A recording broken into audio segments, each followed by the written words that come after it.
and striving for nothing less than perfection is the man who is the driving force behind this workshop, Dr. Brigadier S. Sudarshanan, organizing chairman. Proceeding with the program, I now request Dr. Sudarshanan, Professor and Head, Department of Psychiatry, Subharti Med College, to kindly come forward and give the welcome address. Good afternoon, ladies and gentlemen. It is indeed my proud privilege to welcome all the dignitaries on the podium, in the auditorium, as well as all the delegates. In fact, we were surprised by the number of delegates who have registered for this conference. At the outset, let me tell you, the driving force behind this is Dr. Chaudhary, Professor in Psychiatry. I have just been around. Let me first express my gratitude to him. May I take this opportunity to extend a very heartfelt welcome to Professor Manzoor Ahmed, our Honorable Vice Chancellor, who has spent his very valuable time to grace this occasion and inaugurate this function. We are honored to have you with us, sir. I would also extend a very warm welcome to our founder president, Dr. Mukti Bhatnagar. She has been always, anytime, always encouraging, and she has been a sense of, she has a lot of love for us, and her support to us is invaluable. Anytime we have had any difficulty, we could approach her, and she was always there to support us. I extend a warm welcome to you, ma'am, and we are always grateful to you for all the support you give us. And most importantly, Dr. A.K. Asthana, our beloved Dean and Principal.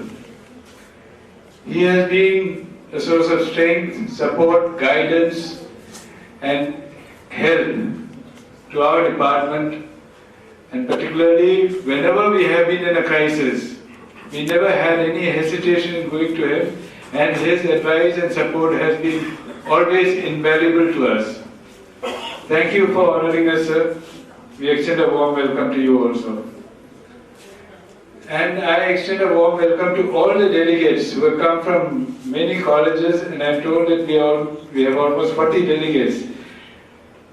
The topic which we have chosen, this obsessive compulsive disorder, related disorders, with particular emphasis on the treatment using CBT, cognitive behavior therapy, has been quite an important area, because most of us psychiatrists find treating obsessive compulsive disorder as much more challenging and difficult than most of the other psychiatric disorders. We have some stalwarts in the area of cognitive behavior therapy amongst us who's going to deliver talks, demonstrate the methods of treating OCD with cognitive behavior therapy.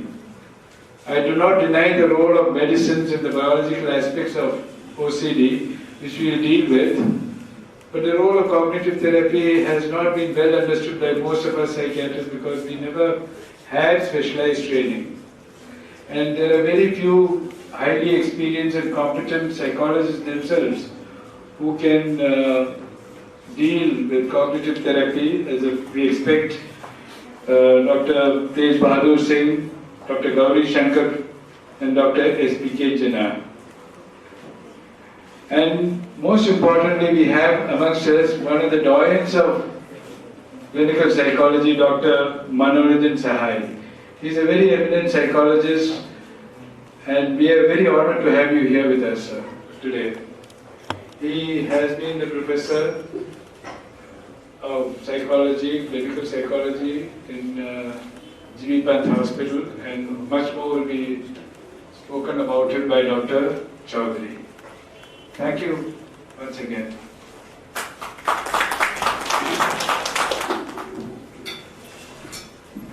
To share their valuable insight, expertise, and professional experiences, we have eminent guest speakers and guest of honors and resource persons, as no workshop can be complete without guest faculty. So we would like to welcome all our esteemed guests. I would like to call Dr. Sandeep Chaudhary to please Swami Vivekananda Subharti University.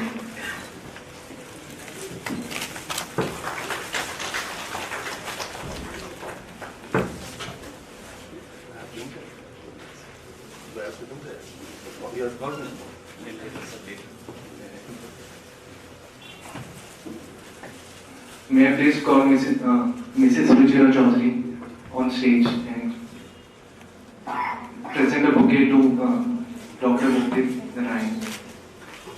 Welcome. But I think I should give you the most.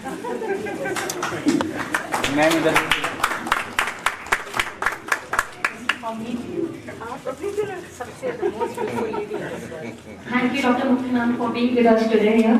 I request Dr. P.T. Koster, Sir, Professor and Department of Pharmacology, to please welcome Dr. A.K. Thana, Sir, by presenting a bouquet to him.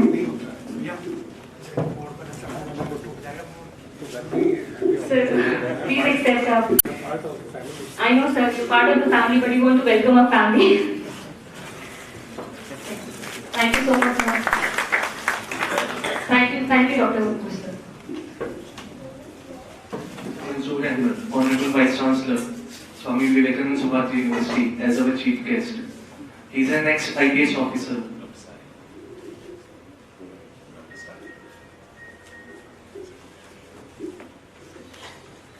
I would like to call Dr. Manoranjan Sahai, senior clinical psychologist, on stage.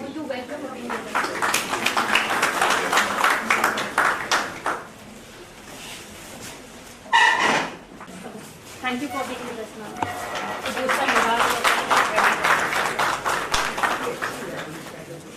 Dr. Mukti Nagar, our founder president, Dr. Thana, our principal, Dr. Chaudhary, Dr. Dasan, Dr. Sahai, friends, ladies and gentlemen. I'm sorry I came a bit late because I was on dentist chair. In fact, there was some exception to them. So I find difficult to speak also because part of the mouth is having effect of anesthesia. But my love for you compelled me to come. When I go out, I take great pride in this fact that almost every week we have CAVs here. Either here or in dental college somewhere. This is very important. And a very important subject also. They say that that thin red line between sane and the mad. Very thin red line. And if you say exactly what you find a absolutely normal person, he or she is like Euclid's point. You know, in geometry, there is Euclid's point. It is, but you can't find it. So, everyone has something or the other, some problems. This thin red line has to be understood. Because if it goes, it gets louder, it gets bolder, then there is a problem. Very many people have this obsessive compulsive disorder. We have seen people going every 5 minutes to wash hands. There is also a kind of disorder. Some people keep on munching. When they are alone, they keep on munching. There is also disorder. So, this is something which has to study in depth. The clinical psychology, Dept of Psychiatry will agree, is a very important part of the treatment. And I was toying with the idea of starting BSc in clinical psychology here. Unfortunately, we couldn't start it, but I'm sure in times to come they will try to get this new course introduced here. It is part of the discipline, almost a part of discipline. The problem is that the students we get in MBBS or MD, they don't have the background of psychology, which is a very important part. Now, if you have got a strong portion of this study built in here, that is very useful. Gentlemen are not psychologists, never studied it, except for heard the names of Freud and Jung and all that. But then that is an important part of life and study. And I am sure you will benefit from the rich discourses you are going to have here. This is done only with this purpose that our students, our teachers come to know the recent developments in the field. Because every day there is something new coming up. And this one subject is a very fast growing subject. Now, this is part of almost entire living, from professions to housewives. Everywhere it is useful. I am sure this conference, this seminar, this CME will be very fruitful, and I wish it all success. Thank you very much.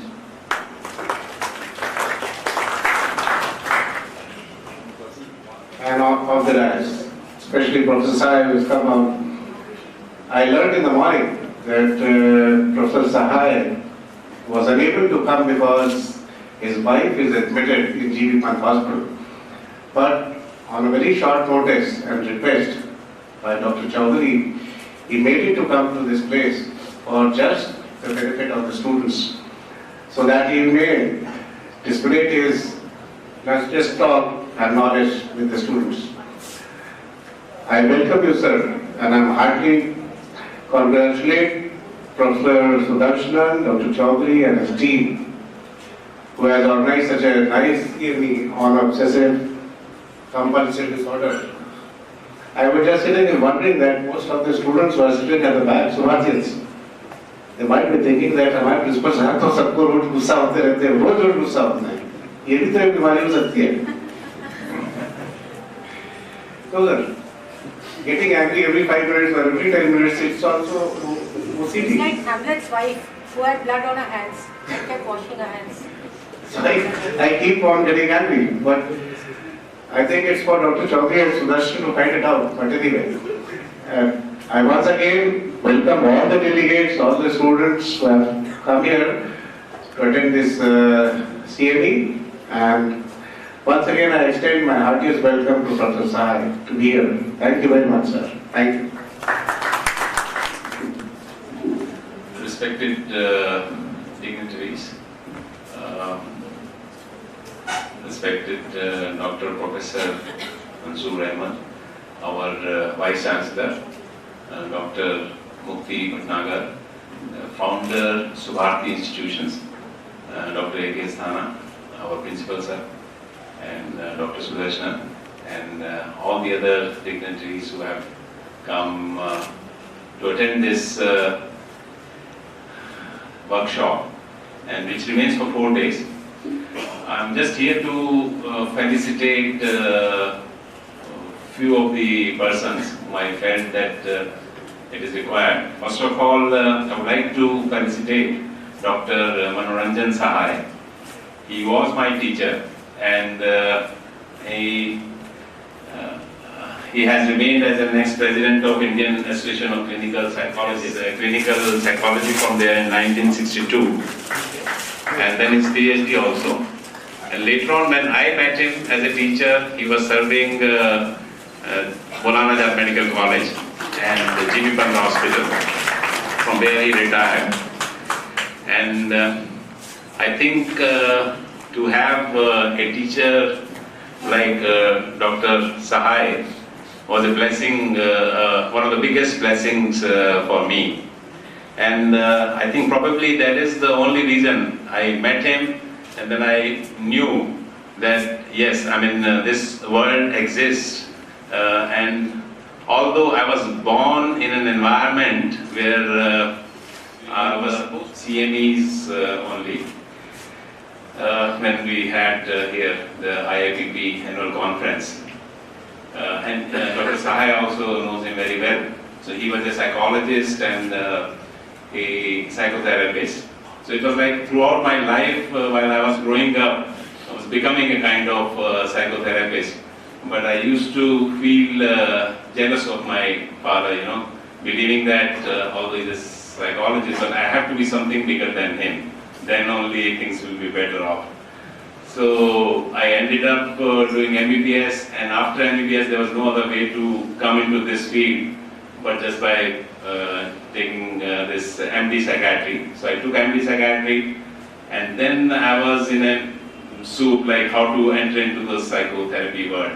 So Dr. Sahai was one person whom I met, and I could feel the closeness of psychodynamics in me when I met Dr. Sahai. And probably, I don't know whether he remembers or not, when I went to him for the first time, it was when Dr. G.C. Munjal, he was the professor and head there, and I was just an intern. And there were some difficulties with my HODs there. So I went to him and he said that you need to go for psychometry with Dr. Sahai. So I went to him, Dr. Sahai said, you have come for psychometry. All right, don't worry. You come after 2 weeks, you know. So by those 2 weeks, the internship was over, and I knew like maybe Dr. Sahai's message was that you don't have to go for psychometry. So just relax. And I just took the psychiatry, and then later on went to USA and then to Australia to learn the psychodynamics, the client-centered therapy and the other psychodynamic therapies. Anyway, I think it's high time. The second, I would like to felicitate Dr. Mukti Bhatnagar. She's one of the persons whom I feel she's one of the biggest energies, you know. I see her as, as a person who knows how all these buildings, all these structures have come up. Because when I see her, you know, just on a very small rickshaw, and she's roaming around in the campus, sometimes I'm also coming out of my office at 6 o'clock and it's getting to be dark. Then she calls me. But I have a serious problem with what Brigadier Sudarshanan said. He said, respected Dr. Mukti Bhatnagar and beloved Dr. Asthana. I thought, sir, it should be the other way around. I'm the beloved. He's growing older day by day. So he's the respected and I'm the beloved. So, yeah, I would give up this for just being called beloved by you. I mean, so, thank you. Thank you. Thank you, ma'am. Thank you. So before, but I must say a few words about her dynamic personality. You have seen just a small sample of this, but otherwise, I think I see her in my dreams as well.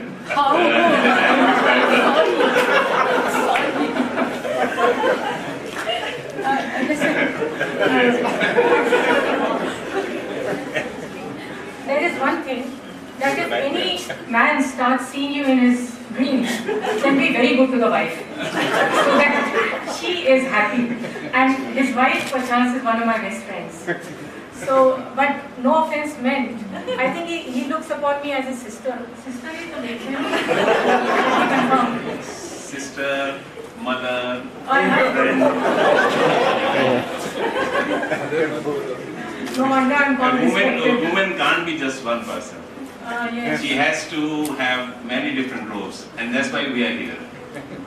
Without a woman, man cannot exist. Yeah, but it has to be a prime role, no? So, okay. Sense of what? Cut.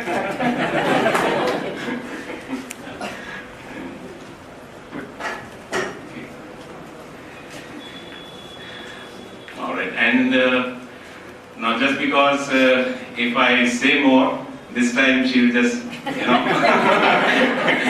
At this age, I love this. Yes, that's true. But I don't get people anymore. Hence I won't say anymore. And मैं एक और बात बताती हूँ। ऐसा है, मैं एक बार रिक्शे पे जा रही थी और इसी उम्र में और किसी ने सीटी बजाई। आप सोचते हैं मैंने क्या किया? Anybody? आप क्या सोचते हैं मैंने क्या किया? आपने उसको बुला के हाँ। ये कहना चाहिए मुझे सीटी बजाने नहीं आती, अगर तुझे सीखनी है तो मैं सिखा दूंगा। हम आगे निकल गए थे, मैं वापस आई, हमने कहा सुनो जरा जोर से सीटी बजाओ, इसमें सब लोग सुने कि अभी मैं इस लायक हूँ, मेरे पर बैठ जाता है।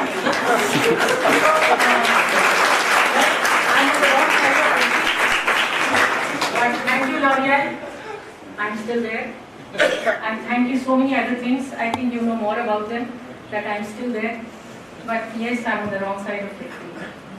Abhi 60 bacha hai. Thank you very much. Thank you very much for what you are saying. You made my day. Okay, I need to do one more felicitation. And now I'll felicitate. Actually, before felicitating the other person, the last person today, I would like to say something about psychotherapy. What I learned about psychotherapy. When I learned about psychotherapy, my teacher told me that psychotherapy is something which just happens.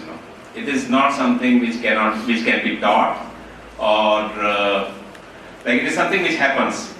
And he gave me a few examples of how psychotherapy happens. And through those examples, I also knew how the psychotherapy has happened into my life. And I'll just give you a couple of examples how it happened in my life. And this psychotherapy could be a negative psychotherapy or positive psychotherapy. I tell you just a very small example of my negative psychotherapy, which ended up in a positive action. I was a small child, just 9 years old, and I was quite passionate about things, So, during that time, I was learning to do photography. So I was doing this photography in the puja room, and with some kinds of wires, broken wires, and connecting that. And suddenly I got one of the naked wires, and there was a big current, So, and then I shouted. But I don't know what happened. I was in the puja room, and I was thrown at the door and got saved. When I got saved, my mother came, and she was talking to somebody. She came and she started, bashing me, and there was a real bad thing happening to me.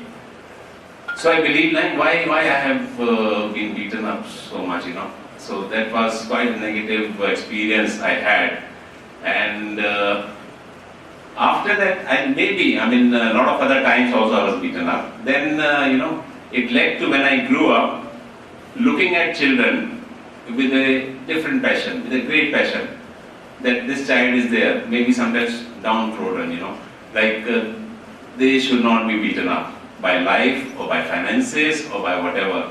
So, ended up becoming a child psychiatrist also. And I do take care of those kinds of children. Sometimes one of them is there in our wards also. And thanks to Dr. Atul Krishna, he's another big example for us, because once some problems are happening with this boy, and he told me that don't worry, don't worry about relocating this boy. Let him stay in Subharti and maybe for the whole life. Even if it is for the whole life, he has to be dependent on us, let him be there. Don't worry. So that was one. Another psychotherapy, just a small example. I think I'm not boring you for all Dr. this. Chaudhary, can I interrupt again, Yes. please? Big clap.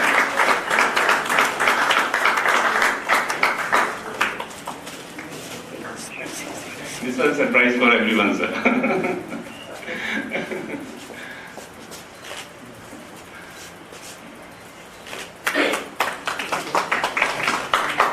Ma'am, ये तो कर दोनों। Yes. Dr. Chaudhary, when do you sleep and dream about me?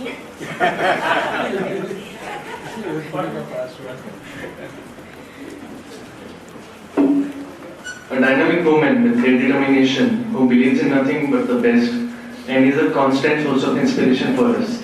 She is the founder of Subharti institutions, Professor Mukti Bhatnagar. May I invite you, ma'am, to please come forward and deliver the vote of thanks.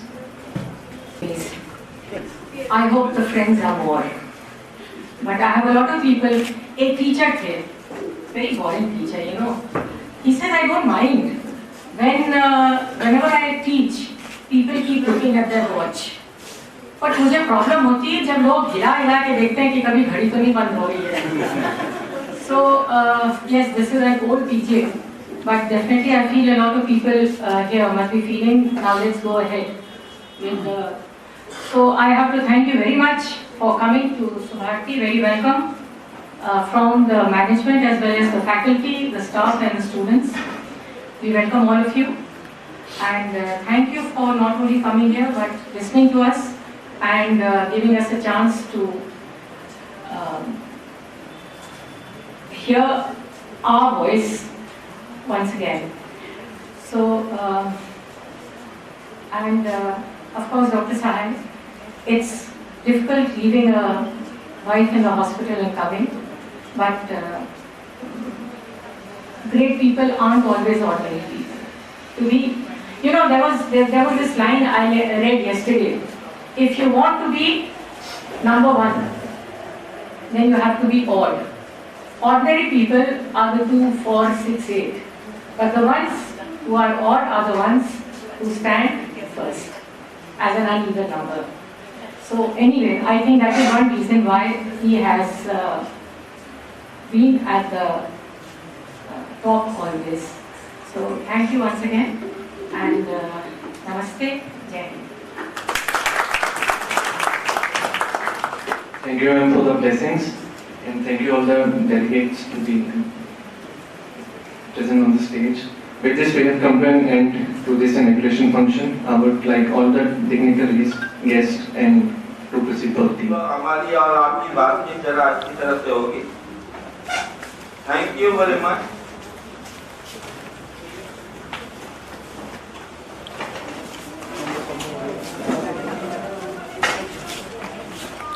I would like to know how many of you do counseling or psychotherapy?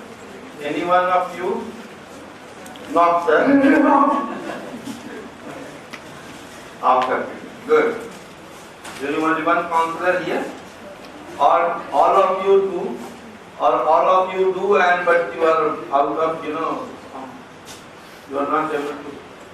Okay. You see, first of all,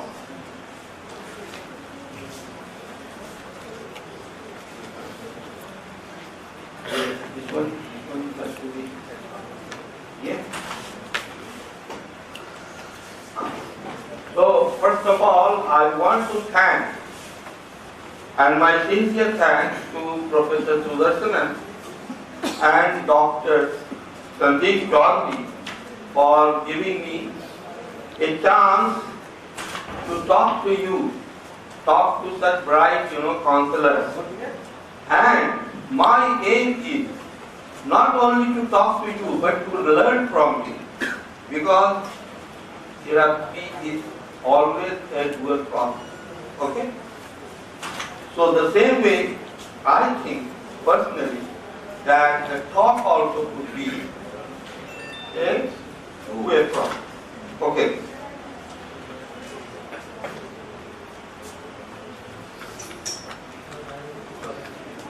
You see, there is a word written here, there can't be, I am sorry for the spelling mistake, there can't be or there can be no twisted thought without a twisted molecule. Have you heard about this famous line? Because this is the famous line of Gerard from 7 October 1900 to 17 February 1974, and he was an American 2-in-1. He was a neurophysiologist as well as behavioral scientist. So he was an American 2-in-1, and he worked on basically on many areas, but nerve metabolism, psychopharmacology, biological basis of schizophrenia, and you can say that he was one of the pioneers or the fathers of biological psychiatry. And on the basis of that, saying that there cannot be a twisted thought without a twisted molecule. What does it mean? It means that any mental aberration is based on your something wrong in your system. And on the basis of that only, any molecule, any chemical agent which is capable to inhibit the reuptake of serotonin can ameliorate that condition, and that is why all drugs which are being used, they are either for depression or for, they are all under this SSRI. Isn't it? Now, I am going to talk to you about certain aspects of this illness, obsessive compulsive disorder, which will be somewhat different from what Gerard told. And that is, I say just the opposite. There can be no twisted molecule without a twisted thought. Do you agree with me? No, you don't agree. I say that unless your thought is twisted, your body cannot be twisted, your parts of body cannot be twisted. And on that basis only, we can think of counseling or non-pharmacological treatment of any disorder, isn't it? And you see, I can tell you, if you read Buddha, he said that first we are mentally sick, then we are physically sick. So that is why I say there can't be any twisted molecule without a twisted thought. And on this basis only, we think of non-pharmacological treatment. Now these two, what Gerard said and what I am saying, they are two diametrically opposed views. But I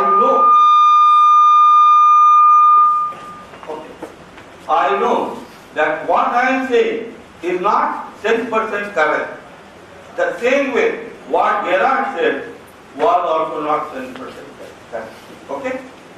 The fact is somewhere in between. We are the two extremes. And as a psychotherapist, we have to think in terms of the middle. Isn't it? So, there is a role of pharmacology, there is a role of psychological research. Okay. Now, this is, wherever I have got some kind of weakness, that I saw this, that People say that this could be the first counseling session, but do you agree with this? Because if you look at Gita, he is showing the classical symptoms of anxiety. He is saying that my hands are trembling, my gullet is far, instead I am not able to stand, my whole body is shaking, and then he starts telling him something. So people say that it should be the first prototype of counseling. Do you agree to that? Unfortunately, I don't agree to that. Because you see, Lord Krishna was known to Arjuna. But as a counselor, there are many persons who are not known to you. And Lord Arjuna also went to Duryodhana to stop, but Duryodhana didn't listen to him.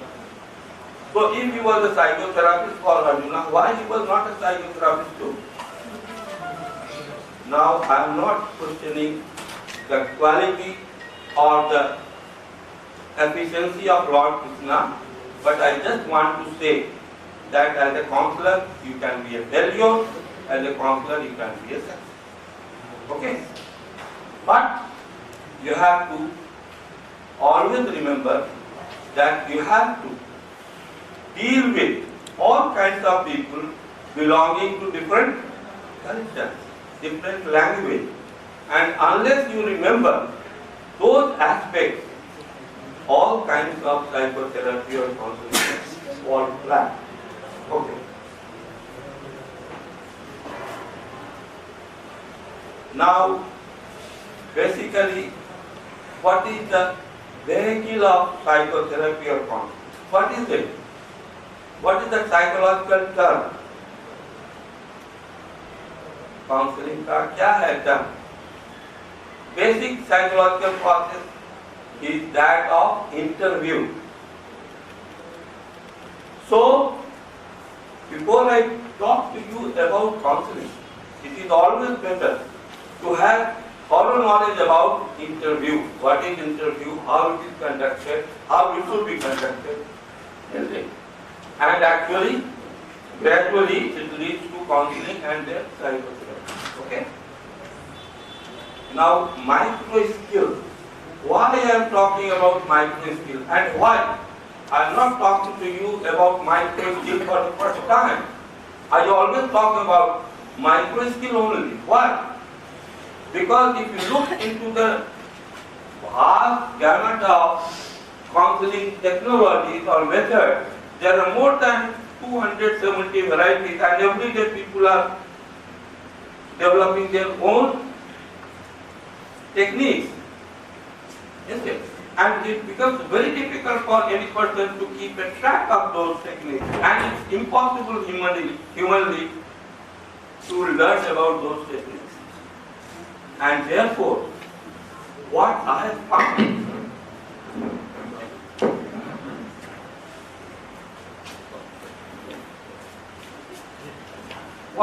found that if you are well depth in micro skills, half of your counseling you have won the battle. So I always speak of micro skills which will be essential in all methods of psychotherapy techniques. Okay? Now this is in brief about stages of counseling. That is, the first stage is you have to develop a kind of relationship with your client. Isn't it? And how do you develop relationship with a client? Because the client is for the first time coming to you. So, what I will be talking would have implications would help you in developing a kind of relationship with your client. Then, second stage is assessment of the client and his problem. Because without assessing his problem, without assessing his problem and the client himself, So these are all very vast areas, but then while you are assessing also, you see certain micro skills that I will be talking about. Unless you are well adept, you would not be able to assess them. Okay. Now the third is establishing goals. Now counseling is not just talking. It has to be some kind of aim has to be kept into mind. Even if it is a wrong goal, it is better to have even a wrong goal than to have no goal at all. And then for that ultimate goal, you have to develop, sub goals. And while you are making those goals, you have to talk to the client, and then these micro skills will be of much help to you. And then the fourth is intervention strategies. That is the various techniques of counseling, and one of the techniques that we are going to learn is CBT. Okay? And fifth, very important, is termination and follow-up, which would also include what? Anyone of you? Whenever you are terminating any therapy, whether it is medicine or surgery or anything, you have to follow up and then also think of relapse. So relapse prevention program also is essential. Now, kinds of intervention strategies, there are many that I have already told, and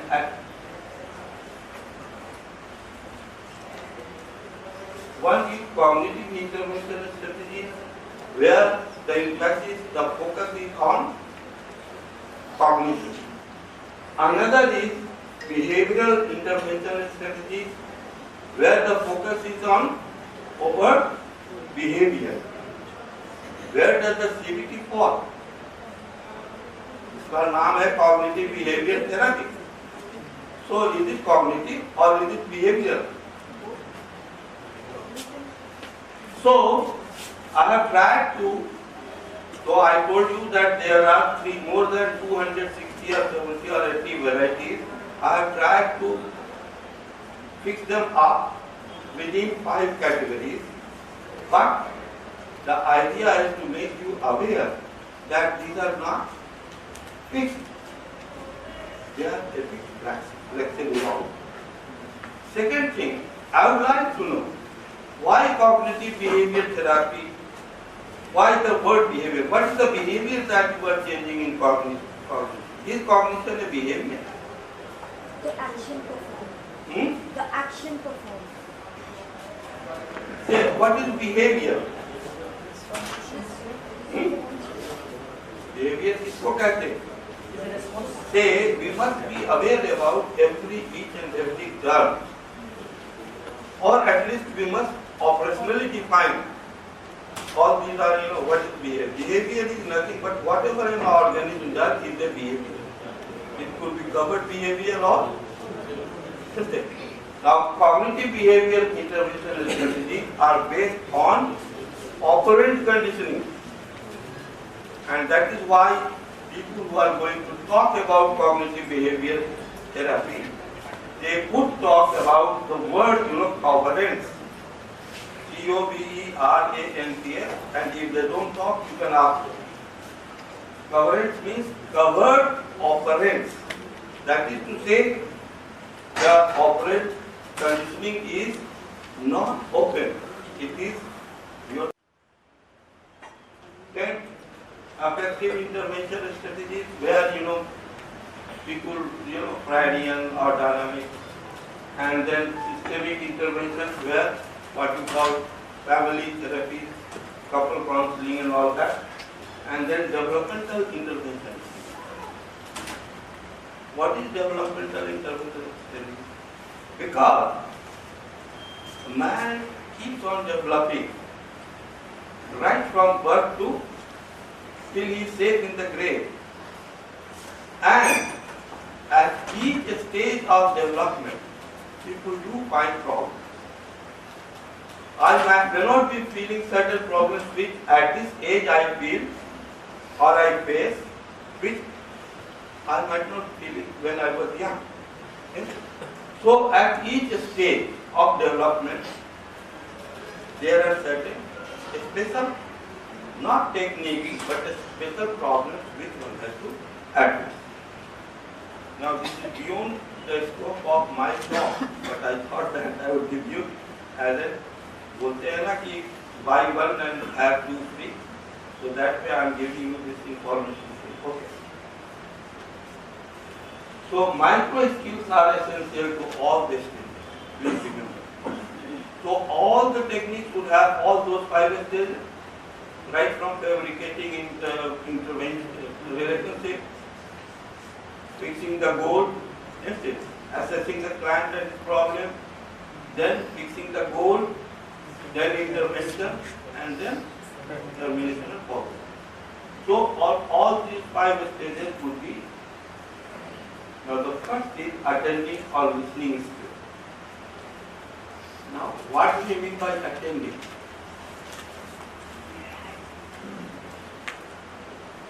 Say you are attending to my whatever I am.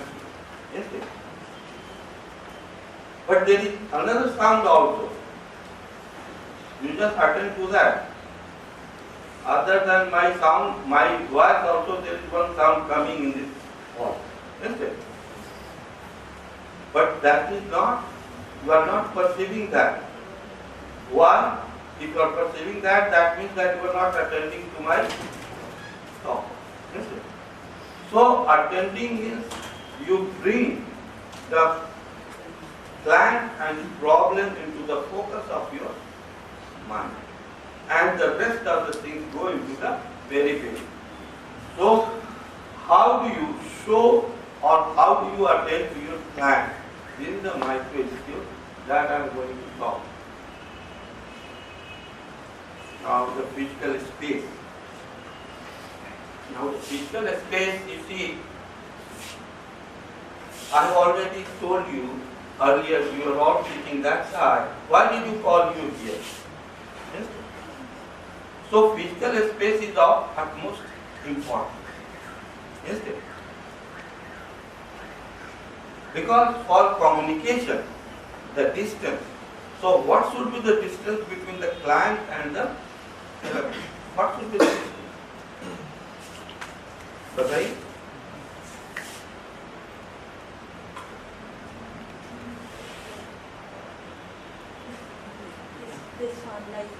मैं वहाँ बैठा था, तो आपको कोई परेशानी हो रही थी, नहीं हो रही थी? And if I am coming nearer you, are you feeling something? Same is in my home.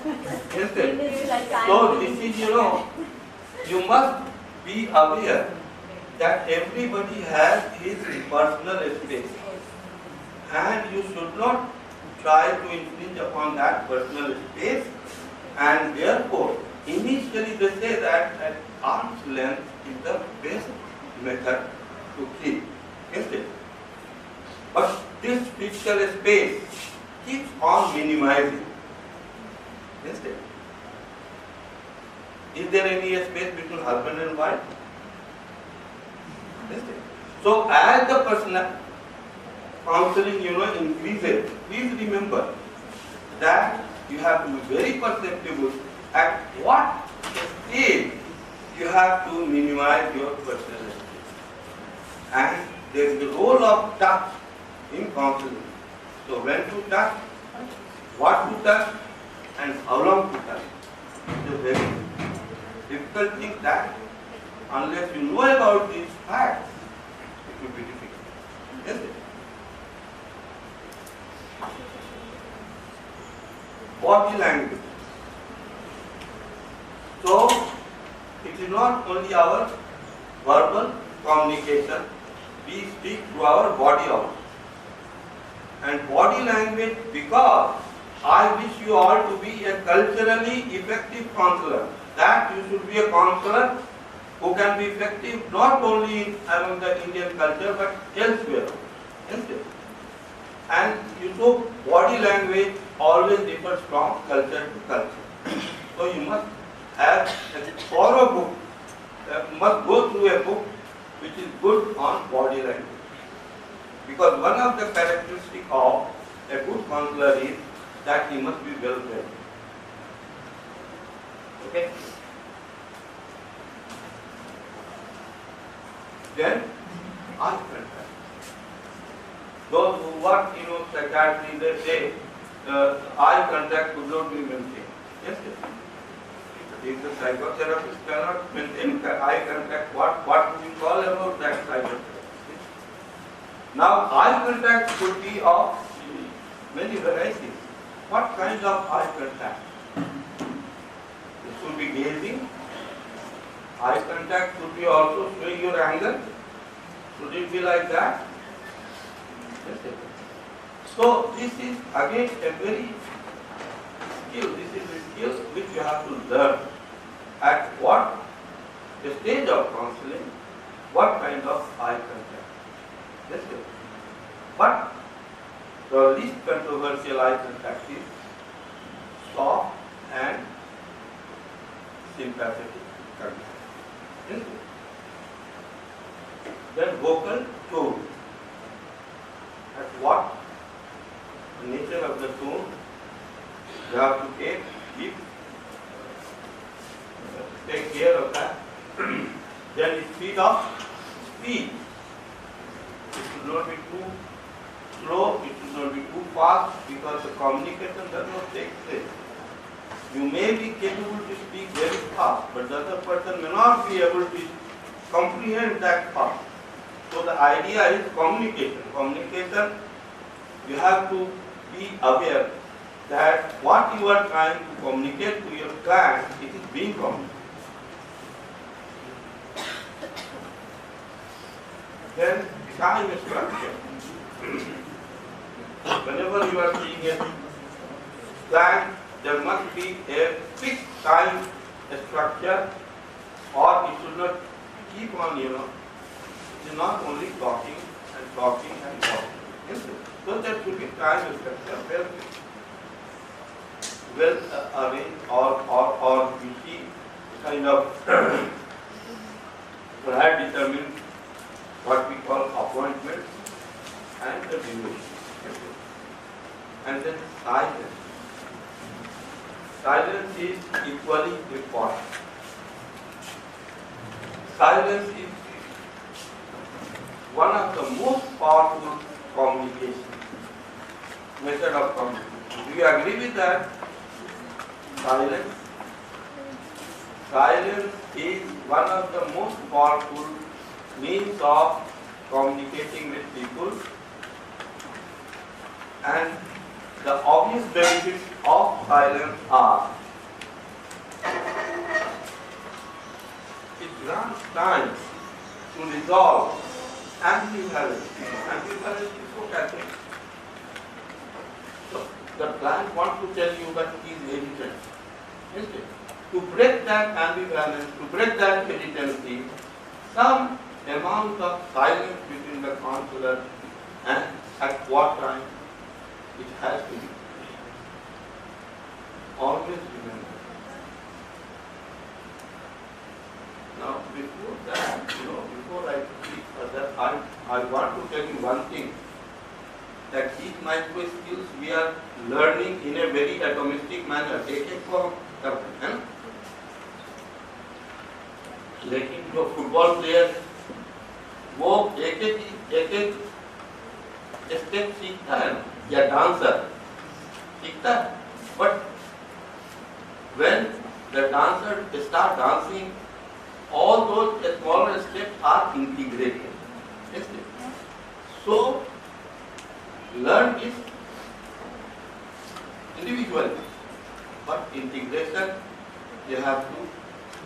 And that integration will take place only when you contemplate, learn the essential micro skills, and then give it a good try. So the best, one of the benefits of silence is it grants time to resolve ambivalence, sharing information, thought, feelings. Many times the client may not like to contribute. Give him some freedom. Give him some time to decide. Time to think about what to say next. These are the provide the space to the experience feelings. Allow clients to proceed at their own pace. Because you may be fast, client may be slow. So silence has its own powerful means of helping the client to communicate with you. Now then comes attending in nothing but active listening. Isn't it? Now, active listening is comprised of your verbal and non-verbal cues. And I must tell you at the very outset that many a times non-verbal cues are more communicating than the verbal cues. Isn't it? The child knows when the mother is saying yes, but he knows that the mother is not going to concede to his or her demand. So, the verbal, non-verbal cues are equally important and at times more important than non-verbal cues. But then genuine concern for the client. What is genuine? Genuine कैसे समझेंगे? It's very difficult, to differentiate between fake and genuine. But the client can differentiate. So, from your side, you have to show your genuine. If you can't, then, the client can understand whether you are genuine towards his problems or not. And making eye contact. At what time, at what progress, at what step, how we have to make the eye contact. Active listening also requires that when you are listening, you must be in a relaxed posture. Isn't it? You must be in a relaxed posture. Being attentive and congruent. What does we mean by congruent? Congruent का माने क्या है? What does congruent mean? Congruent means, you see, whatever are your non-verbal cues and verbal, they must support each other. There is no contrast. Then appropriately responding to facilitate free expression and deeper understanding.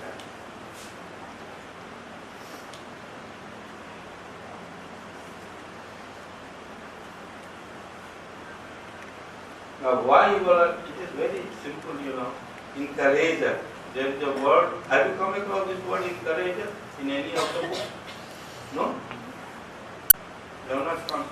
Because the problem is that we read about the techniques, CBT, relaxation therapy, RAT, radical therapy, but we don't think about the micro. So encourager means what? Anything that encourages us. It is just like when as a child we are listening to any story, we keep on saying and when we stop saying, the mother or grandmother stop saying, because we are sleeping. So very simple, yes, go on.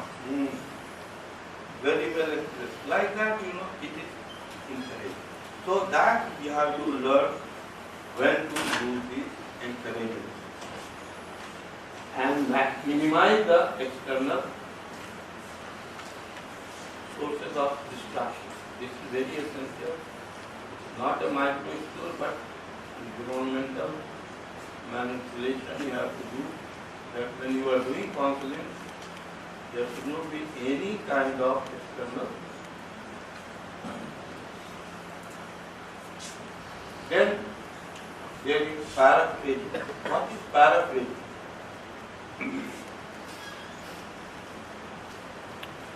Any one of you have you come across this word paraphrasing?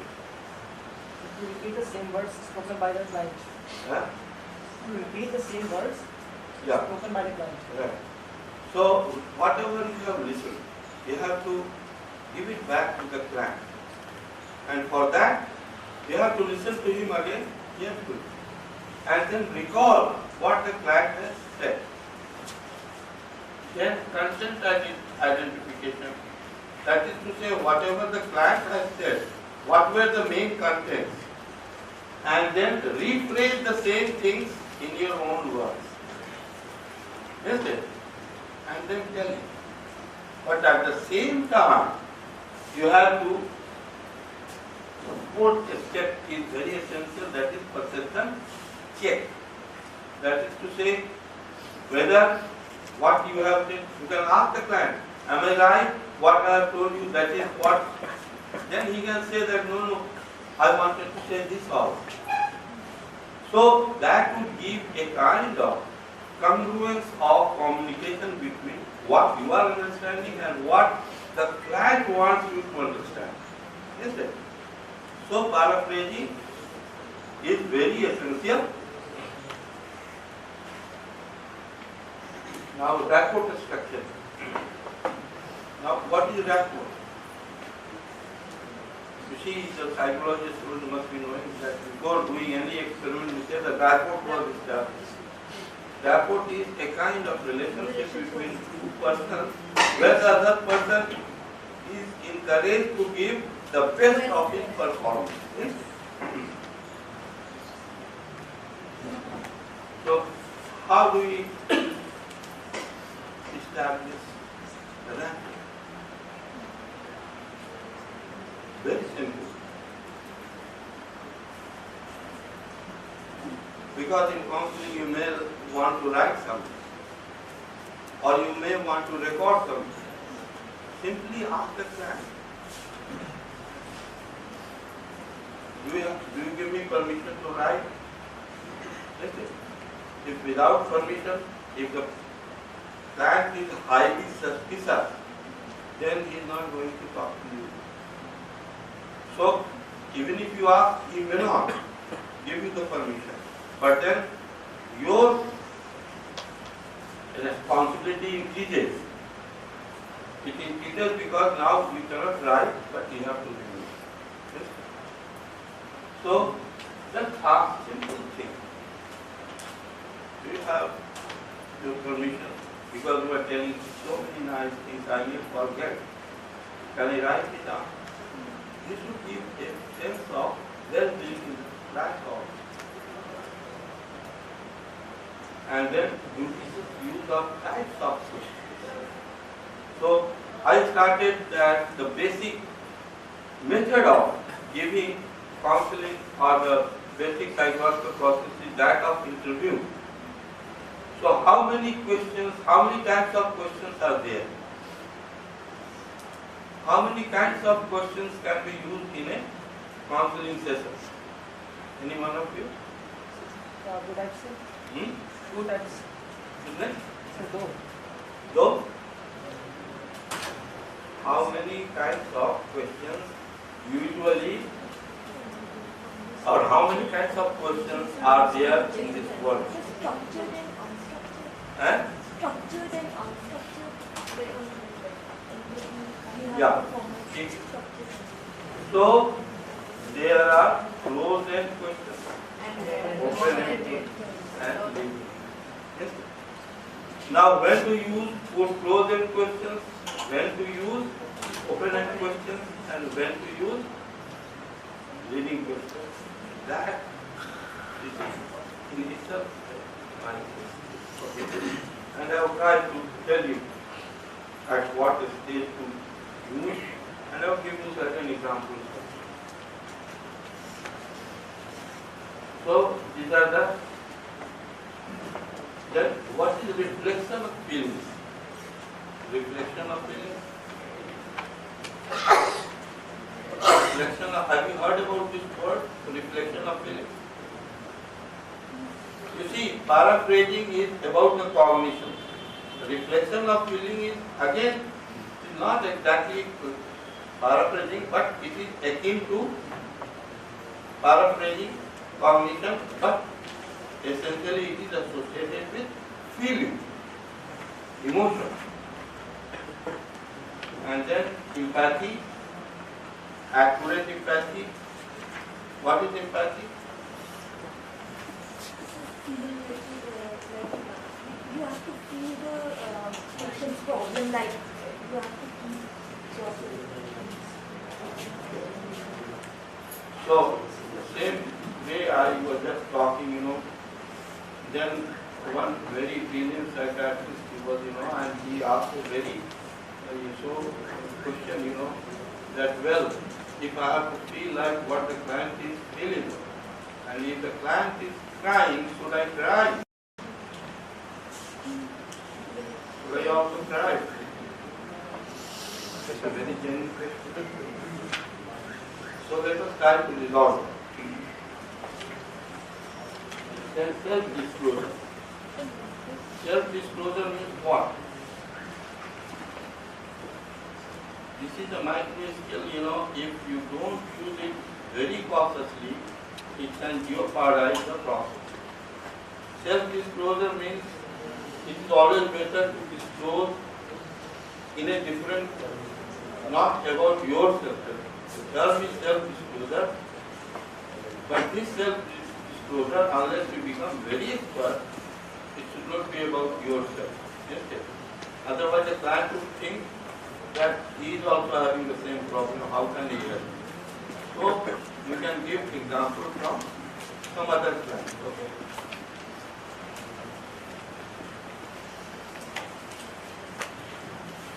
You see, reflection of feeling, that is what I was saying, akin to paraphrasing, where the person is emotionally on the issue. Okay. Now, empathy, what you were saying, empathy is as if whether the client saying feelings they are all yours.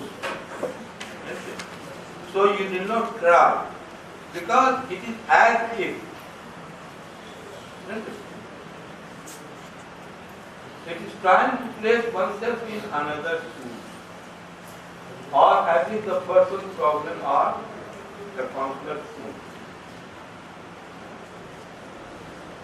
Accurate empathy is the ability to enter the client's world and see things from their perspective. Not from your perspective, but from the client's perspective. So many a times you feel that this client is talking rubbish, it is all wrong, isn't it? And you may feel, anger also. But then, if you have empathy, because you are in shoes, you will start, a kind of what should I say, a kind of realization that in that situation is not that fault. It's but natural that anybody in that situation. So that is yours. You have to step out of your own perspective, and to have empathetic response is not recalling one's own experience. It is never recall your own experiences, even if they are similar. It is not important. It is learned through a laborious process of listening, genuinely feeling for the client, using the micro skills, especially active listening and listening. So, the micro skill of empathy rests on your skill of active listening and how far genuinely you are approaching the problems of the client.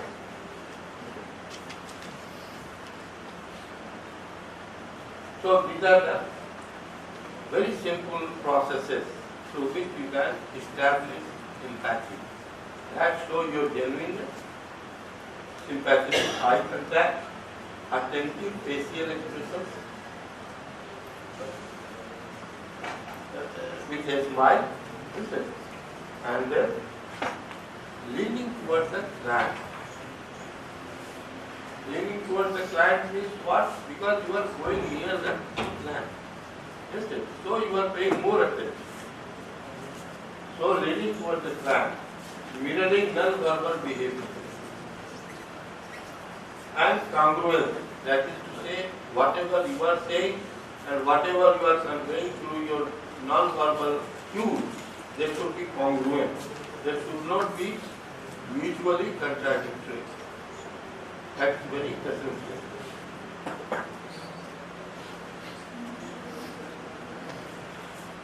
Now, I already told you that there are 3 types of questions. Now, the nature of the question that I am going to, I'll give certain examples. These questions have been taken from counseling, when you are counseling the HIV patients. Okay? So please don't mind those questions. Okay? There are nothing, mental health का area से नहीं है. Because counselors can work in HIV just their demand. So closed questions are what?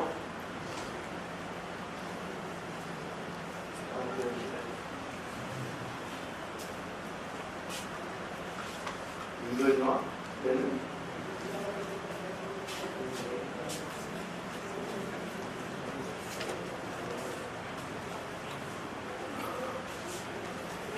so these are the characteristics of a closed question. Closed question limits the response of the client to one word answer.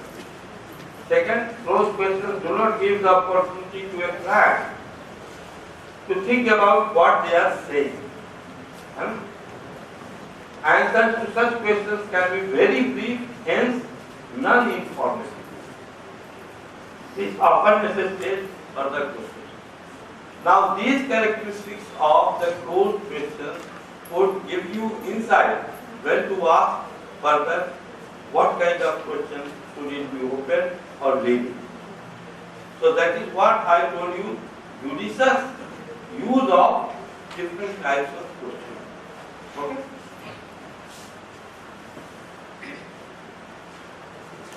Do you practice safe sex?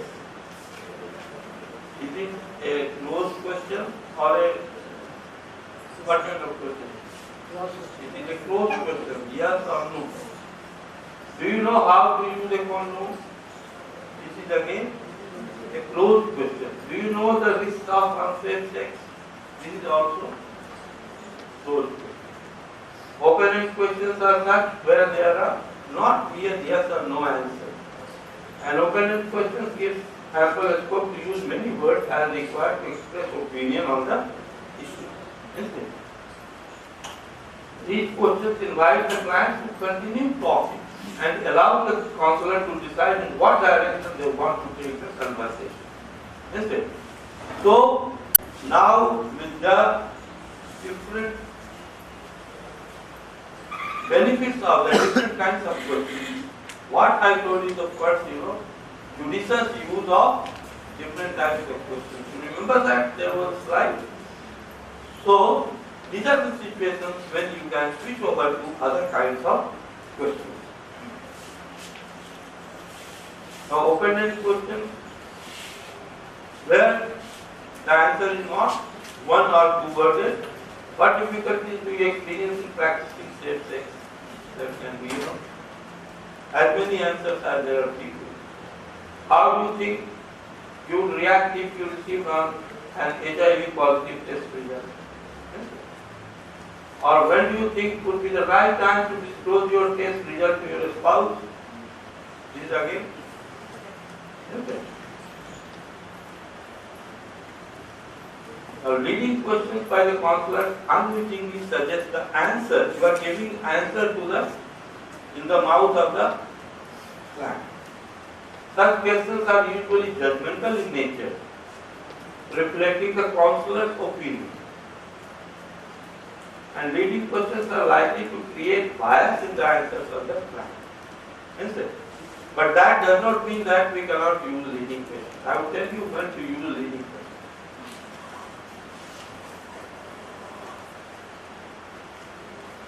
You do practice safe sex, don't you? This is leading question. You are suggesting that you are practicing. Instead. Do you agree that you should always use a condom? This is again a leading question. You are putting the answer. Do you think your wife would be devastated if she learned about your illness? So, all these three types of questions, you have to learn when to use, because all these three would be helping the other questions. Isn't it? Now, what are the guidelines to ask a question? Always ask one question at a time. Ask one question at a time. If you put many questions at a time, communication is more. Because therapy is basically of communication. Then while you are asking, eye contact with your eyes. That skill has to be used. It is not that you are reading a question and asking the answer. Be brief and use words that the client understands. Because whether it is Hindi or Urdu or English, there could be certain words which the client may not be knowing, but its meaning you may be knowing. So please be sure that when you are framing any question, please assume that the client also knows, and that you have to check. Ask questions that serve a purpose, a pro life. Don't ask unnecessary questions. You should not ask unnecessary questions. Now, use such questions that encourage the client to talk about their feelings and behavior. Use such suitable questions that could reveal the right situations to explore and reveal facts which help to understand the issues of it. Okay? Is it clear?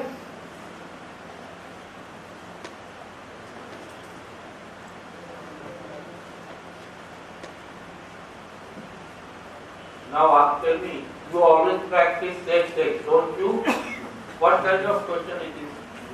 Because it's a workshop, you see. I don't want to convert it into a kind of seminar only. So what kind of question it is? Leading. Good. And what kind of question is that second one? What are some of the difficulties you face when that is open? And do you take your medication? No. Fine.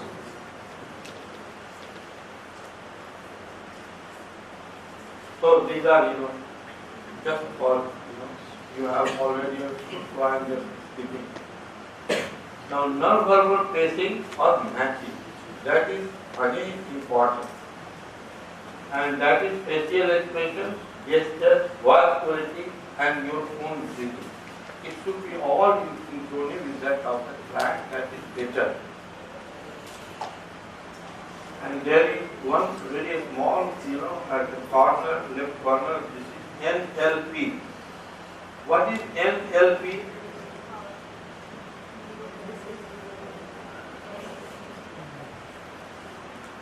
NLP क्या होता है भाई? भूल गए? Neuro linguistic programming.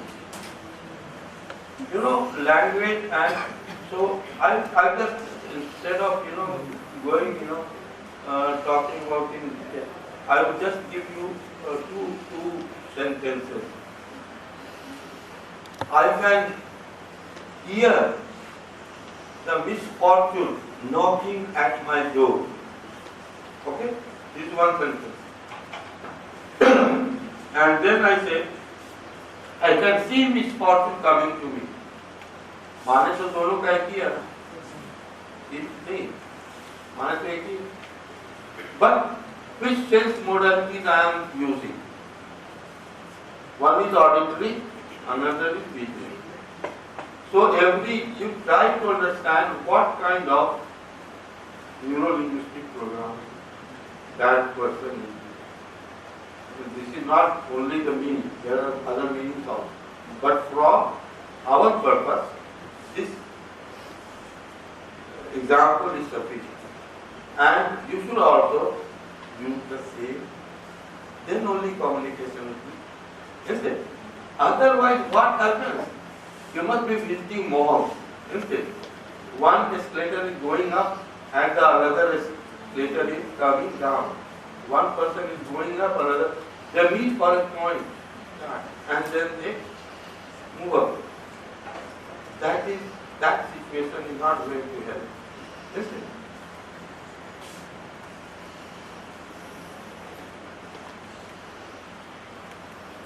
Now this influencing skill. You see, gentleman is no more, but I have great fascination because he is a person. Now there is still another person. They are the most influencing people of the world. So as a therapist, we have to be like Osama bin Laden. If we can't, then we can't be able to influence. We must be able to influence our clients. And how do you do?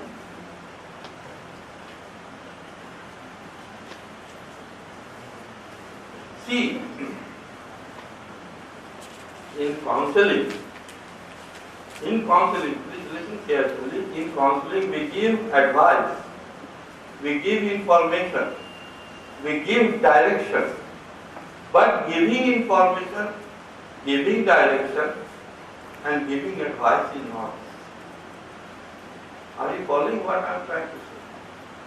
हम उसको information देते हैं client को, direction देते हैं और advice देते हैं काउंसलिंग में, लेकिन एडवाइस देना, डायरेक्शन देना और इंफॉर्मेशन देना काउंसलिंग नहीं है. After so many skills, then we are trying to understand this problem, solve this problem, and we want the client to think differently, then only it will be solving his problem. I will talk to you after all, what is the problem? जो OCD का case है उसमें क्या है? You don't have OCD, I don't have OCD, isn't it? But he cannot help, isn't it? The way he is behaving to that. So he has to find an alternative. This is the aim of counseling. Just to behave in a different manner. And to influence that behavior, simply giving advice, information, all. We have developed rapport, we have empathy, everything. And then we are giving, then it will be difficult. And here, you see, all postures, and especially what I was saying, leading postures, would be of much help to you. Because we want that he should not wash his hand. Then you give that situation, and then don't you think that this way if you behave, it's going to solve your problem? It is a leading question. So it will have, Alright. Yes, sir.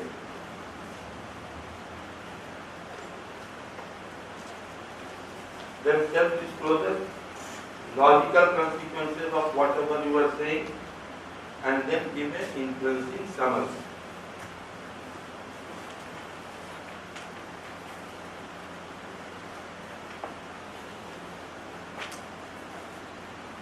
Now this is, a therapeutic situation.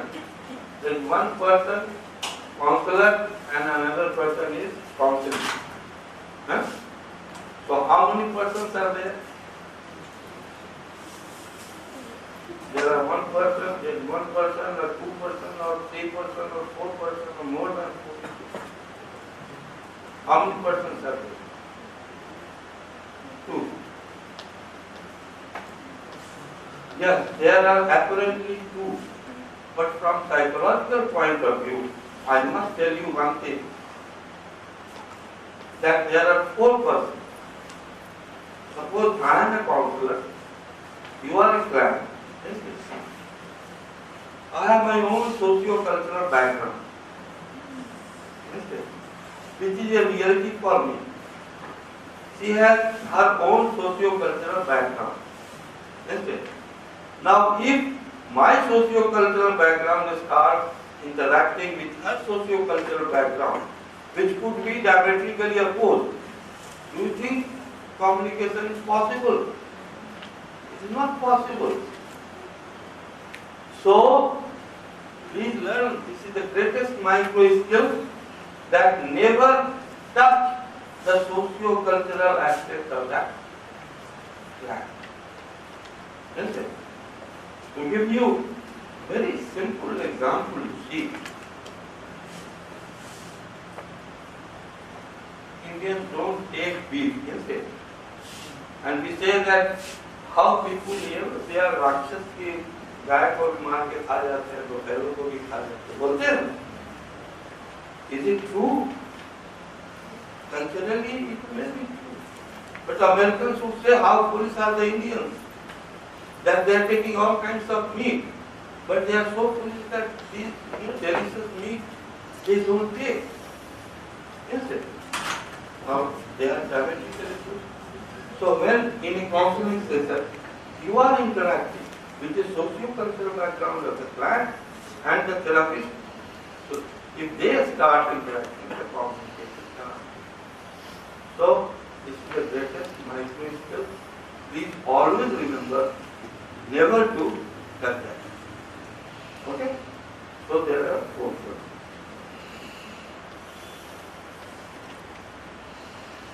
Now, non-verbal behavior, what are they?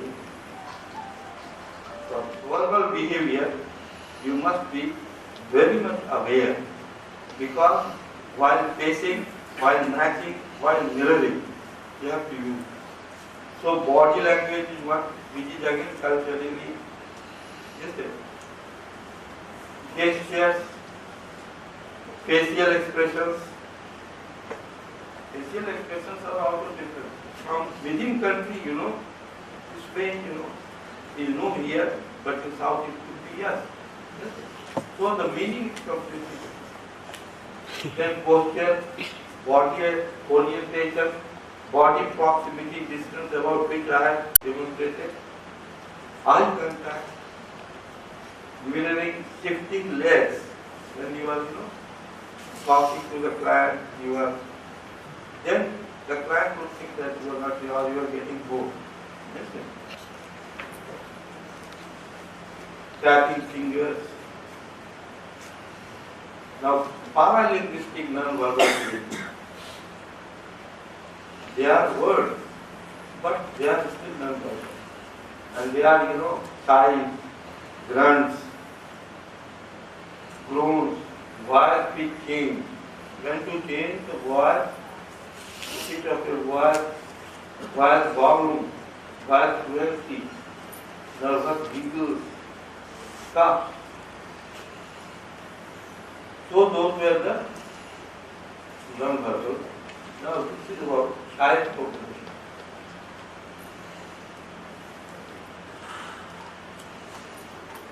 Now here, this is actually what micro skills for children. They are still developing. But this model is not usually, but it can work anywhere. It can work anywhere, but basically it is for the torture victims. Torture? क्या होता है? During war, say many Afghanis have come. Children are not tortured, but they are indirectly tortured. But they also need counsel. So here the basic skills here are, S stands for a structure. Because they were in a structured condition. Now they are completely unstructured. So try to give them, provide them some kind of structure. E stands for talk. Nobody is there to talk because either the parents are in here or nobody is there to talk. So have a meaningful talk with the child. O stands for organized play and P for parent. So thank you very much. for your patience. Anything that you want, I'm here to. I'm very happy that you have given your precious 1 hour time. Thank you very much.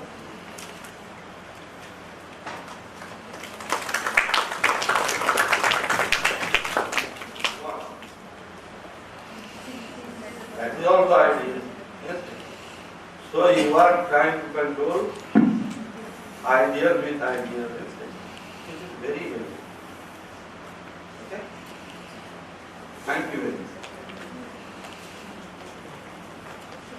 Okay, sir. Thank you very much.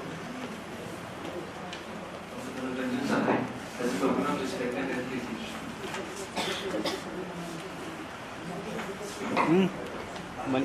Manoj भैया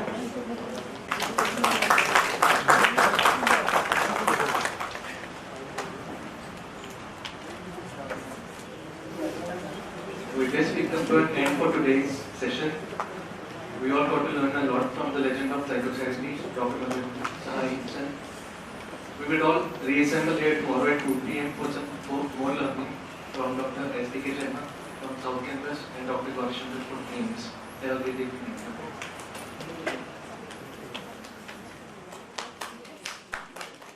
एमन लेखिका है, उनकी काफी स्वास्थ्य पत्रिका में लिख चुकी है। वो एक सामाजिक कार्यकर्ता है, महिला एवं किशोर स्वास्थ्य, सामाजिक न्याय एवं विकास। वो कई एनजीओ के भी सदस्य हैं, जैसे कि रेडिसन, समीक्षा, red cross.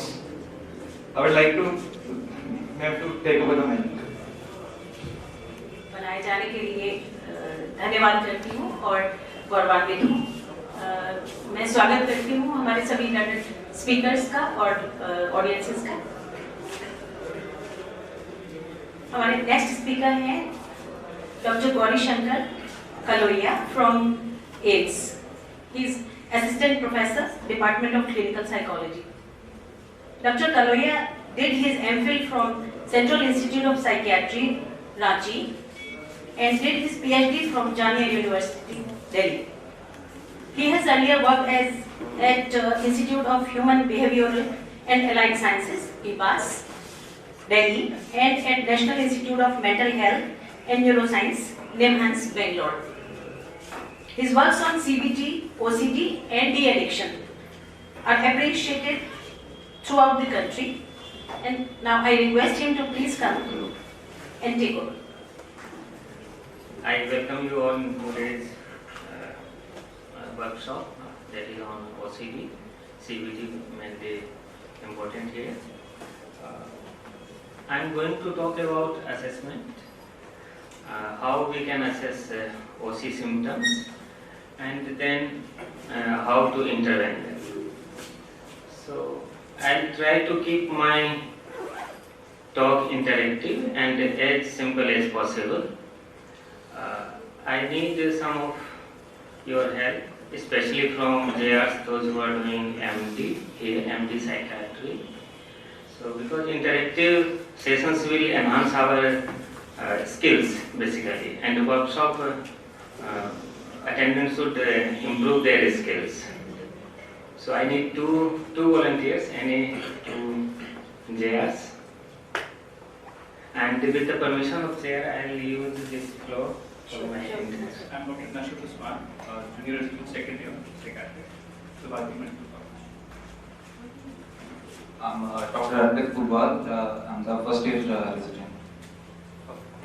So, one of you, can you define what is obsession? In simple way, so anybody can understand.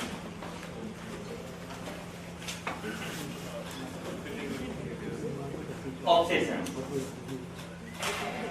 Repetitive thoughts, very good. So this is one quality, very important quality, repetitive thoughts. If these thoughts are not repetitive, there is no problem. Okay. Then second one.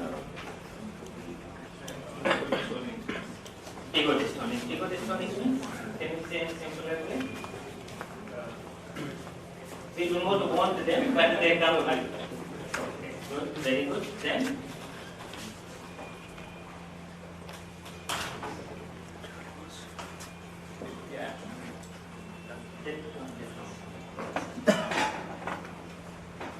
So repetitive thoughts, they are ego destroying. We do not want them, they come, and then they create distress and anxiety.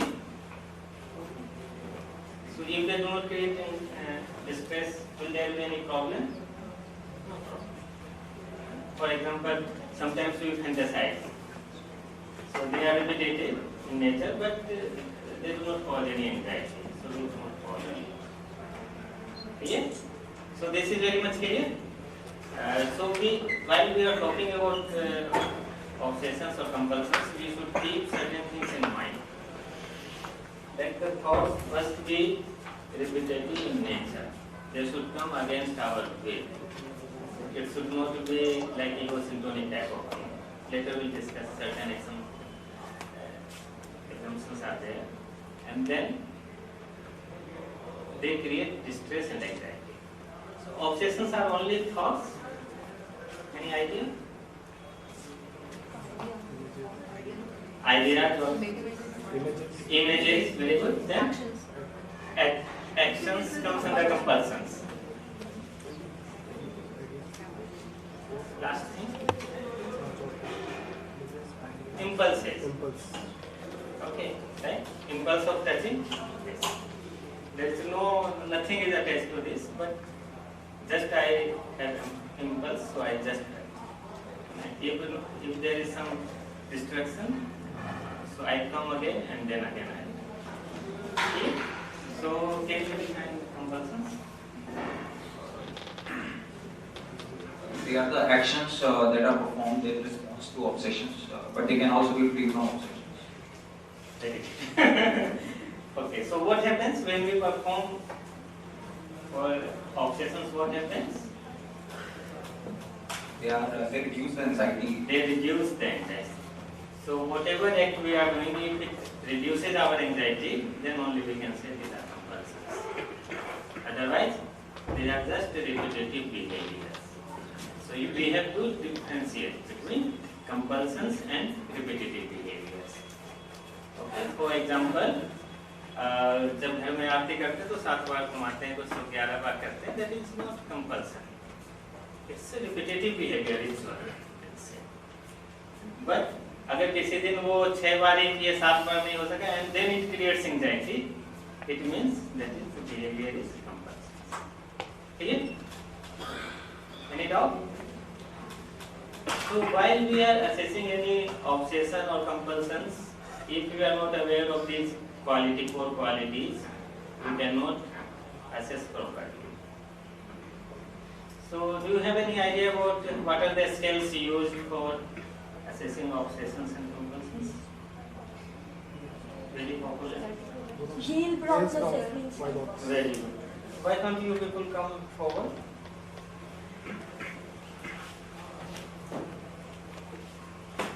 So how many of you have administered this scale? You?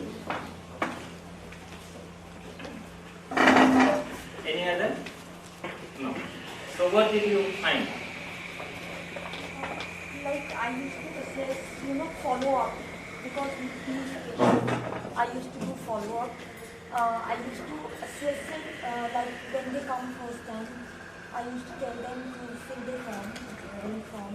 And then next time when I give them intervention, then next time I tell them again fill the form. So And then I compare them. Very good. Whether So severity you are comparing. Yes, I Very compare good. the severity.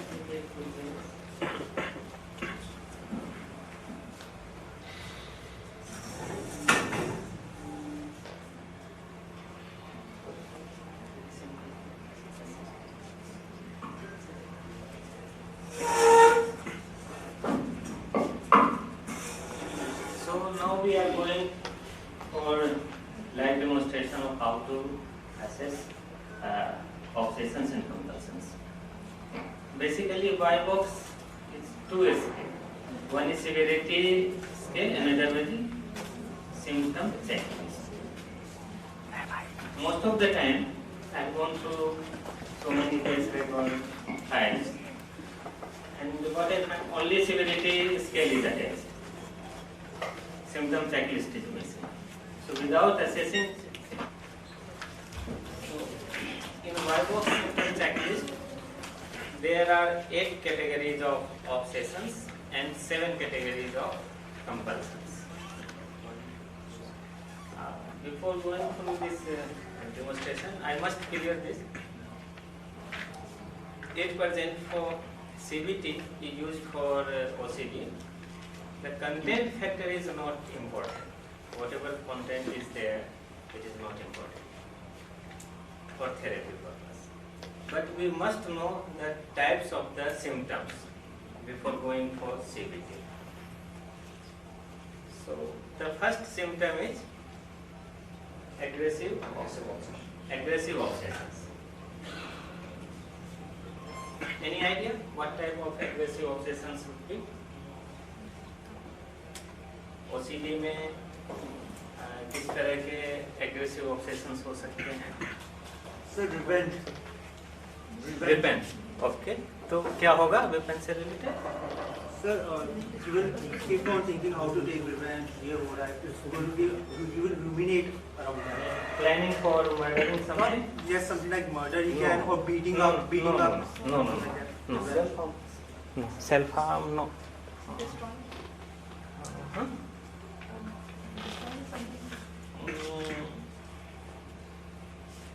So now I request to read out the items. So you will be surprised.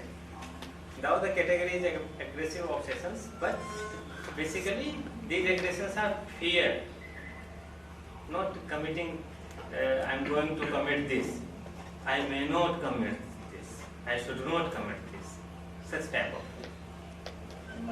Aggressive obsessions, there can be a fear that one might harm oneself. There can be fear that one might harm the others. There can be violent or horrific images. There can be fear of blurting out obscenities or insults. Fear of doing something else that is embarrassing. There can be fear will act on unwanted impulses. Fear of stealing things. Fear of harming others because you're not careful enough. Fear that you will be responsible for something else that is terrible. So it means the person is very much concerned with the safety of others. These aggressive obsessions mean the person is concerned with the safety of others. So the person gets thoughts or images or impulses like, I may harm somebody, I should not stab someone. If the person sees a knife, so tries to avoid going towards the knife because I may stab someone. So such type of thing. So here you can find clear-cut differences between criminals and our patients. Okay. So criminals are not concerned with the safety, but our patients are concerned with the safety of others. Okay. So that is bothering them. They are disturbed by those thoughts. The next are the contamination obsessions. So contamination obsessions are very common obsessions. Around 70% of OCD patients are having contamination obsessions. Contamination मतलब गंदगी से related जो भी चीजें हैं. Yes. They can be concerns or disgust with bodily waste or secretions. Example, there can be fear of contracting AIDS, cancer or other diseases from public restrooms. Fears of your own saliva, urine, feces, semen or vaginal secretions. They can be concerned with dirt or germs. For example, so this is the very common type of dirt and germs and body fluids also, because they use different mechanisms to avoid such situation, or if they have to fail, after that they have to be engaged in different type of rituals. Excessive concern with environmental contaminants. There can be excessive concern with household items. Excessive concern with animals. Insects.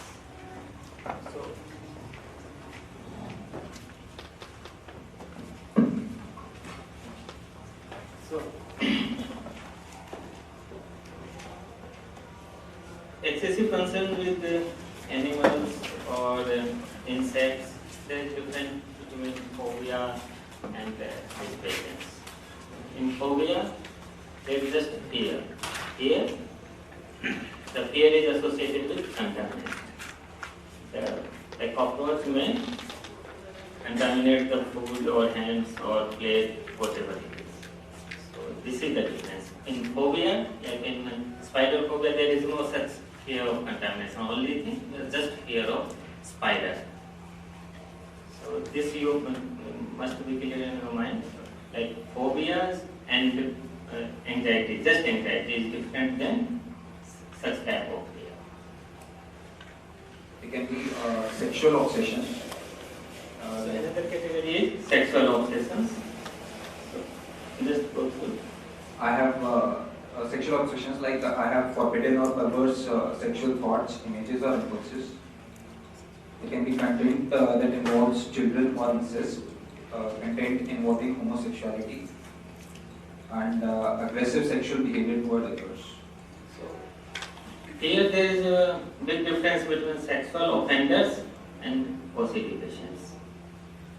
Sexual offenders, basically they try to commit certain acts, so they plan, they visualize, they prepare themselves for such act, then they commit the act. Here our patients are getting certain thoughts, impulses or images that they may involve in certain act. So they try to resist themselves, so they should not involve in certain. Then there can be hoarding or saving obsessions. For example, in the earlier part only, like homosexuality obsessions. The person who is homosexual may try to contact another person, whereas in OCD, the person gets thought that he will become homosexual. So there is a fear of becoming homosexual. So this is the difference. Hoarding or saving obsessions, they are to be distinguished from hobbies and concerned with objects of monetary or sentimental value. They can be, I have obsessions about hoarding or saving things. Example, worries about going away, saving the unimportant things that you might need in the future, or just to pick up and collect useless things. We all are having certain traits of hoarding. Some postage discount we collect, some coin we collect. Okay, these are comes under hobby. These are not obsession. In obsession, there is a great anxiety associated with the discarding of the objects. If I discard this, I may need in future. So second is the interference due to obsessive thoughts. 0, none. 1, slight interference with social or occupational activities, but overall performance is not impaired. Second, definite interference with social or occupational performance, but still manageable. 3, it causes substantial impairment in social or occupational performance. 4, it is incapacitating. So here again, interference. What do we expect? Obsessions are interfering or not?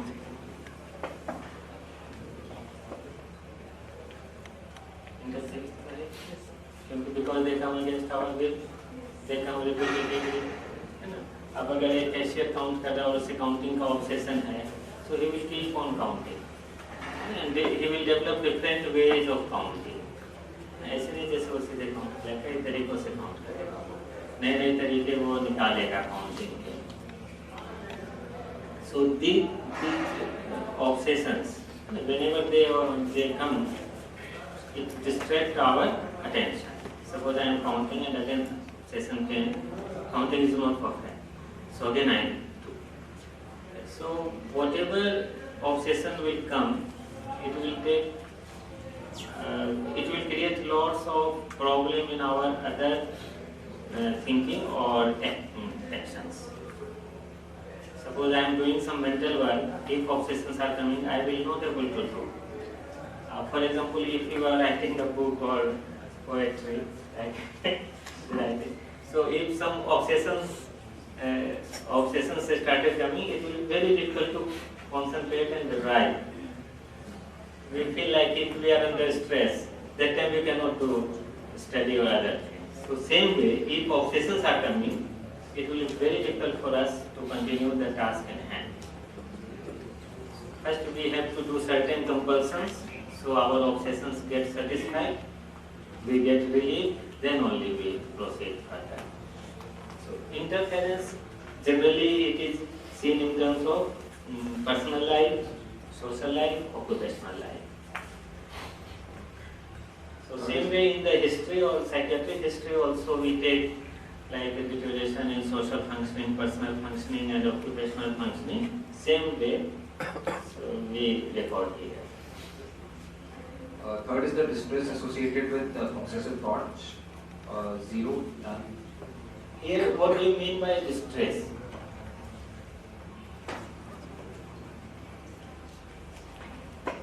क्या मतलब है distress का? Yes, distress means why me? मुझे क्यों है? मैं क्यों ऐसा करता हूँ? मैं क्यों ऐसा कर रही हूँ? मुझे पता है ये फालतू का है, फिर भी मैं लगा हूँ इसमें, क्यों नहीं छोड़ पाता? So basically this is related here and there. ठीक है? They are not too disturbing. Second, 2, they are disturbing but still manageable. 3, they are very disturbing. 4, they are near constant and disabling distress is there.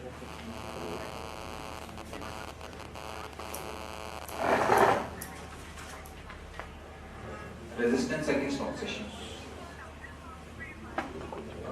Do we resist or no? Obsessions आते हैं तो हम उसे दबाने की कोशिश करते हैं हमेशा, because we do not want them. नहीं चाहते कि वो आए, तो वो जब भी आएंगे हम उन्हें दबाने की कोशिश करेंगे, ऐसा कुछ करेंगे कि वो नहीं आए, रेसिस्ट करेंगे, ऐसा नहीं है। They are 0, makes an effort to always resist for symptoms so minimal they doesn't need to be actively resisted. 1, they try to resist most of the time. 2, makes an effort to resist. 3, leads to all obsessions without attempting to control them, but does so with some reluctance. 4, completely and willingly leads to all obsessions. Here there is a little different in the story. Like if the person totally is every time do whatever the thoughts are coming, so we give taking 4. If resistance is less, this shows lack of insight. The person is now reached to chronic stage, so he does not have no insight if these are irrational thoughts. Now the person thinks if these are normal thing and he or she has to do such things. Next, the degree or control over obsessive thoughts. Okay. So whenever thoughts comes, can you control? So in resistance we do not assess control. Resistance is there or not, only we assess only that much thing only. वो हो पाता है, control नहीं हो पाता, उससे कोई मतलब नहीं हुआ, लेकिन वो रेसिस्ट करता है कि नहीं, ये जरूरी है assess करना. Here we assess control. कि वो जो रेसिस्ट करता है, कंट्रोल है भी उसका या नहीं है. That part we are going to assess. 0, there is complete control. 1, much control, usually able to stop or divert obsessions with some effort and concentration. 2, moderate control, sometimes able to stop or divert obsessions. 3, there is little control. Patient is rarely successful in stopping or dismissing obsessions. Can only divert attention with difficulty. 4, there is no control. It is experienced as completely involuntary, rarely able to even momentarily alter obsessive thinking. So here basically, if obsessions are more intense, more repetitive, more frequent, there will be less control. So if we have rated 4, means obsessions are more intense. Now, anybody has seen any obsessive patient? Please come. So have you seen? Okay, different items. So now you are going to administer OCD. by box. Okay? So with your mistake, we'll learn more things. So you have to role play your patients. Okay, whatever things you have elicited, you have to share it.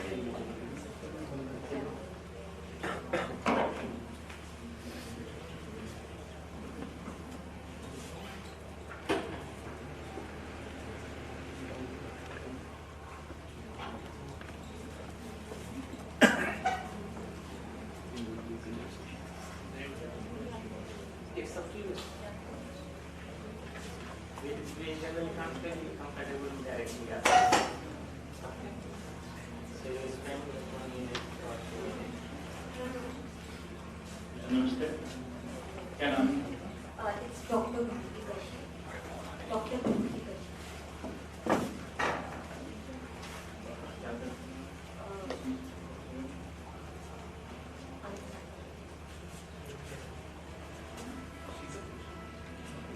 Okay, I have obsession, like आपने जो patient देखा है ना, उस patient के बारे में आप Okay, I used to wash my hands again and again, and from past, from past 1 year, I haven't took bath, and my baby is on my lap, and I even, I don't used to send my baby out, and my compulsions are basically like I don't used to touch switch codes. Basically at 1 o'clock I don't do any work till 1 to 2 o'clock, then 5 to 6 o'clock I don't do any work. Then basically I never I used to take bath take head bath 5 times whenever basically I used to use washroom. I used to wash my head again. Then some numbers, they are ill for me, like 13, 7, 15. I don't like these numbers. Even on this date, I don't do any work. I used to sit at one corner and I don't used to do any work. Even I don't change my clothes. Clothing is there. I used to collect all the clothes with me, and even I don't like people to talk with me. Even I don't even properly. I feel frustrated if my husband comes close to me. Like I feel very frustrated. I even don't believe on my mother-in-law or on my husband. I don't, I used to keep my son with me. I don't used to, send him out. It will be out of my sight, basically. So I feel like some ill thing will be happening. Now, these are my problems. What's will come in my mind? Like, I can hurt myself or something will happen, I will kill my child. So that's why, I don't keep knife in my kitchen. I keep only spoon. So here, I think she has done very good job. Patients of OCD, they keep on, once they start, they keep on elaborating their each and every symptom. So we have to shape the interview.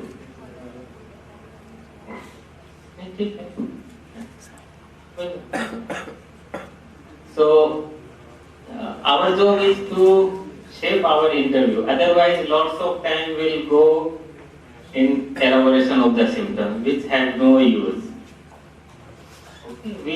Because we have to just ascertain what are the categories, what are the types of obsessions, or what are the types of compulsions are there. Because we have limited time. Limited time in one session, we hardly give 45 minutes to 1 hour. And if you leave the patient in elaborating symptoms, there will be no end.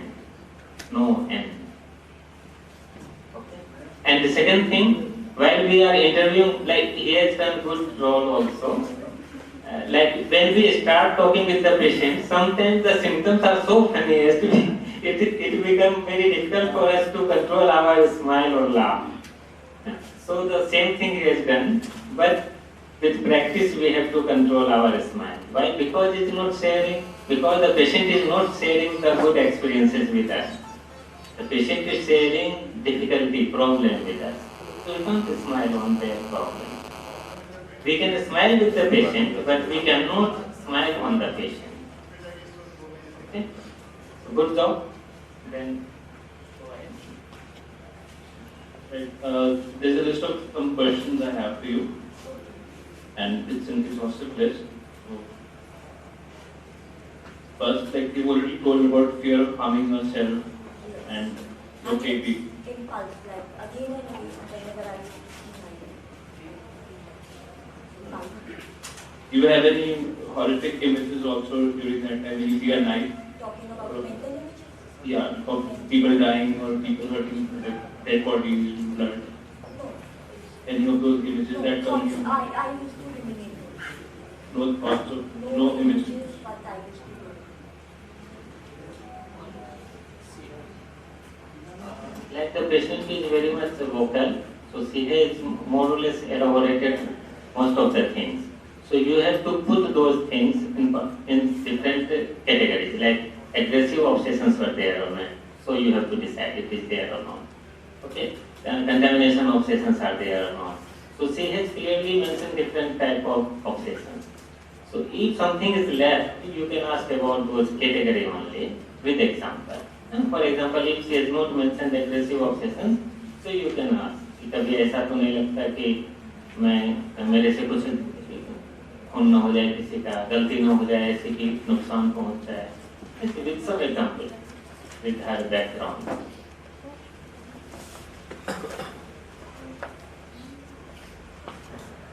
कभी ऐसा भी होता है कि कुछ सामान इकट्ठा करने की आदत हो आपको?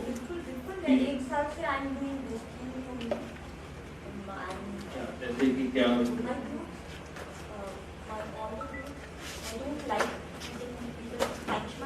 कोई इकट्ठा करने की आदत, जैसे पुराने कागज, फिल्म, कोई पर्ची वगैरह इकट्ठा करते हो कि कभी बाद में काम आ जाए, फ्यूचर में काम आ जाए, ऐसा कुछ कभी इकट्ठा करके रखा हुआ? बिल्कुल बिल्कुल, घर में जितना भी like to my house full of mess basically. So I've collected all the things and I don't like people to touch my utensils. Utensils or clothes which are useless basically. I don't wish to give them to anyone, even to my close persons, my mother. अगर काम फिर भी नहीं है आपसे, अगर मतलब tight हो गए हैं, मैं घर से बाहर ही नहीं निकलती, मैं बैठी रहती हूँ और एक ही कपड़े मैंने एक ही साल से पहन कर रखती हूँ, कोई बाल नहीं धोए एक साल, नहीं हुआ एक साल. बच्चे को उतारा नहीं हो, उसकी मसल्स वीक हो गई है.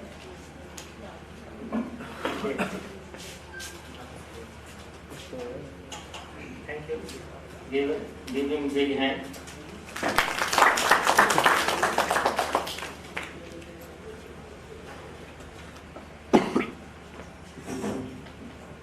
Now I'm sitting in this chair. It doesn't mean I'm better than him. Okay. But certain thing I wanted to highlight. Like all type of patients, whatever illness they are having, whatever problem they are having, they are in distress.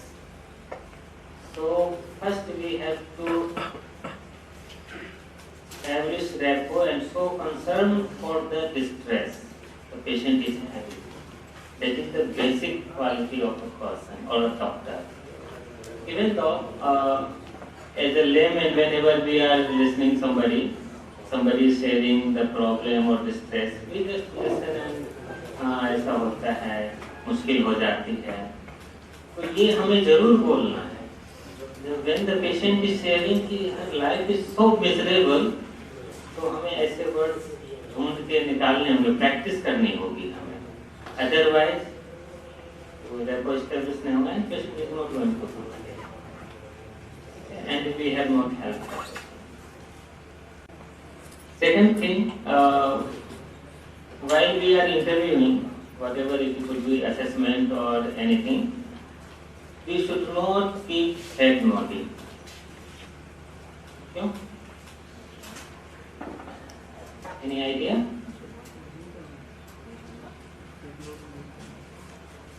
Head nodding से ये लगता है कि हम समझ रहे हैं अपनी आपकी बात, बट ये भी मैसेज जाता है पेशेंट को कि द पर्सन इज राइट, मैं सही हूँ, डॉक्टर भी ऐसे कह रहा है, टेस्ट मतलब मैं ठीक, मैं सही हूँ, मैं जो बोल रही हूँ वो सही है, मुझे ऐसा ही होना चाहिए, मेरे साथ जो हो रहा है वो ठीक है। तो हेड नोडिंग से भी हमें बचना चाहिए whenever we are doing clinical interview. Sometimes we have to give impression that we are listening properly. So for that we are using eye contact. Head nodding, no need to do such things. क्योंकि ये dual message जा सकता है patient को. Because our country is so vast and differently cultured country. Every 100 kilometers there is different culture. So we do not know what behavior will be interpreted in what manner. And there are well-researched papers on these things.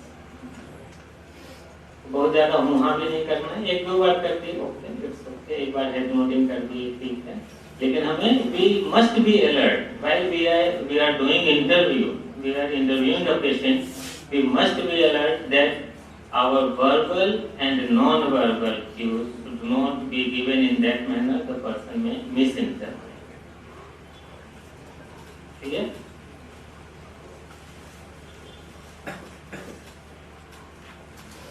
So whatever you have said, it seems to me like that you are in a miserable condition. So how do you manage your day-to-day work? How do you spare time for your children? My child is on my lap for past month. So like Daddy used to take care. But like he should be in my side, not out. Okay, so you want to say you are not taking care of them, but It depends. but you are observing them, they are doing fine. Okay. And then how much time do you spend on your these things to manage your anxiety and other problems? And in a day, how much time is wasted on these things? Like at night I am okay. In morning, my anxiety level is rise. In morning I am whole day I am. So you want to say whole day you are Whole involved? day I am thinking, I am feeling it. So do you know that these things are not necessary whatever you are doing? Or do you think these things are necessary? No, I think these things are necessary. Necessary? Because they reduce your anxiety? Yes, it is whenever I do, work of in my own way, so I feel Relaxed. Okay. But do you also feel exhausted after doing so many times same rituals again and again? Yes. So you feel exhausted also. So it gives me an idea that still you are trying to manage your anxiety, but ultimately you are getting exhausted. Yes. So that way you are not basically managing your anxiety. Yes, because of this. So basically you have to find out certain other ways to manage your anxiety. Yes, I want. Because So my we- child is in trouble. So basically, we will discuss later on this issue how to manage this anxiety with other ways. Because these ways are giving you temporary relief only. So we will meet tomorrow again.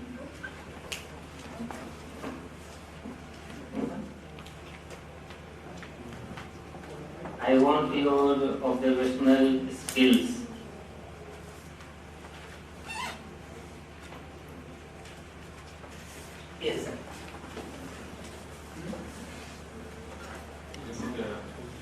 No doubt, Salin. This was an excellent conversation, and the way it was handled. Having a practical experience of how do we interview patients and how to make assessment on the vibe. This was Vibox on the Vibox. I mean, just the last few moments, I was wondering. Sounded to me as if there were few questions which were thrown on her, and like as if they were suggestible. I just want to hear your views on that. Like as if about her anxieties.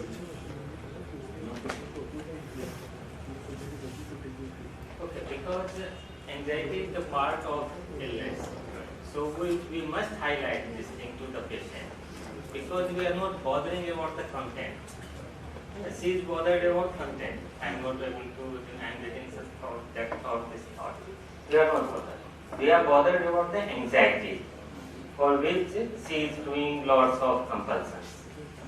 So my main aim is to bring her focus from the content to anxiety. Because in the therapy, I will start with, suppose if I am going to start with exposure and response prevention, so there again, her focus will be on anxiety, not on the content, not on the thoughts. So that way we have to shape the patient accordingly, so the patient will be ready for the intervention. If I can't prepare the patient in that way, so what will happen? During the intervention also, the patient will come with the content only. And this is very rude to say to the patient that I am not interested in. Because patient has come to share her content only.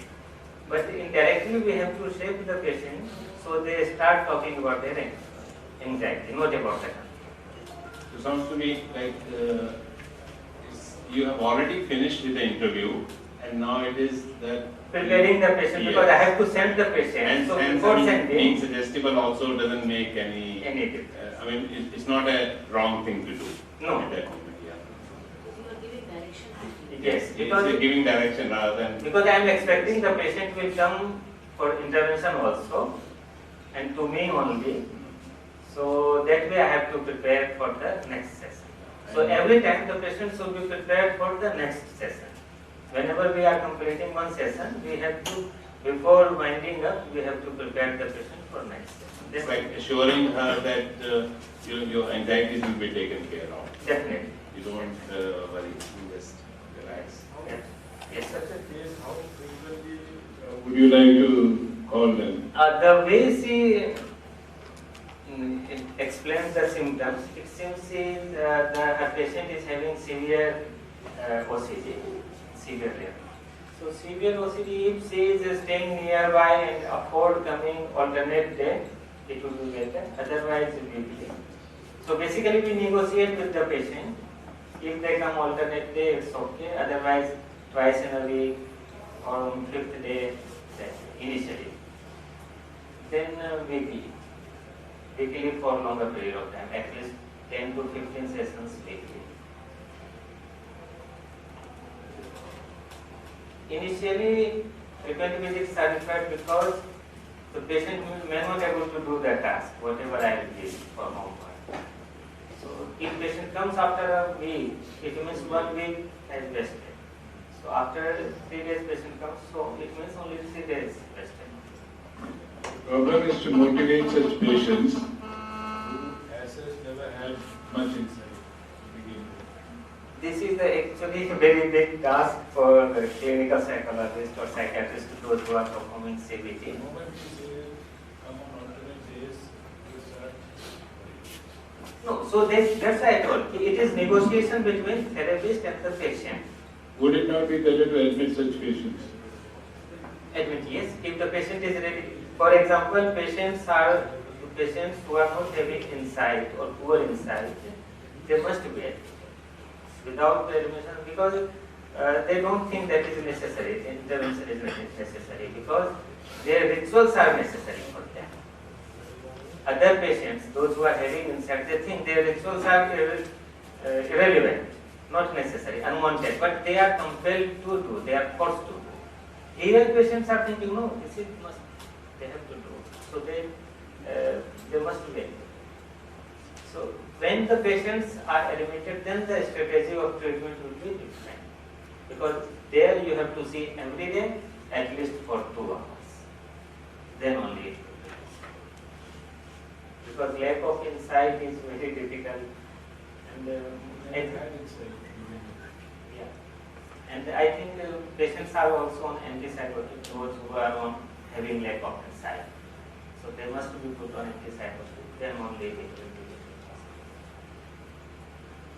So it's just not like that the patients having moderate to severe OCD coming with the psychologist, and psychologist is doing CBT and patient improves. No, never.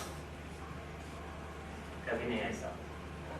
Patient must be on medication. Only mild OCD you can manage without medication. Yes, sir. This is about just a comment. This is about the social desirability effect. Yes. Your client seems to be a very good client, model client, who tells that I wash my hair every time I go to the washroom. And again says that my hair is not washed for last 1 year. So these contradictions are natural.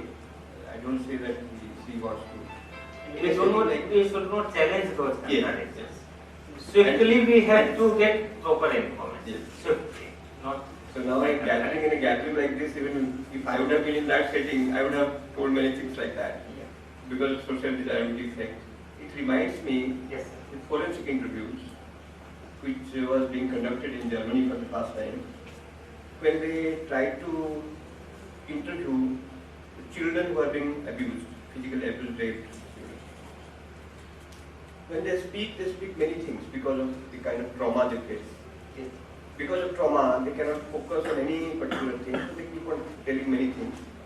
Many times, even a person who is not a culprit is being caught. So it is very important to make an interview appropriately. What they did, they reverse the sequence of events that happens. One is from the beginning what happens to tell us, then from the end tell us what happened till the beginning. This is done not only with the child clients, but also it allows the people who are involved in this kind of crime to establish whether what has really happened. Maybe that in 2-3 sessions we'll come to know what are the core symptoms, and maybe a few more interviews will be required to go. Thank you, sir. But sir, definitely, like as a clinical psychologist, we see patients after detailed workup.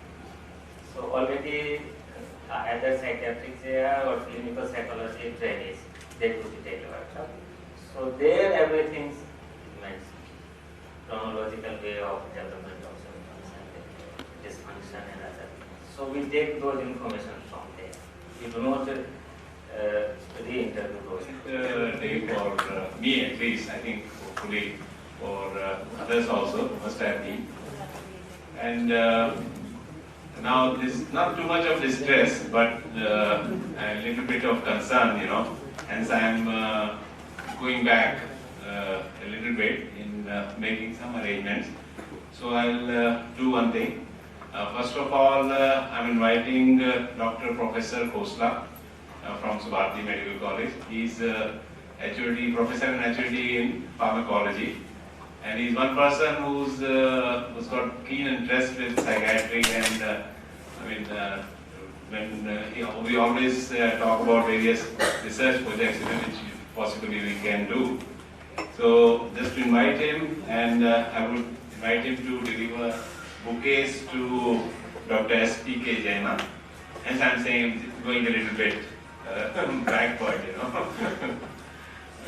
please.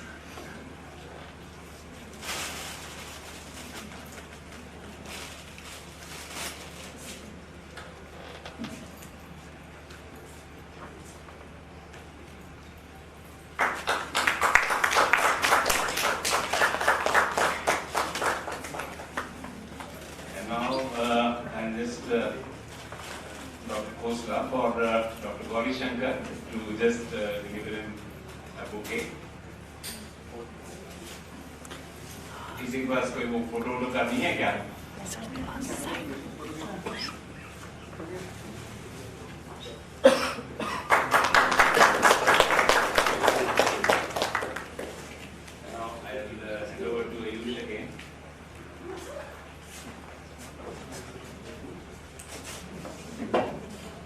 I would like to request Dr. Sunil Chaudhary, the Organizing Secretary and Professor, Department of Psychiatry, Subharti Med College, to present a memento to Dr. Gauri Shankar.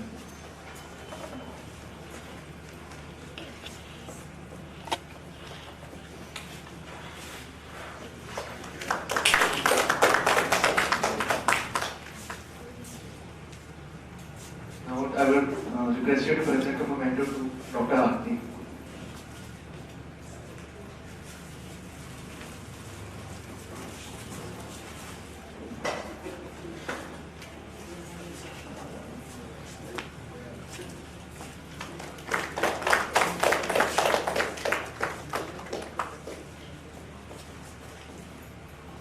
One piece of knowledge. There is an interesting site or collection of series of lectures on YouTube, TED Talks. On that, I have read and seen and heard the presentation on listening and speaking. And I wish that all present here will benefit from the content. The person who has given it is Julian Treasure. The title is Julian Treasure, and it's on listening and effective listening and effective speaking. Julian Treasure. Another thing is Emotional First Aid by Guy Winch, G-U-Y, Guy, W-I-N-C-H. And it's so wonderfully discussed that day-to-day emotional trauma, how can we heal? And basically, as a physician, I always think how can we prevent people getting into the trap of illnesses. So if we keep on giving emotional first aid to ourselves and our family members, I wish less and less cases of OCD we face. Thank you.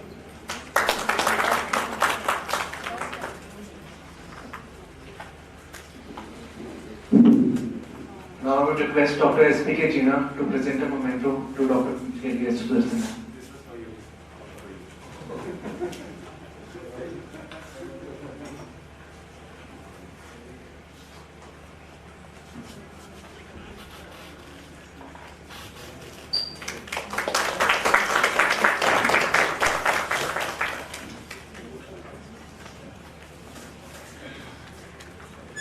With this, we come to an end for today.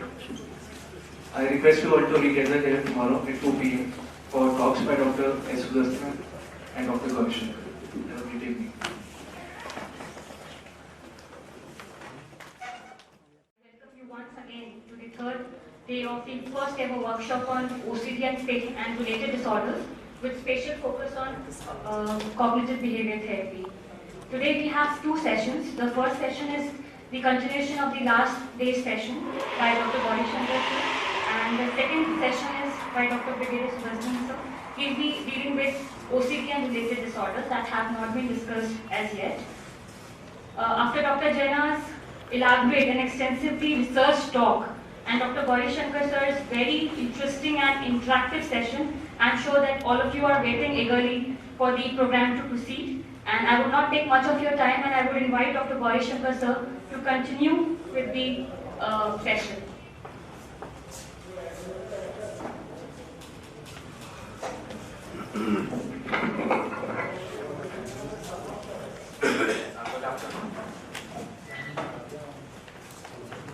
So today I am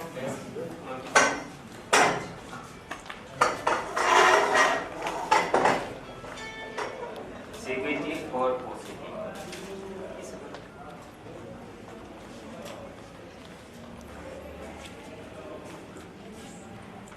A thorough assessment is required for CBT. First, the case must be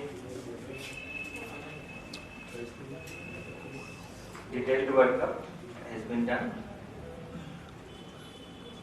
Detailed workup generally should be done by a psychiatrist or trained clinical psychologist. Trained clinical psychologist means those who have degree or such a one.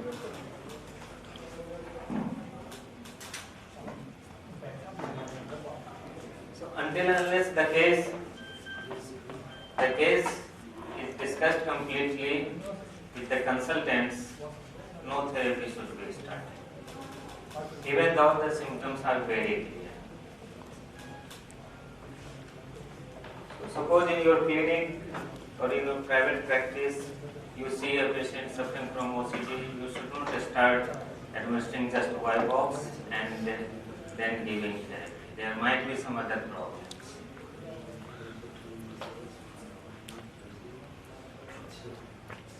Today I am not going to discuss about other aspects of OCD, but the prerequisites for starting CBT. You should have training in CBT. Otherwise, you will do blunder. You will commit lots of mistakes which will harm your patient.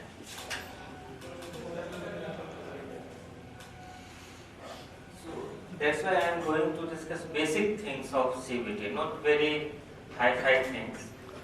Even if you follow certain basic things in your practice, at least you are not going to do harm with your patients. That is the life. Even if patient doesn't improve, because even some of the patients do not improve, even they are taking therapy by the expert. So don't worry about those aspects. Patient is improving or not. But your case should not be worsened by your mistakes. That is your moral responsibility. So first thing, we should focus on repo. Without repo, we should not start any therapy or any assessment.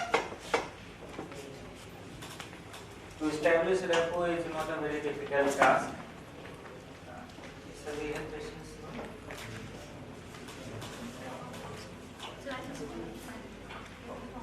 At 10 minutes.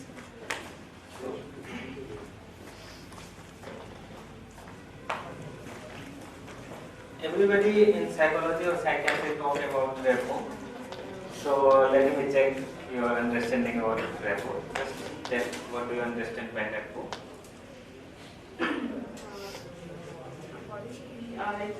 feel comfort with the patient कि वो हर बात share कर सके.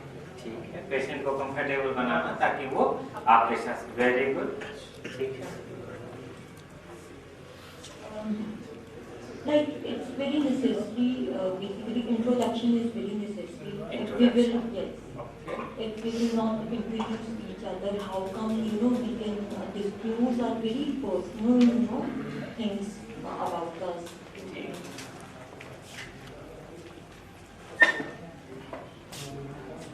We should not directly ask about her or his company.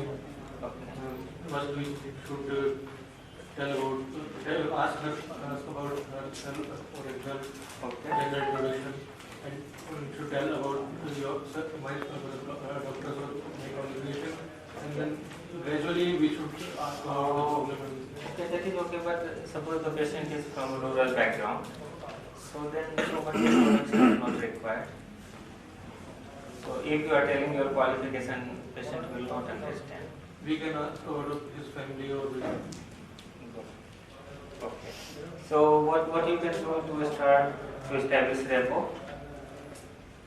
So we can establish a rapport by making a proper introduction and by making the patient comfortable with us, and that he can share his ideas and his complaints, and making him feel safe that I am going to share my inner thoughts or my problems with the person, that will not be go beyond that person to others.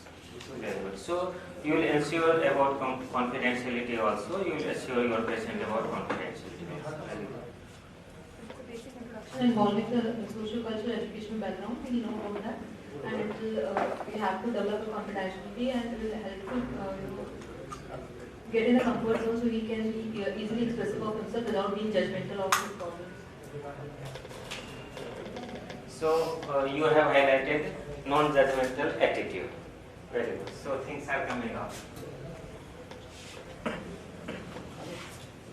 May I request everyone to please come forward so that You want to share something? please I request everybody to क्या नाम है आपका? हाँ मेरठ है।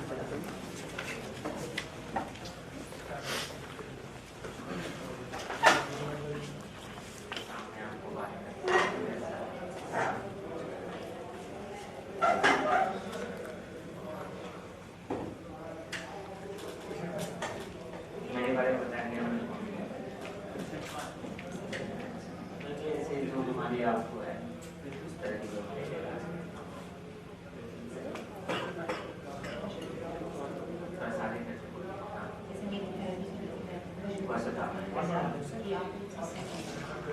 बहुत अच्छा समझा। मेरा नाम डॉक्टर गौरी शंकर है। आपको ये बीमारी कब से है? मैंने 10th क्लास पास की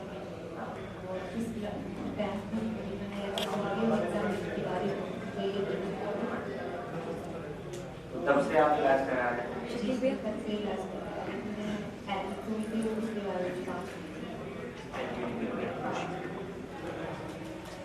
से कुछ फायदा होगा आपको? थोड़ा सा माइंड आराम से प्रमाण कैसे रखेंगे तो आवाज जिस तरीके से मैं परेशानी होती है अपनी जिंदगी से और अपने आप में, और मतलब मुझे लगता है कि शायद मेरी जिंदगी है और मैं जी भी सकती हूँ।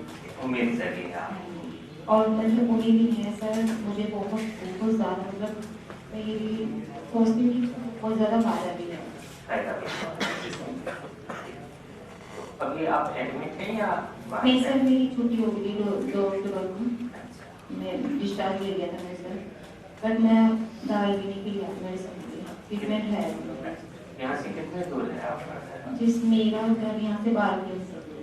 और कितना समय लगता है? सर ये लगता है आधा घंटा है। कैसे आते हैं? सर मैं पापा भी ले आते हैं घर से बाइक से, वरना मैं ऐसे ही आ जाती हूँ ऑटो से। हाँ जी। कितने पैसे लग जाते हैं? यही ज़्यादा नहीं है। सर क्या रहे हो आप? सर मैं टीचिंग कर रही हूँ। पढ़ा रहे हो आप? हाँ जी।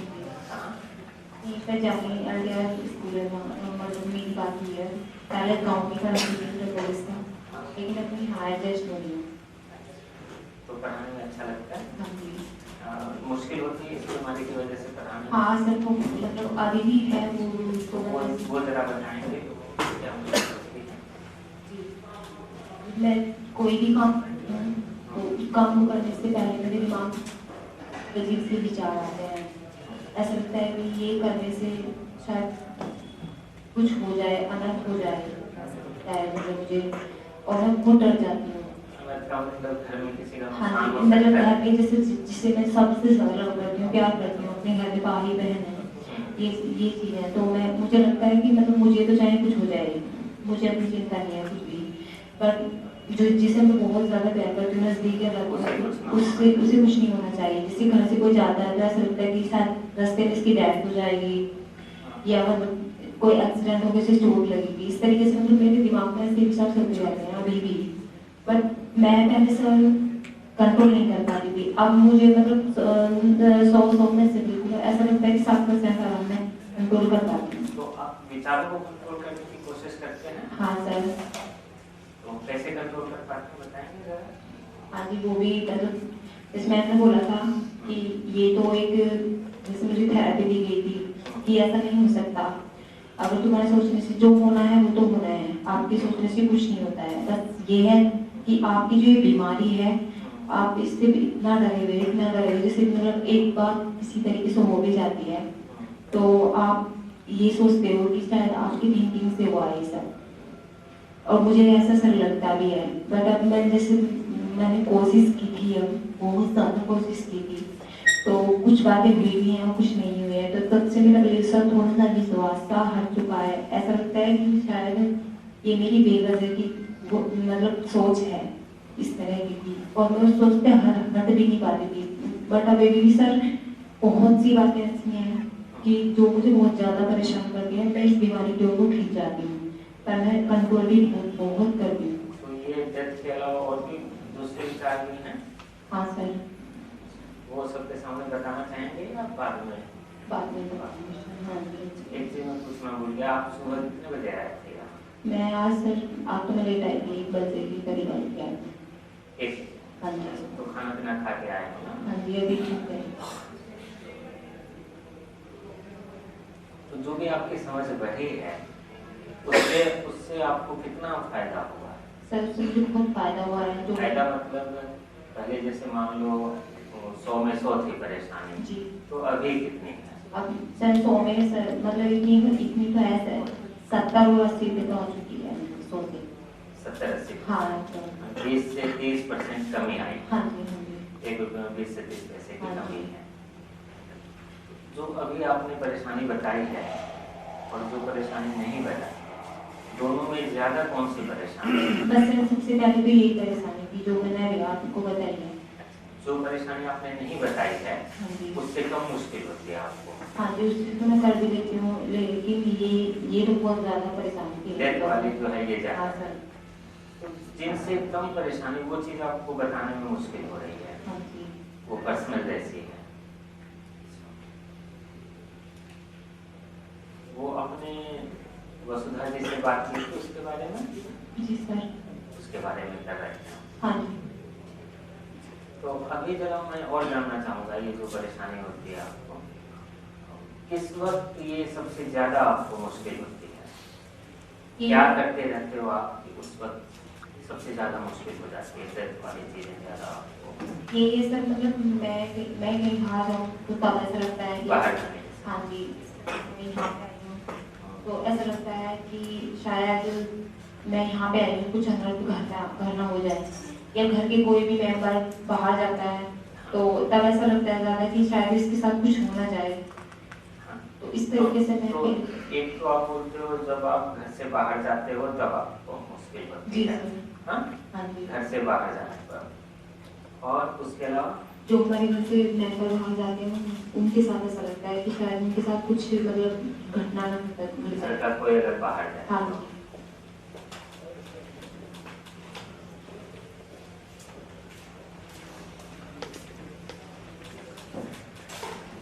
घर का कोई भी जाए या केवल वो जाए जिसके बारे में आपको ज्यादा? नहीं सर, मतलब ऐसा लगता है कि कोई भी जाए, कोई भी तो मतलब जाएगा तो कोई और मुझे लगता भी है कि मैं ऐसा अब तो मैं कुछ समझने लगी हूँ सर कि मेरे जाने से या किसी और के जाने से अब मुझे मैं एडमिट नहीं यहाँ पे 2 दिन रही एडमिट, तो उससे मुझे ऐसा लगता है कि मेरे जाने से या किसी और के जाने पर सभी सर मुझे बहुत परेशान करते हैं बेचारा अभी भी इस टाइम पे भी। बट मुझे मतलब जैसे मैं सोचती हूँ कि ये जा रहा है, जो नहीं जाने वाला वो जा रहा है, या अदर कोई और जा रहा है। दो चीजें आपने बताई और डिटेल में तो बाद में बात करेंगे। जी सर। अभी दूसरे लोगों को सीखना है ताकि दूसरे जो मरीज आएंगे उनको ये अच्छे से ठीक कर सकें। तो मेरे को जानना चाहता हूँ, एक तो जैसे आप घर से जब बाहर निकलते तब ये विचार है, दूसरा घर का कोई भी सदस्य जब बाहर जाए तो ये विचार आपको बढ़ जाते हैं, और क्या परिस्थितियाँ हैं जिसमें ये विचार? बस ये परिस्थितियाँ और मैं वो क्या करने लगती हूँ कि बार-बार ऐसा लगता है कि हाँ वो मतलब बहुत मन करता है।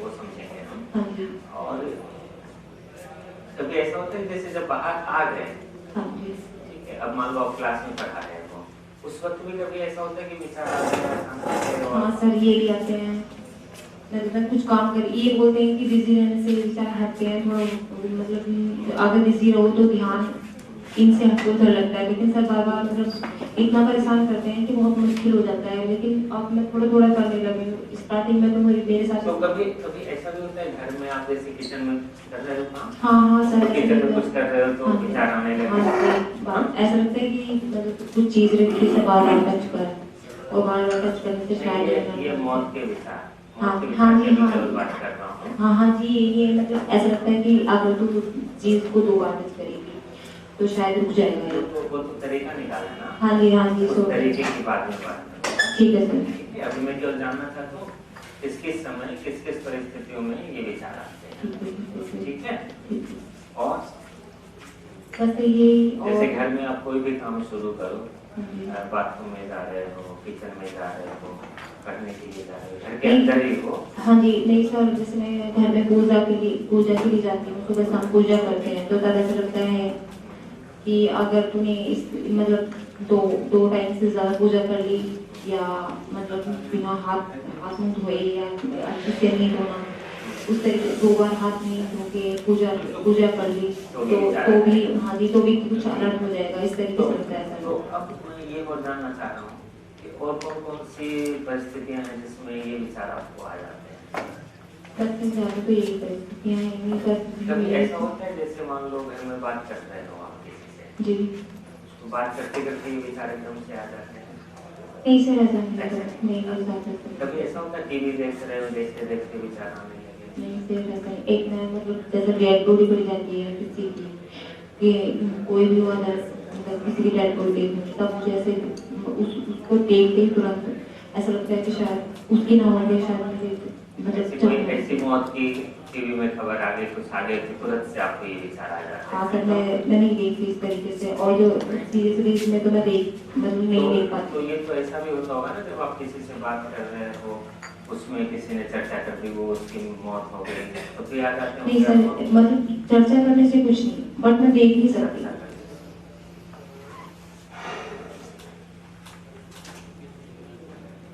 अभी हम लोग इसी पे बात करेंगे। हाँ, अभी जो मौत वाली चीजें आपने बताई है तो उसी पर अपना ध्यान रखें, जो और दूसरी परेशानियां हैं आपको उसकी चर्चा करें। ठीक है, अब मैं ये जानना चाहता हूँ आपसे, इस बीमारी के बारे में आपको क्या क्या जानकारी मिली है?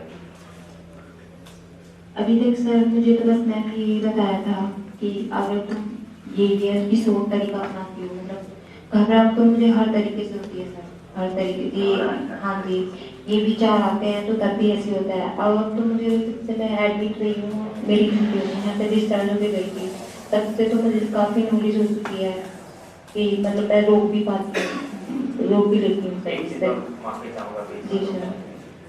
मैंने ये नहीं पूछा आपको जाने के जल्दी तो नहीं है? नहीं सर जाने के जल्दी नहीं टाइम है आपके पास? हाँ जी थोड़ा टाइम दे सकते हो? जी sir. Any comments about the repo?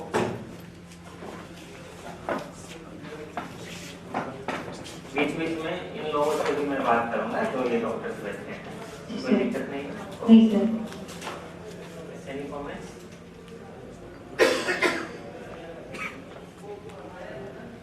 Yes. Does she have any problems while in traffic, or when she sees any fast moving, like any anxious situation on the road? Does she have any question of issues there? That we'll discuss later. I just want to know about repo was established or not? Yes. Is she comfortable? She is even in some big crowd, she is comfortable. Yes. And now I am going to start therapy. Initial assessment I have done because I have to demonstrate ERP, exposure and response prevention. So that's why I have focused on that. And then now any therapy starts with psychoeducation. So first I have to elicit her information that I provide her. अब मैं आपसे ये जानना चाह रहा हूँ, आपको अभी तक जो भी इस बीमारी के बारे में जानकारी मिली है दूसरों से, अपनी बात अब आपको नहीं करते, दूसरों से जो जानकारी मिली आपको वो आप क्या क्या जानकारी मिली इस बीमारी? तो मतलब सर जैसे कि किसी और को ही हुई बीमारी या नहीं, दूसरे लोगों ने आपको बताया होगा ना ये बीमारी क्या है, नाम क्या है इसका, कैसे होती है, क्या क्या चीजें होती है इसमें? जैसे ब्लड प्रेशर की बीमारी सुने हैं, क्या होता है उसमें? ये कि धीरे धीरे सर बीपी जो है मतलब हाई होने लगता है। हाई हो जाता है, कुछ लोगों को लो होने लगता है। हाँ जी। तो उसी तरह से इसमें क्या होता है? हाँ, मैं तो इस बीमारी को यही बताया था सर कि ये बीमारी जो है जो कोई भी इंसान अगर आपके अपने माइंड पे ज़्यादा डिप्रेशन रखता है, डिप्रेशन ये तो मैं भी मानती हूँ सर कि डिप्रेशन रखने से ये बीमारी वो ज़्यादा होती है। और माइंड का डिप्रेशन? हाँ जी। डिप्रेशन का क्या मतलब? ये एक बात को बहुत ज़्यादा चिंतित होना किसी के लिए, मतलब उस बात से ध्यान न रखना, चिंता सी लगी रहना। मैंने टेंशन की बात बोलना चाह रहे हैं। डिप्रेशन का मतलब टेंशन आता है। हाँ जी, हाँ जी, हाँ जी। तो अगर माइंड में बहुत ज्यादा टेंशन पड़े तो ये बीमारी वो बढ़ने लगती है। तो ये माइंड में टेंशन कैसे बढ़ता है? बस यही घर की बातें हों या पढ़ाई से संबंधित कोई बात हो या कोई घर में कोई कुछ बोल दे, मतलब डांट दे या क्या, बस फिर दिमाग से बातें नहीं आती सर। ये तो बीमारी होने के बाद? हाँ जी। और यही बस कि अगर दिमाग पे ज्यादा जोर करोगे तो ये बीमारी बढ़ती है। और जोर करने से बीमारी बढ़ती है? हाँ जी। और इसमें बहुत सारे लक्षण हैं, जैसे बार बार हाथ धोना और किसी से बातें ना करना, शांत बैठ जाना एक तरफ, अंदर बह होना, दूसरी तरफ के ऐसे लगना कि पता नहीं ये मतलब ये कैसे काम कर रहे हैं, मैं ऐसा काम कभी नहीं कर सकती, अपने आप को बिल्कुल दुनिया से अलग रहना। अपने आप को कम समझना। हाँ जी। दूसरे लोग अच्छे हैं, मैं बहुत बेकार। ठीक है। और ये है सर कि क्या मैं अपनी जिंदगी में ऐसा कुछ नहीं कर सकती, मतलब जैसे और लोग कर सकते हैं, ऐसे नहीं कर सकते। हाँ जी। और बार बार मतलब ये इसका ये सफलता से है, इसका मतलब जैसे दूसरे लोग सक्सेस। हाँ जी, मतलब दूसरों को अपने से ऊपर सोचना और अंदर बह रहता है कि ये मैं मतलब इस बीमारी में एक बात बोल रहती है सर कि रूल्स के अनुसार ही काम किया जाता है। रूल्स के हिसाब? जी सर, कि कोई रूल्स बन गया कि इतनी बार हाथ धोने हैं या इतनी बार थिंकिंग करनी है, सोचना है, तभी उस काम को करना है। यदि वो रूल्स के अनुसार काम ना किया जाए तो वो हानिकारक सिद्ध होगा, मतलब अपने लिए या अपने घर वालों के लिए, किसी के लिए भी। तो इस बीमारी में कोई भी इंसान हो, मैं हूँ या अगर कोई हो, अगर किसी के पास में रूल बने हुए हैं तो वो बिना रूल के काम नहीं कर सकता। कैसे बनते हैं ये रूल?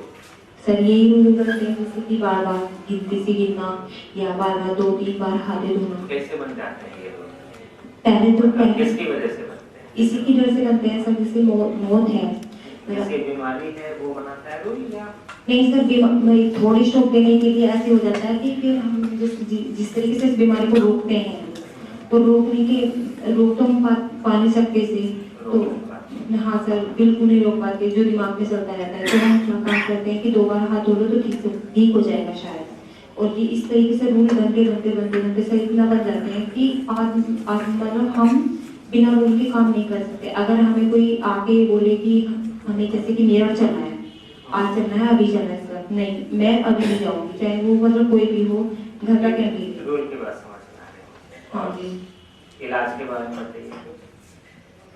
इलाज के बारे में किस तरीके से सर? बताया जाओगे ना कैसे इलाज होता है इस बीमारी का? हाँ जी, बस ये मेडिसिन वगैरह लेनी है और ज़्यादातर ये है कि इस बीमारी में सर शायद मेरे देखने से तो ये लगता है कि थेरेपी ज़्यादा अच्छी रहेगी।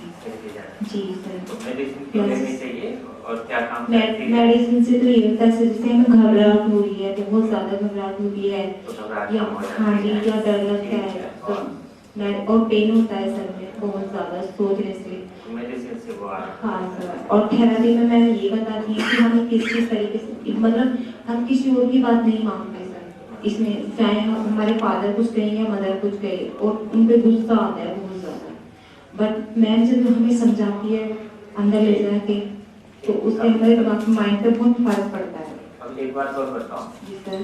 कैसे हो जाती है ये बीमारी? एक तो आपने कहा माइंड पे जोर पड़ने से। हाँ जी। होती कैसे है उसके अलावा? बस सर ऐसे ही मतलब बहुत अजीब के विचार आने लगते हैं स्टार्टिंग में मुझे, तो इस तरीके से शुरुआत कैसे होता है? शुरुआत सर मुझे तो ऐसे ही हुआ था, पहले मैं भी सोचती थी मैं क्या पता नहीं मुझे क्या हुआ है, मतलब दिमाग में अजीब के विचार आने, और जैसे कि हाथ हमने अभी साफ किए हैं, जैसे हम नल पे हाथ धो गए हैं, अभी टंकी में हाथ धो गए हैं अभी, तो हमें लगता है नहीं अभी गंदे हैं, बहुत गंदे हैं। तो इस तरीके धीरे धीरे बढ़ती है, मतलब फिर और बहुत सारी प्रॉब्लम आ जाती है तो हमें घेर देती है। जिसकी बीमारी हुई है जी सर। उसका कितना योगदान रहता है बढ़ाने घटाने में? जैसे आपको ये बीमारी हो गई जी सर। तो आपकी बीमारी जो बढ़ी उसके पीछे किसका हाथ है? आपका भी कुछ हाथ है? हाँ सर, मेरा तो हाथ है क्योंकि मुझे पहले तो पता नहीं था ये बीमारी है शायद। कैसे आपका हाथ है? जो मैं मतलब इसके शिकंजे में आई बीमारी के और बार बार इसके कहने के अनुसार मतलब विचार के अनुसार काम करने लगी, चाहे वो मुझे कोई दूसरा अदर्स पागल बोले या कुछ बोले, क्योंकि मैं काम ही ऐसे करती थी। इसमें तो आप जिम्मेदार मानते हो ये जो हाँ, बार बार जो चीजें आपने की है हाँ, इसके लिए आप अपने आप को जिम्मेदार मानते जी हो? सर। और अब मैं इतनी गिरफ्त में आ चुकी थी इस बीमारी की। ठीक है, अब मैं थोड़ी सी जानकारी दूँ। जी सर। इस बीमारी का नाम तो पता है आपको? क्या होता है इसमें?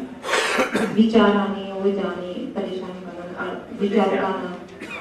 तो ये बीमारी जो है ये विचारों का खेल है और कुछ हाँ सर। ठीक है, एक विचार आएगा, ठीक है, वो विचार बार बार आने लगेगा। ये सर एक पता नहीं कि बहुत सारे विचार आते हैं मन में। इसमें बता रहा हूँ। जी सर। शुरुआत में एक विचार आया, वो विचार रिपीट होने लगता है जिससे हमें टेंशन होने लगता है। जैसे एक विचार आया किसी की डेथ में हो जाए घर में, ठीक है, और वो रिपीट होने लगे तो मुश्किल होगी। हाँ जी। वो जब रिपीट होने लगता है तो मुश्किल बढ़ने लगती है। हर इंसान का स्वभाव है मुश्किल को कम करने की कोशिश करना, तो हम उस मुश्किल को कम करने लगते हैं। जैसे भी हमें समझ में आता है, हमारे पास जो भी तरीका है उससे हम ठीक, हर इंसान तो डॉक्टर नहीं है, ठीक है ना, तो कम करते हैं उस जिस तरीके से। फिर हमें कुछ समय के बाद पता चलता है कि ये इस तरीके से तो कम नहीं हो रही, बढ़ती जा रही, लेकिन हमारे पास कोई और तरीका नहीं है कम करने का, और हमें पता है जब हम इससे कम करते तो ये कम हो जाती है। वो 10 मिनट के लिए क्यों ना, या जब तक दूसरे फिर से विचार ना आने शुरू हो तब तक के लिए कम होता है। ठीक है, जो विचारों का आना है, अगर विचार ना आए तो हाँ सर, फिर तो कोई मुश्किल है नहीं सर। ऐसा हो सकता है कि दिमाग में विचार आने बंद हो जाए? नहीं सर, ऐसा विचार तो आते हैं, मतलब किसी भी तरह से आए हैं। कोई विचार आपको जो विचार आते हैं, फिर आपको ऐसा लगता है कि ऐसे विचार दूसरे लोगों को भी आते होंगे? सर मैं सोचती हूँ, बहुत सोचती हूँ इस बारे में क्या कि शायद मेरी तरह इन लोगों को भी विचार आते हैं या नहीं आते, मतलब ये इतनी हैप्पी लाइफ जी रहे हैं इस तरीके से। जो डेथ के विचार हैं, हाँ सर। कि दूसरे लोगों को आते हैं कि नहीं आते? हाँ सर, सोचती हूँ मैं ऐसा क्या कि शायद मेरी तरह दूसरे लोगों को भी आते हैं ये विचार, या मुझे ही आते हैं सर। लेकिन आपको पता नहीं है? नहीं सर, मैं ये पूछ रहा हूँ, अच्छा आपको पता नहीं है? नहीं सर। तो मैं आपको ये बताऊँ, ऐसे विचार सबको आते हैं, मानेंगे इस बात को? जी सर। तो दूसरे तो परेशान नहीं है, क्या फर्क है दूसरों में और आप में? सर मतलब मैं ये सोचती हूँ कि विचार तो आते हैं, लेकिन पर मेरे से जो दूसरा होता है वो इतना परेशान नहीं होता जितना मैं ये विचार मुझे परेशान करता है। एकदम सही कहा आपने। तो ये क्यों फर्क है? दूसरे परेशान नहीं होते, आप परेशान होते। सर ये तो मैं बता नहीं सकती कि मैं क्यों परेशान, ये तो मैं माइंड। चलो मैं आपको एक उदाहरण देता हूँ। हाँ सर। जैसे एक माँ अपने बच्चे को स्कूल भेजती है, स्कूल से आने में उसे लेट हो गए आधे घंटे, 2 बजे आना है, 2:30 बज गए, नहीं आया बच्चा, माँ को क्या विचार आएंगे? माँ को ये आएंगे कि पता नहीं उसके बच्चे के साथ क्या हुआ जो अभी तक नहीं पहुँचा। नेगेटिव आएंगे पॉजिटिव? सर ये तो नेगेटिव आएंगे। कैसे पता? बस ये बता रहे हैं कि हाँ जी। जबकि दूसरों कोई जरूरी नहीं कि हम सबसे पूछते रहते हैं कि तुम्हें क्या विचार है, तुम्हें क्या विचार है, जी सर। लेकिन लोग अपने विचार शेयर करते रहते हैं, उससे हमें पता है। अब मुझे ये बताओ, 2 बजे बच्चे को आना है, 4 बज गए, ठीक है? जी सर। अब उस मदर की हालत वैसी ही होगी जैसे 2:30 बजे थी, वैसे ही 4 बजे होगी, या हालत में फर्क आ जाएगा? नहीं सर, हालत में तो बहुत फर्क आ जाएगा उसके। क्या ठीक रिलैक्स हो जाएगी वो? नहीं सर, रिलैक्स नहीं होगी, बहुत परेशान हो जाएगी। हाँ जी। अब उसका बच्चा 2:30 बजे आने वाला होता है और 4 बजे आएगा, तो ये तो बहुत ज्यादा परेशान होगी वो। ठीक है, अब मान लो बच्चा आ गया, ठीक है, जी सर। बच्चा आ गया, वो पूछते क्या हुआ, तो उसने कहा एक बच्चा गिर रहा था, मैंने उसे बचाया जब हम लोग बस से उतर रहे थे, तो तो मेरी क्लास टीचर ने ये बात हेड मिस्ट्रेस को बताई, वो बहुत खुश हुई। तो छुट्टी के समय उसने सभी बच्चों को रोक के ये बात बताई कि जब इस बच्चे ने इतना अच्छा काम किया और मुझे चॉकलेट भी मिली। ये विचार क्यों नहीं आया कि मेरे बच्चे के साथ कुछ अच्छा हो रहा होगा? ऐसा विचार क्यों नहीं आया? पता नहीं सर क्यों मतलब ऐसा विचार नहीं आया। तो इसका मतलब आपको ये पता है कि हर इंसान के दिमाग में सब कुछ इस तरह की सिचुएशन होती है जिसपे थोड़ा सा टेंशन बढ़ता है हमारे। जैसे कोई भी सिचुएशन ऐसी जिससे थोड़ा सा टेंशन बढ़े तो निगेटिव तरह के विचार आए। ठीक है जी सर। तो उसको हम बीमार बोलेंगे उस माँ को? नहीं सर, वो बीमार नहीं सर। तो उस माँ में और हमारे पेशेंट में ऐसे जिसको बीमारी है, बच्चे के बारे में मौत के विचार आ रहे हैं बार बार, क्या फर्क है? सर उसके बाद उसमें तो बहुत फर्क होगा सर। क्या? वो तो ठीक है, एक तरीके से सोच रही है और काम भी कर रही है, मतलब वही तो मैं पूछ रहा हूँ। हाँ सर। क्यों वो काम भी कर रहे, सब कुछ कर रही है, और ये वाले ये विचार आते हैं जिस टाइम पे आते हैं, मतलब इस पेशेंट के दिमाग में। क्लियर करता हूँ इसको। जी सर।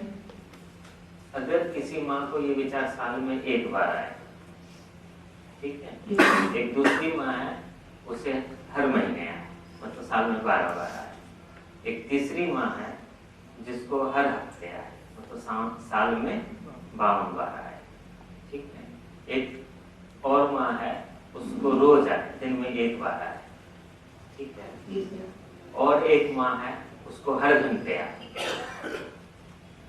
इतनी सारी माँ है, किसकी परेशानी सबसे ज्यादा होती है सर? तो जिसको हर वक्त आते रहते। सही समझा। तो परेशानी किस वजह से हो रही है? इन विचारों की वजह से, इनके बार बार आने से। अगर ये साल में 1 बार आके चले जाए फिर होगी तो नहीं सर, फिर तो थोड़ी देर की मुश्किल है वो खत्म। हाँ सर, फिर तो वो हर इंसान एक सा है। समझिए ना? जी सर। तो इसका मतलब ये जो विचार आते हैं ये विचार नॉर्मल है।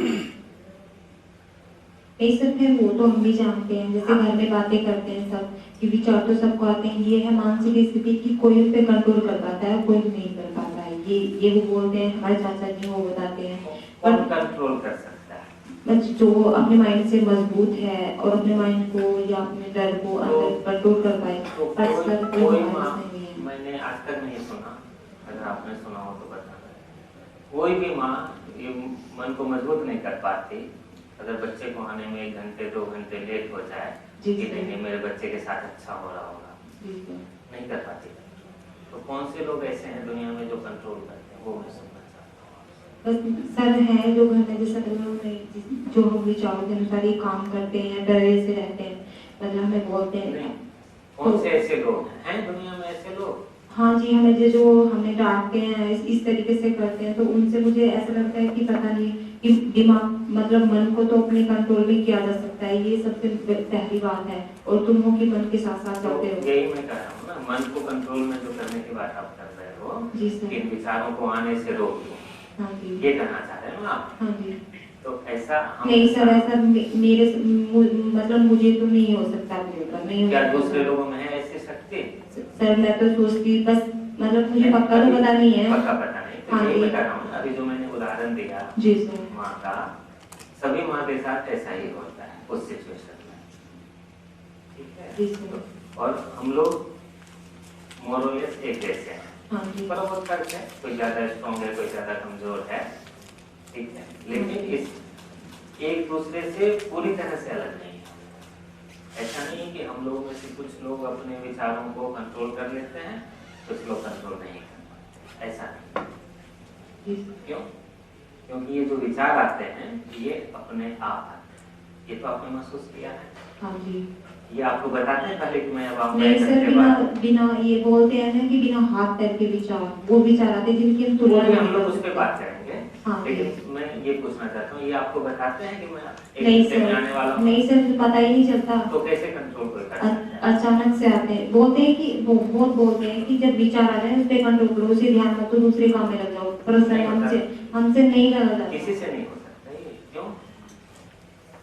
क्योंकि विचार इतनी तेजी से आते हैं। ऑटोमेटिक जी सर। अपने आप आने वाले। हाँ जी। अब एक और आपको उदाहरण देता हूँ। किसी बच्चे को फीवर हो गया, ठीक है, 100 डिग्री टेम्परेचर हो गया उसका, कैसे ठीक होगा? मेडिसिन से ठीक होगा।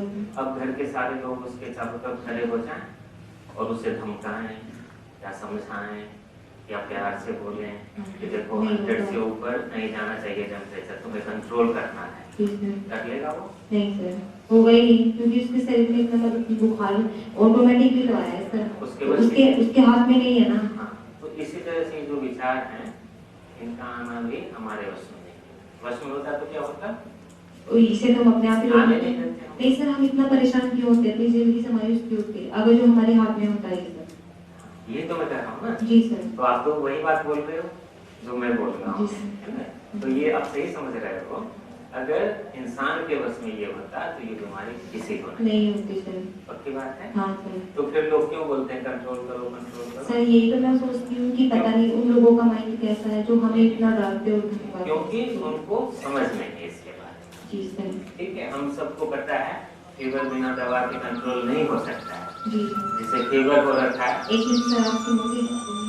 अगर हम दूसरे लोगों के धमकाने से और डांटने से वो काम कर भी देते हैं सर, वो हमारे मन को बताती है कि हमारे पे क्या गुजरती है उस टाइम पे। हम बहुत सी बातें कि एक दिन रात ऐसी हो जाती है कि हमें नींद नहीं आती, हम उसी बात को सोचते रहते हैं। तो वही से मैं कह रहा हूँ ना, आपसे ऐसे उम्मीद की जाने लगी जो इंसान के बस में नहीं। जी सर। ठीक है ना? तो लोग ऐसे इसलिए करते हैं, उन्हें लगता है शायद ये कंट्रोल करने, क्योंकि आप अपने हाथ से कर रहे हो उन चीजों को। जैसे मान लीजिए उन विचारों को संतुष्ट करने के लिए आप कुछ न कुछ करते हो, तो आप जो भी चीज करते हो सोचते हैं आप हाथ से कर रहे हो, हाथ से नहीं करोगे तो नहीं होगा, मत कर। लेकिन कहना और करने में ठीक है। तो जो भी लोग ऐसा करते हैं वो एक्चुअली उनको समझ नहीं कि ये विचार अपने आप आने वाले होते हैं। पहले इन्फॉर्मेशन नहीं भेजते हैं कि मैं आ रहा हूँ, 10 मिनट में आ रहा हूँ, तैयार रहना। ठीक है ना? तो फिर तो हम तैयार होकर बंद कर लेते हैं पार्टी। ठीक है? तो इन विचारों के आने में या जाने में हमारी कोई जिम्मेदारी, ये हमारे बस में नहीं। ठीक है?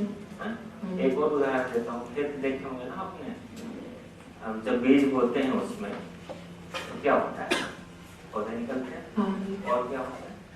पौधों से फिर जो फल आते हैं उनके फल आते हैं। और पौधों के साथ साथ कुछ और भी होता है। हाँ सर।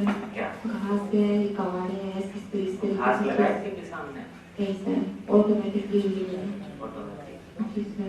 क्यों घास निकली? नहीं सर, ये तो उपजाऊ जमीन है इसलिए निकली। पट्टी जमीन रहती तो निकलती उस पर घास? नहीं सर। तो अगर हमारा ब्रेन ठीक है, इसका मतलब अगर हमारा ब्रेन ठीक है तो ऐसे विचार आते रहे। जमीन उपजाऊ है तो उसमें घास उगती है। ठीक है? लेकिन थोड़ा सा फर्क है, किसान के पास एक ऑप्शन है कि वो घास हटा दे, हमारे पास जी। हम दिमाग के अंदर उसके ऊपर निकाल नहीं सकते। और दूसरा फर्क है, घास के बढ़ने से पौधे नहीं बढ़ेंगे, उसके लिए घास हटाना जरूरी है। हमारे लिए जरूरी है विचारों, इन विचारों को हटाए बिना भी हमारा काम चलता है। ठीक है? ऐसा नहीं कि विचार आ रहे हैं ज्यादा तो हमारे लिए बहुत ज्यादा मुश्किल पैदा करते हैं, मुश्किल की कुछ और भी वजह होती है, वो हम लोग ठीक है? तो ये जो बीमारी है इसकी वजह है विचारों का अपने आप आना। इन विचारों को ऑटोमेटिक समझते हैं ना? कोई कंट्रोल कर सकता है? नहीं सर। हार्ट बीट, जो हार्ट की धड़कन है उसको हम 1 घंटा तक रोक सकते हैं, कंट्रोल कर सकते हैं, कम ज्यादा नहीं कर सकते। तो बहुत सारी चीजें ऑटोमेटिक, ऐसे ये विचार ऑटोमेटिक। विचारों से ही मिलती जुलती एक चीज और है जिसको हम अपनी सोच, ठीक है? जैसे आप यहाँ तक आए, आपने सोचा ना, या अपने आप विचार आ गया? नहीं सर। नहीं। तो फर्क है? हाँ जी। विचार में और सोच में फर्क है। हाँ जी। ठीक है, तो ये समझना है आगे से आपको कि ये जो विचार आते हैं ये ऑटोमेटिक हैं और ये टेंशन पैदा करते हैं। क्यों? क्योंकि ये बार बार आते, कोई भी चीज़ बार बार हो तो टेंशन पैदा होती है। और हम जो सोचते हैं वो हमारी सोच है, उसमें भविष्य के बारे में आगे क्या करना है ये प्लानिंग जी। तो दोनों ही जमीन आसमान, दोनों देखने में एक जैसे लगते हैं लेकिन अलग है।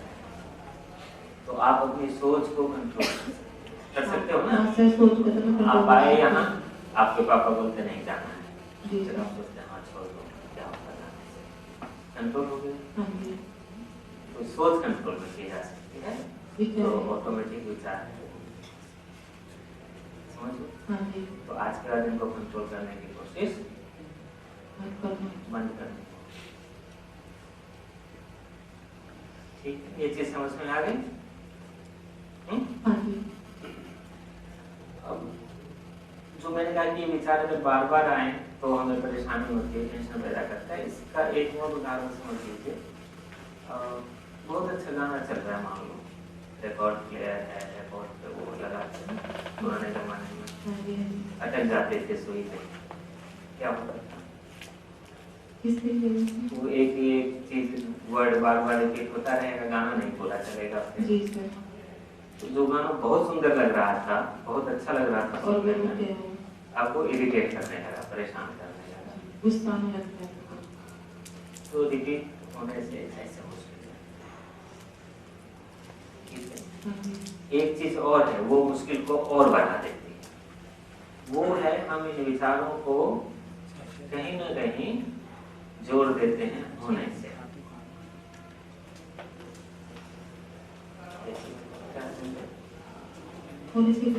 विचार आया तो वो चीज हो। हाँ सर, वही तो बात है, मतलब एक चीज एक तरीके से एक चीज हो जाती है तो हम फिर नहीं ज्यादा मान्यता करें। तो अगर हम जैसे अब होने के लिए एक एग्जांपल लेते हैं, जैसे कुछ विचार आया, मुझे विचार आ गया कि मैं करोड़पति बन गया, तो बन गया नहीं सर। लेकिन मुझे ये विचार आ जाए कि किसी की मौत हो जाएगी, ठीक, और मेरी समझ खत्म हो गई। जी सर। जैसे मुझे विचार है मैं करोड़पति बन गया, मेरी समझ ठीक है, मुझे लगता नहीं ऐसा नहीं होगा। जी सर। लेकिन अगर ये ऐसे विचार आ जाए किसी ऐसे इंसान के बारे में जिसे मैं बहुत प्यार करता हूँ कि उसकी मौत हो जाएगी, ठीक, तो सर अंदर बहक भरा होने लगता है कि शायद कहीं सचमुच ना हो जाए। तो ये फर्क क्यों है, ये बताओ सर। ये तो ये है करोड़पति, ये तो हमारी सोच की हो गया। नहीं सर, विचार था, हमें लग रहा है कि नहीं ये कभी पूरा नहीं हो सकता शायद, मतलब बहुत बड़ा विचार है, ये पूरा हो या ना हो, मतलब हमारी सोच हमने बंद कर दिया कि नहीं ये नहीं हो सकता, नहीं क्या हो गया अभी से, वो थोड़ी ना गया हम करोड़पति। दोनों चीज को मिक्स कर देना, विचार को और सोच को दोनों को मिक्स कर दे देना। मैं तो विचार की बात कर रहा हूँ, अभी जो अपने यहाँ बात है उसकी बात जी।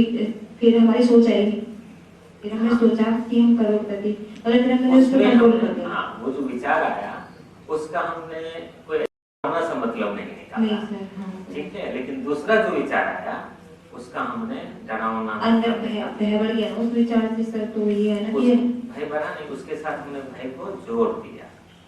क्यों? क्योंकि इसमें अपनी मतलब अपनी किसी मौत की बात थी, ये थी, ठीक है ना। अगर हम नहीं जोड़े उसमें भय तो क्या होगा, तो कुछ नहीं होगा सर। दोनों विचार जैसे हाँ सर।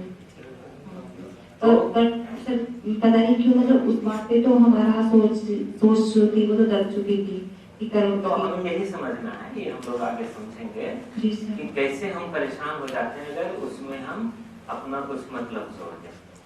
अगर मतलब ना जोड़े नहीं तो ठीक है सर, तो कोई फर्क नहीं पड़ता हमें। तो हमें ये भी कोशिश करनी है कि मतलब हम जोड़े या नहीं जोड़े ये समझें। मतलब जोड़ना नहीं जोड़ना किसके वश में है? वो भी अपने बस में नहीं है सर।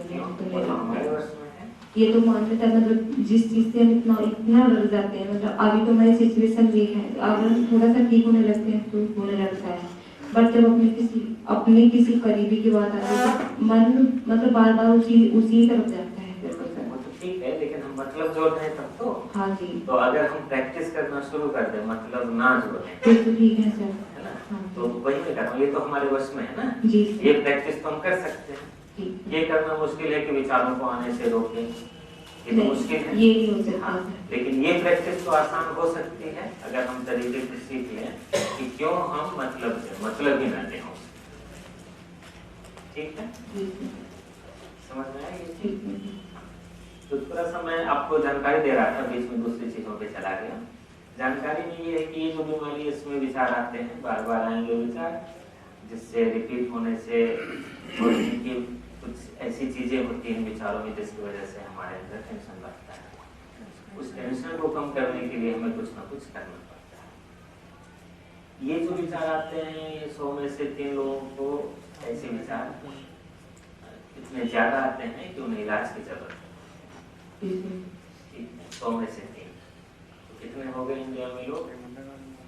100 में से 3 है तो सर बहुत सारे लगते हैं।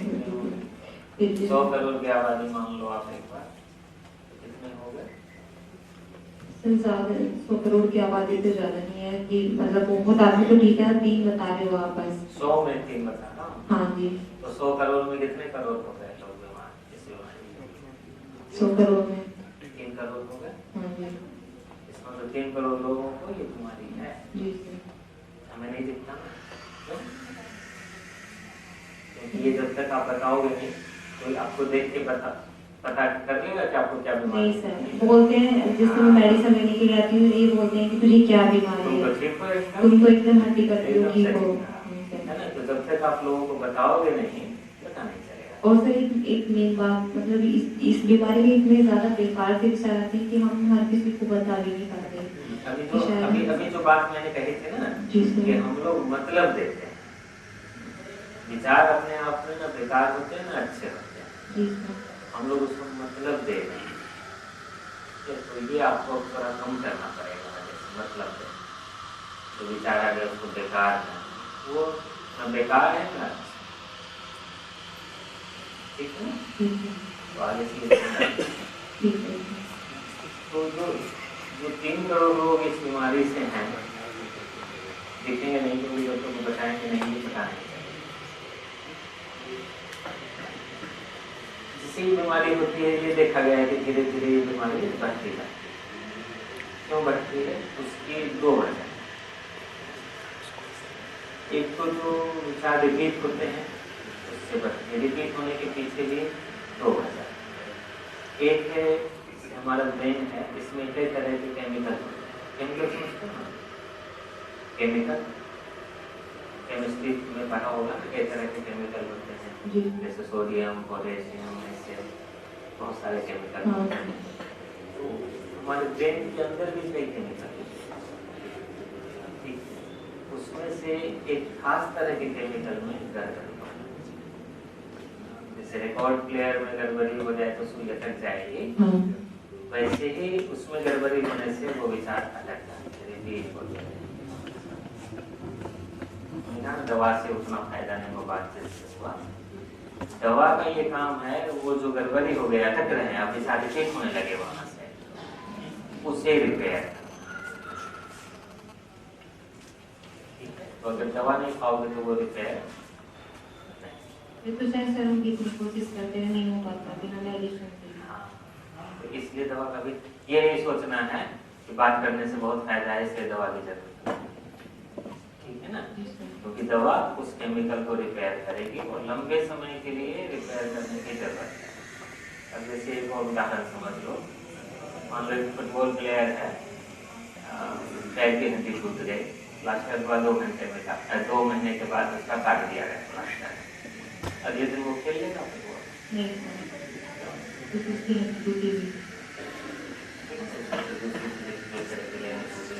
कुछ और काम करना होगा ताकि वो जब तक पूरी तरह से ठीक न होगा। तो उसी तरह से ये दवा ठीक होने के बाद, जैसे तुम कई बार महसूस करो जब मैं ठीक हो गई, तो जब तुम अपने डॉक्टर के पास आओगे तो बंद नहीं कर सकते। क्यों? बंद करते ही हो सकता है वो होता है सर, मेरे साथ हमारा इसी तरीका इस तरीके का तो आगे से ऐसा ठीक है ना। अब एक उदाहरण देता हूँ।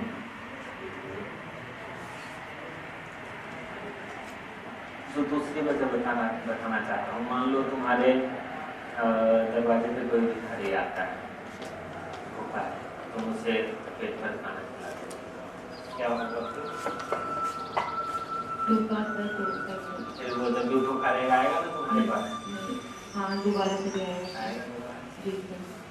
अब मान लो आने लगा बार बार, तो उसको देखेंगे दूसरे भिखारी कि वहाँ खाना मिलता है, तो क्या होगा? कुछ समय के बाद, 6 महीने बाद क्या होगा? वो भी सोचेंगे कि हम भी आने लगे किसके साथ। ठीक है, आने लगे, फिर क्या होगा? वो तो परेशान हो जाएगा ना, जिसके पास में आएंगे बहुत सारे लोग होने लगेंगे। एकदम सही समझा तुमने। तो ऐसे ही होता है, जब विचार आते हैं हम इसे संतुष्ट कर देते हैं। जैसे विचार आया, डेथ हो जाए, अब डेथ होने से रोकना है। नहीं सर, मुझे समझ में आ गया। आप बोल रहे हो कि एक विचार आया, हमने उसे मतलब थोड़ा सा संतुष्ट किया। संतुष्ट, हम यही है इस बीमारी की मेन चीज ये है कि संतुष्टि होना। हाँ। और संतुष्टि मतलब एक विचार में हो गई, फिर उसके बाद दो आए, उसके बाद समझ में आ गया एकदम से? जी सर, उसके बाद बहुत सारे आते हैं, तो बहुत सारों को हम संतुष्टि नहीं कर पाते, उसी से हम बेचैन हो जाते हैं सर। एक समय ऐसा आएगा, इतने सारे विचार होंगे और हमारे पास में इतना टाइम होगा और यहाँ संतुष्टि देने के लिए चीजें, ठीक है ना? तो इसका क्या मतलब है? ये तो परेशानी होना है सर। तो ये कि इसका मतलब क्या? अगर वो भिखारी आया है तो हमें पहले दिन अलर्ट हो जाना है। हाँ सर। क्या कि हमें मतलब उसे मना कर देना है या भोजन नहीं देना है, इस तरीके उसको संतुष्ट नहीं करना, पक्की बात है? तो आगे से भी ये कोशिश करें। नहीं सर, मैं तो अभी भी कर रही हूँ, ये करने लगी हूँ। लेकिन उसको सिस्टम सिखाएंगे। अगर संतुष्टि करनी भी पड़े कभी मजबूरी में, तो ये ध्यान रख के करना है कि ठीक है, अभी मैं मजबूरी में कर रही हूँ, लेकिन मैं कुछ और चीजें सीख लूंगी ताकि मुझे इन्हें संतुष्ट न करना। क्योंकि अगर मैं संतुष्ट करती रहूंगी तो क्या होगा? ये चीज चलती रहेगी सर, एंडलेस हो जाएगी, है ना? Clear?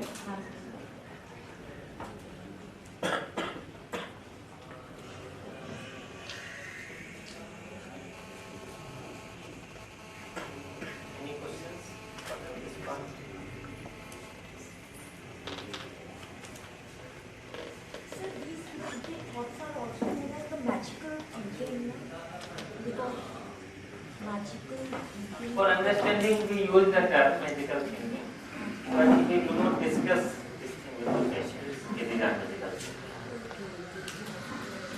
because that creates symptoms that the patient is different. But our aim is to normalize this. So these are the normal thoughts, these are not pathological thoughts. Only repetition and the stress associated or meaning given to these thoughts creating problems. So we have to teach the patient in normal. लेकिन ये नहीं कहना है कि तुम्हें कुछ भी नहीं, ये मैसेज नहीं लाना चाहिए कि तुम्हें one problem, second problem. But thoughts are normal. Thoughts are not that. Sir, why we are asking patient about the disease or its cause? Okay. Because you must give information, correct information about the illness. If you won't give information at initial first or 2 sessions, patient may drop off. Because in our culture, lots of belief related to faith healers are still prominent in our society. So, कोई उसे कह देगा कि ये तो इसकी वजह से है, कोई ऊपरी चक्कर है, you go to that बाबा और faith healer.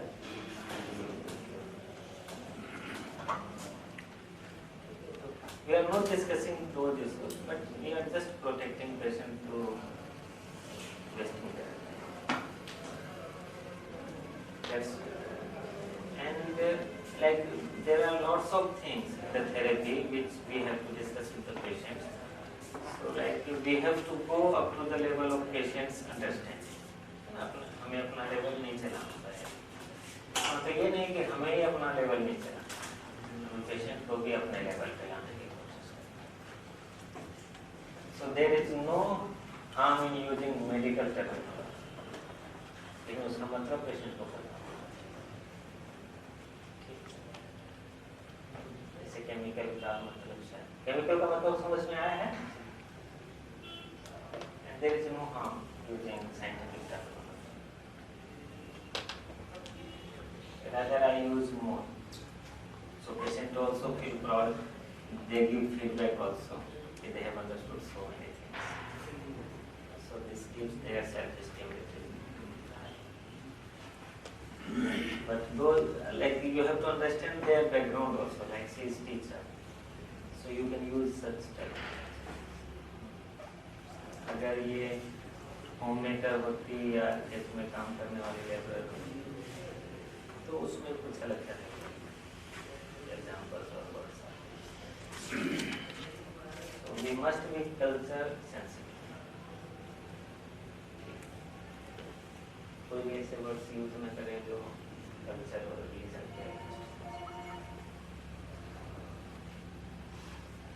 So what about psychoeducation? This part is complete or?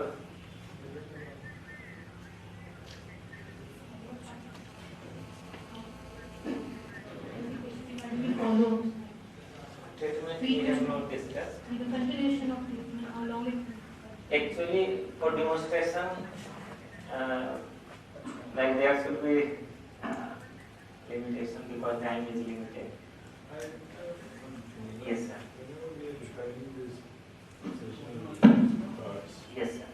We often use the word irrationality. The patient recognizes the irrationality. Yeah. While you were giving them the therapy, you call them normal thoughts and allow them to pass. Now, what you said is right. Irrational, all the irrationality are we supposed to explain to them? Or sometimes the patient recognizes it. In her case, she is unable to recognize it. She believes. Sir, she believes that it can happen. This can happen, but she knows that these are the फालतू के बेकार के विचार हैं. She expressed. So our patients, most of the patients, they know about irrationality. वो खुद बताते हैं कि मुझे पता है ये फालतू का है, मैं क्यों कर रही हूँ ऐसे. But our purpose is in therapy. Yeah, with motivation. Irrational. But we assess irrationality in yes. I have another question. Like in most of our patients, we know as clinicians and psychologists that this is a chronic illness, it's relaxing, and even though the patient will have relief, she might come back. Is it rational, or is it won't it affect with the patients if they're telling her that in that psychoeducation part? It usually deters them from coming back to us again, or it creates a negative. Although we should psychoeducate them, but how do we manage that part? Actually, all the negative informations, like even about prognosis, should be given, because withholding such information has negative impact in future. But it depends on how you are giving the message. And it should not be bluntly given. So, like generally, I give example of diabetes and hypertension, and then compare this illness with them. Even then, once you are diagnosed with hypertension, you have to take medicine for life. But here, that is not necessary. After 5 years or 10 years, your medicine will be stopped. Any disease can relapse. Any disease. So, like there are some positive points in this illness. Like in hypertension, you are always on some medication. Here, it's not necessary. Hypertension has many complications. So then the patient understands this thing, because sometimes they think if these mental problems are for lifelong. So here we have to discriminate that treatment may be lifelong, but not in all cases. Whereas in physical illnesses, most of the illnesses are having lifelong medication. Here, no, it is not necessary. And cure is possible. However, the possibility of relapse is also there. But that generally we explain with the real life examples, like if patient has seen any other type of illnesses in the family or relatives, so those things should be used. So that's why I told initially that we have to do detailed work. Without detailed workup, CBT can. And it's not necessary that if I am doing CBT, I have to do detailed, but I must go through the file. You may not be judgmental about the patient. That's what sir is trying to say. And then another thing, like even like in addiction. Okay. So basically they are innocent. They have not responsible for such things. They started drinking. Lots of us we drink, but there is a possibility of 40% of alcohol. Those who are taking alcohol may become addict, dependent, and we do not know who will become dependent. So in that manner, we are not responsible. So that way, but actions, we are not talking about actions. Okay, we are not talking about actions. So if a patient, for example, bipolar patient, किसी का sir फोड़ दे, and हम लोग कहें कि ये innocent, no, we are not talking about those actions. But the thought, the aggression he is getting, or he is getting high, so he is not basically responsible for this. ऐसा नहीं कि वो उसके पास रेगुलेटर है, जब चाहे mood को high कर ले, जब चाहे लो कर ले, पता होगा? और हजारों औरतें ऐसे बोलती होंगी, या हजारों मर्द ऐसे बोलते होंगे, कुछ की होती है, कुछ की नहीं होती। रिलेशन देखने का हमारा स्वभाव होता है, जबकि हकीकत में दोनों चीजें अलग अलग हैं। अगर रिलेशन होता तो वो इंसान कहाँ होता है जिसके कहने से चीजें हो जाए? बहुत बड़ा आदमी होता है जिसको जो कहा वो चीज हो गई। तो थोड़ा सा जब भी ये विचार आएंगे, ये प्रैक्टिस करने की कोशिश करनी है, अपने आप को याद दिलाना है ये विचार ठीक है।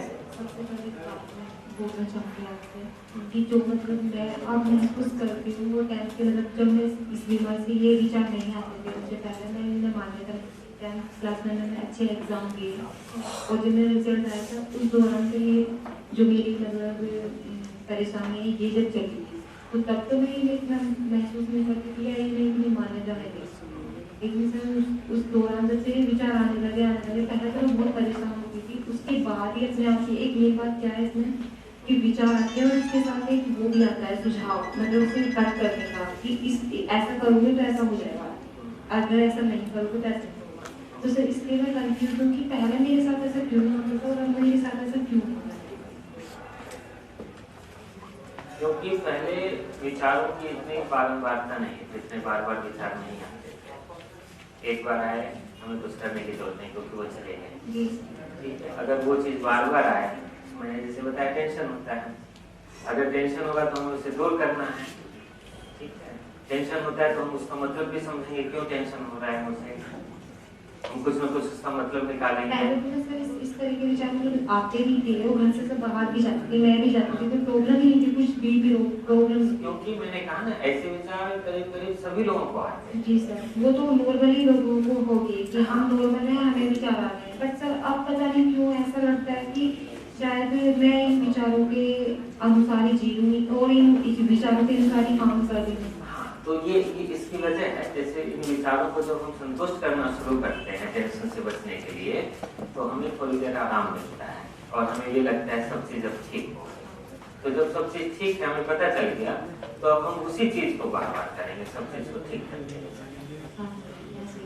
ठीक है। लेकिन हम यहाँ भूल जाते हैं कि जो सब चीज़ हम ठीक कर रहे हैं वो थोड़ी देर के लिए ठीक हो रही है, वो केवल तब तक ठीक हो रही है जब तक कि दोबारा से वो विचार ना, जैसे दोबारा से वो विचार आएंगे वो चीज फिर खराब हो जाएगी, फिर हमें एक बात तो सर जो बात हम जग के लिए जैसे हम जगे हुए हैं अब सबके सामने बैठे हुए या फिर बसते हैं, जो बात हमें जगे भी आएगी अगर हमें नींद आ जाती है तो वही बात फिर हमें नींद में भी परेशान करती है, वही बात होती रहती है। ये चीज़ हम लोग फिर बाद में आपके दूसरे डॉक्टर डिस्कस करेंगे आपसे। जैसे जो ये विचार हैं ये इतने आसानी से नहीं खत्म होते और मैं इन विचार, क्योंकि इन विचारों का मतलब हमने बहुत अलग से निकाल रखा होता है, ठीक है। जैसे अभी एक उदाहरण देता हूँ, विचार आया डेथ ना हो जाए, ठीक है। अब डेथ हो जाएगी तो बहुत मुश्किल होगी, तो हमें डेथ होने से रोकना है ऐसा। रोकने के लिए हमें ये करना है, हम वो कर लेंगे, डेथ रूप से ठीक हो। तो मैं जो कह रहा हूँ ना, मैं यही कह रहा हूँ कि विचार आने से डेथ का होना नहीं होना निर्भर नहीं। डेथ तो हो सकती है, किसी की भी मौत हो सकती है। लिखा हुआ है कितने समय के बाद इसकी मौत होगी, हमें तो पता भी नहीं, किसी को नहीं पता है ना, अपनी पता है ना किसी की दुनिया में, किसी को पता नहीं है। तो मौत लेकिन किसी की कभी भी हो सकती है। तो हमें ये समझना है कि मौत होना अपने आप में एक अलग चीज है और विचार आना एक अलग चीज है। विचार को मौत नहीं मान सकते, ठीक है। विचार को मौत नहीं मान सकते, तो इसके लिए हमें कुछ चीजें सीखनी पड़ेगी, तो वो आपके डॉक्टर बात आपके साथ करेंगे। दूसरी चीज है जो अभी आपने कहा, मौत न हो जाए इसलिए रोकना है। तो मौत न हो जाए इसलिए रोकना है, ये रिस्पॉन्सिबिलिटी आपकी है। कैसे? अगर किसी की मौत हो रही है, फॉर एग्जाम्पल घर में किसी की मौत होने वाली है, तो उसको मौत से रोकने की जिम्मेदारी आपसे कैसे हो गई? और नहीं हम समझ सकते हैं। तो लेकिन ये चीज तो है ना आपके साथ, तो इन चीजों को भी आपको समझने की जरूरत है। ये जिम्मेदारी मैंने क्यों इसमें डाल दी, ठीक है ना, जबकि ये तो जिम्मेदारी हो ही नहीं सकती। तो इस चीज को भी समझना है कि ये जो जिम्मेदारी मैंने डाली है, शायद इससे मेरी परेशानी ज्यादा हो रही है बजाय कि वो विचार आने के, जो विचार तो बहुत से लोगों को आते हैं, ठीक है। एक तो जिम्मेदारी की बात समझनी है आपको, एक ये बात समझनी है कि विचार आना और चीजों का होना अलग अलग है, कोई कनेक्शन नहीं है। तीसरी चीज ये समझनी है कि इन विचारों को जितना आप संतुष्ट करेंगे उतना क्या होगा, संतुष्टि करने से वो भिखारी वाला हाल नहीं होती ना सर। वो तो मैंने देख लिया और मैं इस बात की कोशिश भी कर रही हूँ कि मुझे यार संतुष्टि नहीं है किसी भी चीज में। लेकिन ये धीरे धीरे करना है, स्टेप बाय स्टेप करना है, अचानक से सारी चीजों में नहीं हो सकता ये।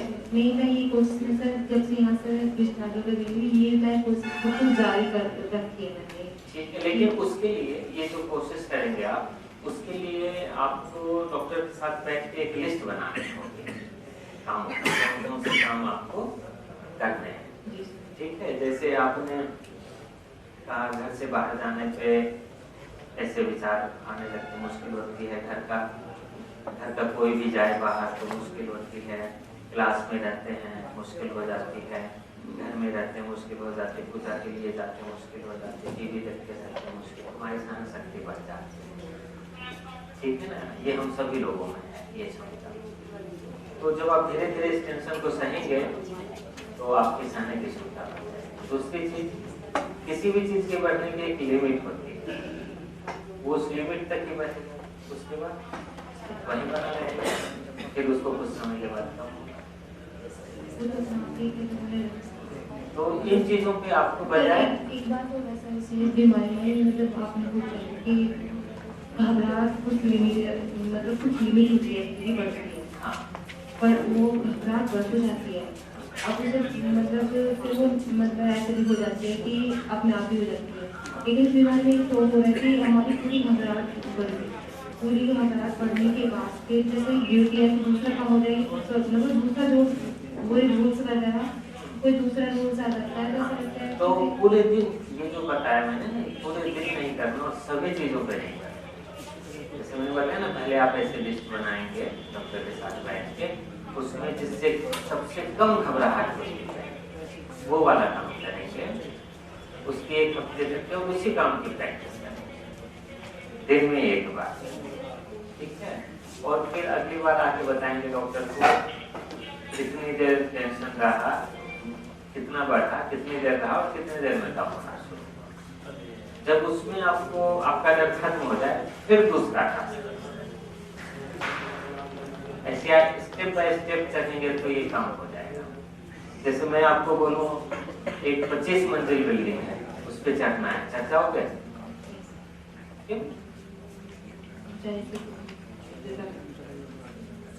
इसमें कैसे चढ़ गया? ये तो फर्स्ट फ्लोर है, सेकंड फ्लोर जाके चल जाते हैं, ज़्यादा से मुझे बहुत डर लगता है इसी बीमारी। फर्स्ट फ्लोर पे चढ़े ना, अब मैं यहाँ से बोलूँ सेकंड फ्लोर पे चढ़ना है, अगर मैं देख समय तो चल जाऊँगी और अगर मुझे देखने को बोलोगे तो मुझे चढ़ेंगे आप। हाँ सीरियस से तो चल जाऊँगी सर। और मैं आपको बोलूँ 25 मंजिल पे चढ़ना है, रोज एक ही मंजिल चढ़ना है आसान? तो ऐसे ये काम आसान, लेकिन 1 हफ्ते में बस एक ही काम, रोज एक ही काम। फिर आए डॉक्टर को बताए इतना हो गया था, अगर उस पर और कुछ करने की जरूरत है तो उसी काम को रिपीट करेंगे, नहीं तो दूसरे काम करेंगे, ठीक है। तो आज जो भी बात हुई है इसको याद रखेंगे, ठीक है। कुछ अगर चीजें समझ में नहीं आई तो फिर अपने डॉक्टर से पूछेंगे, वो उसका मतलब बताएंगे, ठीक है। पूछना चाहते हैं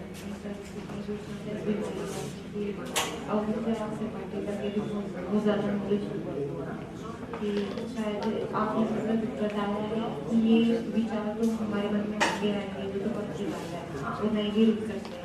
बट में ये है कि हमें उन विचारों से जैसे बनाने होते हैं और हमारी सोच है, हम उन विचारों से अपनी सोच जोड़ लेते हैं, तो हमें इस पर थोड़ा सा कंट्रोल करना। सर एक कंट्रोल नहीं पा सकती, वो कंट्रोल बनेगा तो हो जाओगे। नहीं सर फिर तो कंफ्यूज हो जाता है। हाँ, तो एक ही काम में बहुत अच्छी तरह से समझा आपने, एक ही काम लेना है, उसी को बार बार करना है और देखना है क्या। और फिर एक बात और इस बीमारी में भूलने की, मतलब बहुत भूल जाते हैं। अगर एक काम कर रहे हैं हमें अच्छे से याद रहेगा कि हमें ये काम रूल के अनुसार नहीं करना है।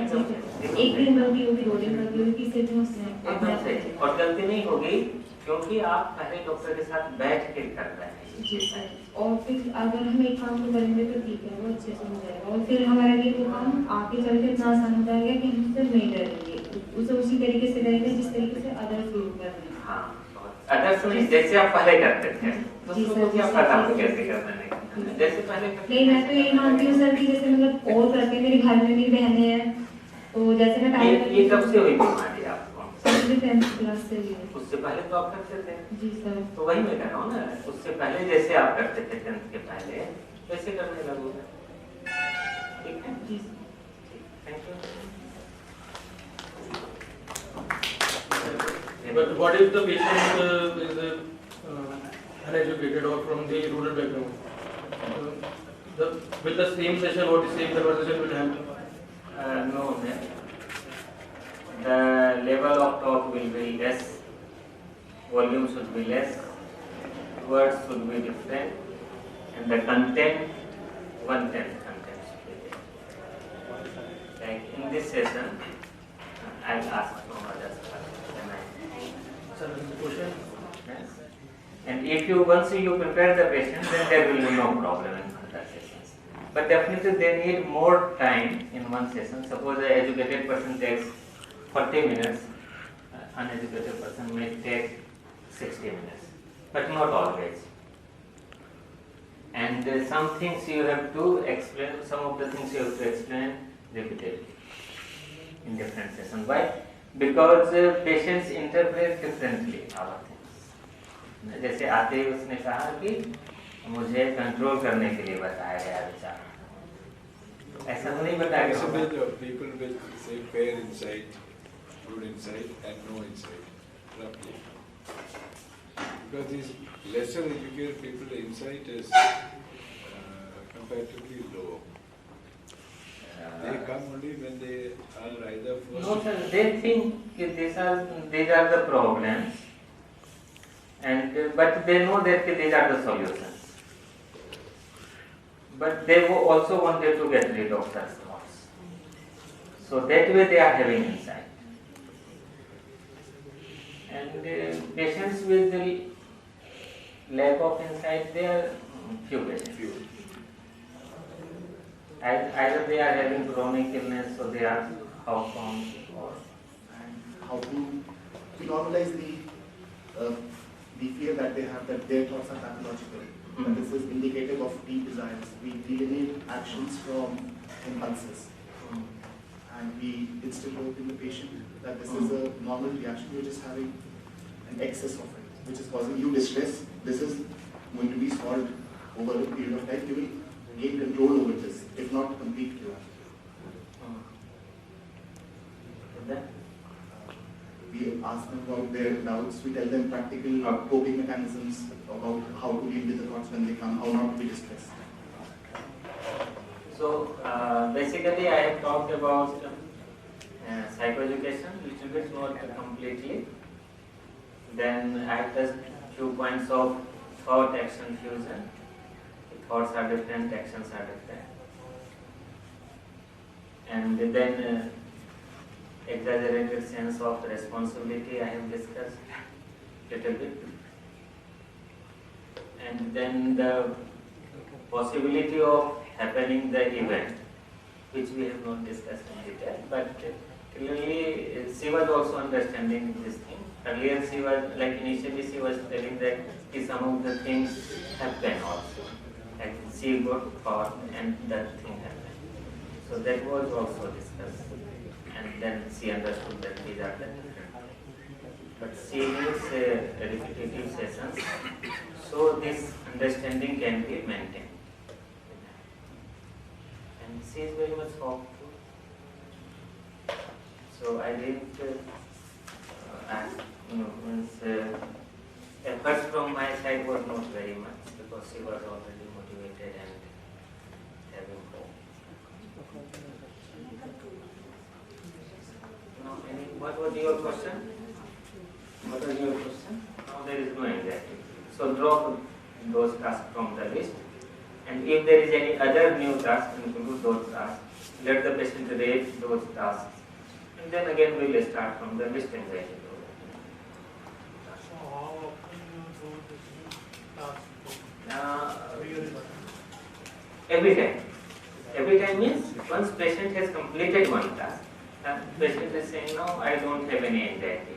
Now I am not performing any rituals with such obsessions. It means patient is habituated. So then we have to again rearrange the list. So this is done every time when we are selecting a task. Before selection, we have to rewrite the list. Then we go for, depending on the patient's cognitive components.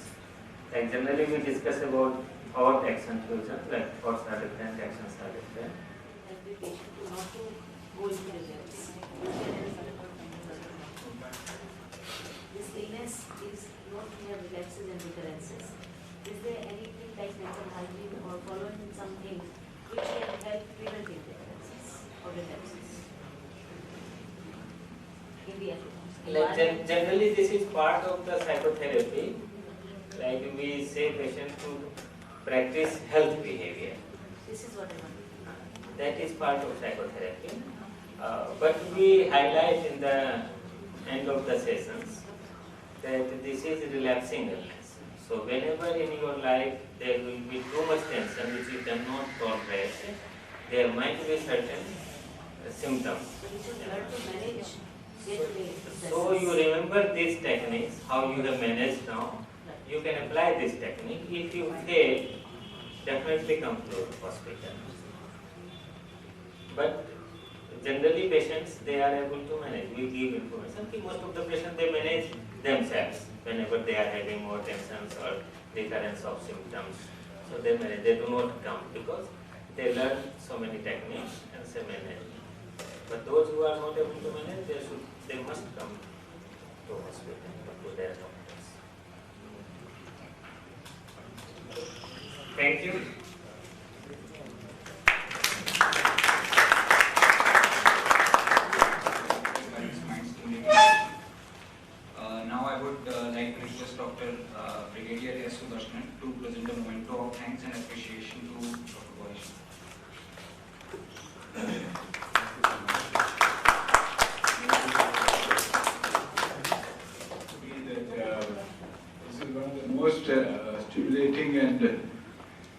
innovative talk, and which at least what I have heard for the last couple of months.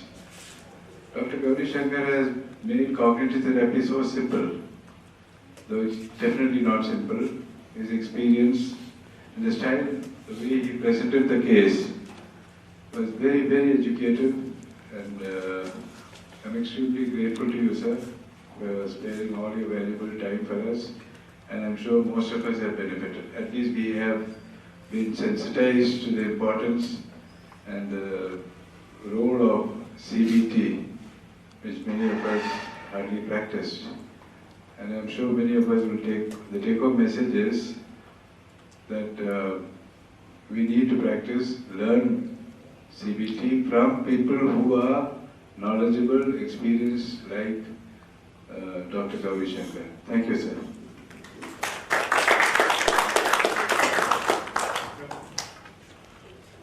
Thank you, sir. Now I would like to request all of you to proceed for tea for 15 minutes.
on CBT, the psychological aspects of OCD, and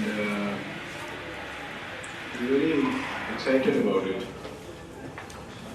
There is a saying, if you scratch psychology, you will find biology. The same is true, you scratch biology and you will find psychology. I know that almost all of you have heard umpteen talks on OCD, its biology and treatment methods. Almost at every conference I've attended, this topic was always covered. It shows the importance of the topic. I do not think that we need to repeat what has been said or what is known. There are certain areas which we generally don't talk about. I'll try my best to be brief. Just highlight a few points.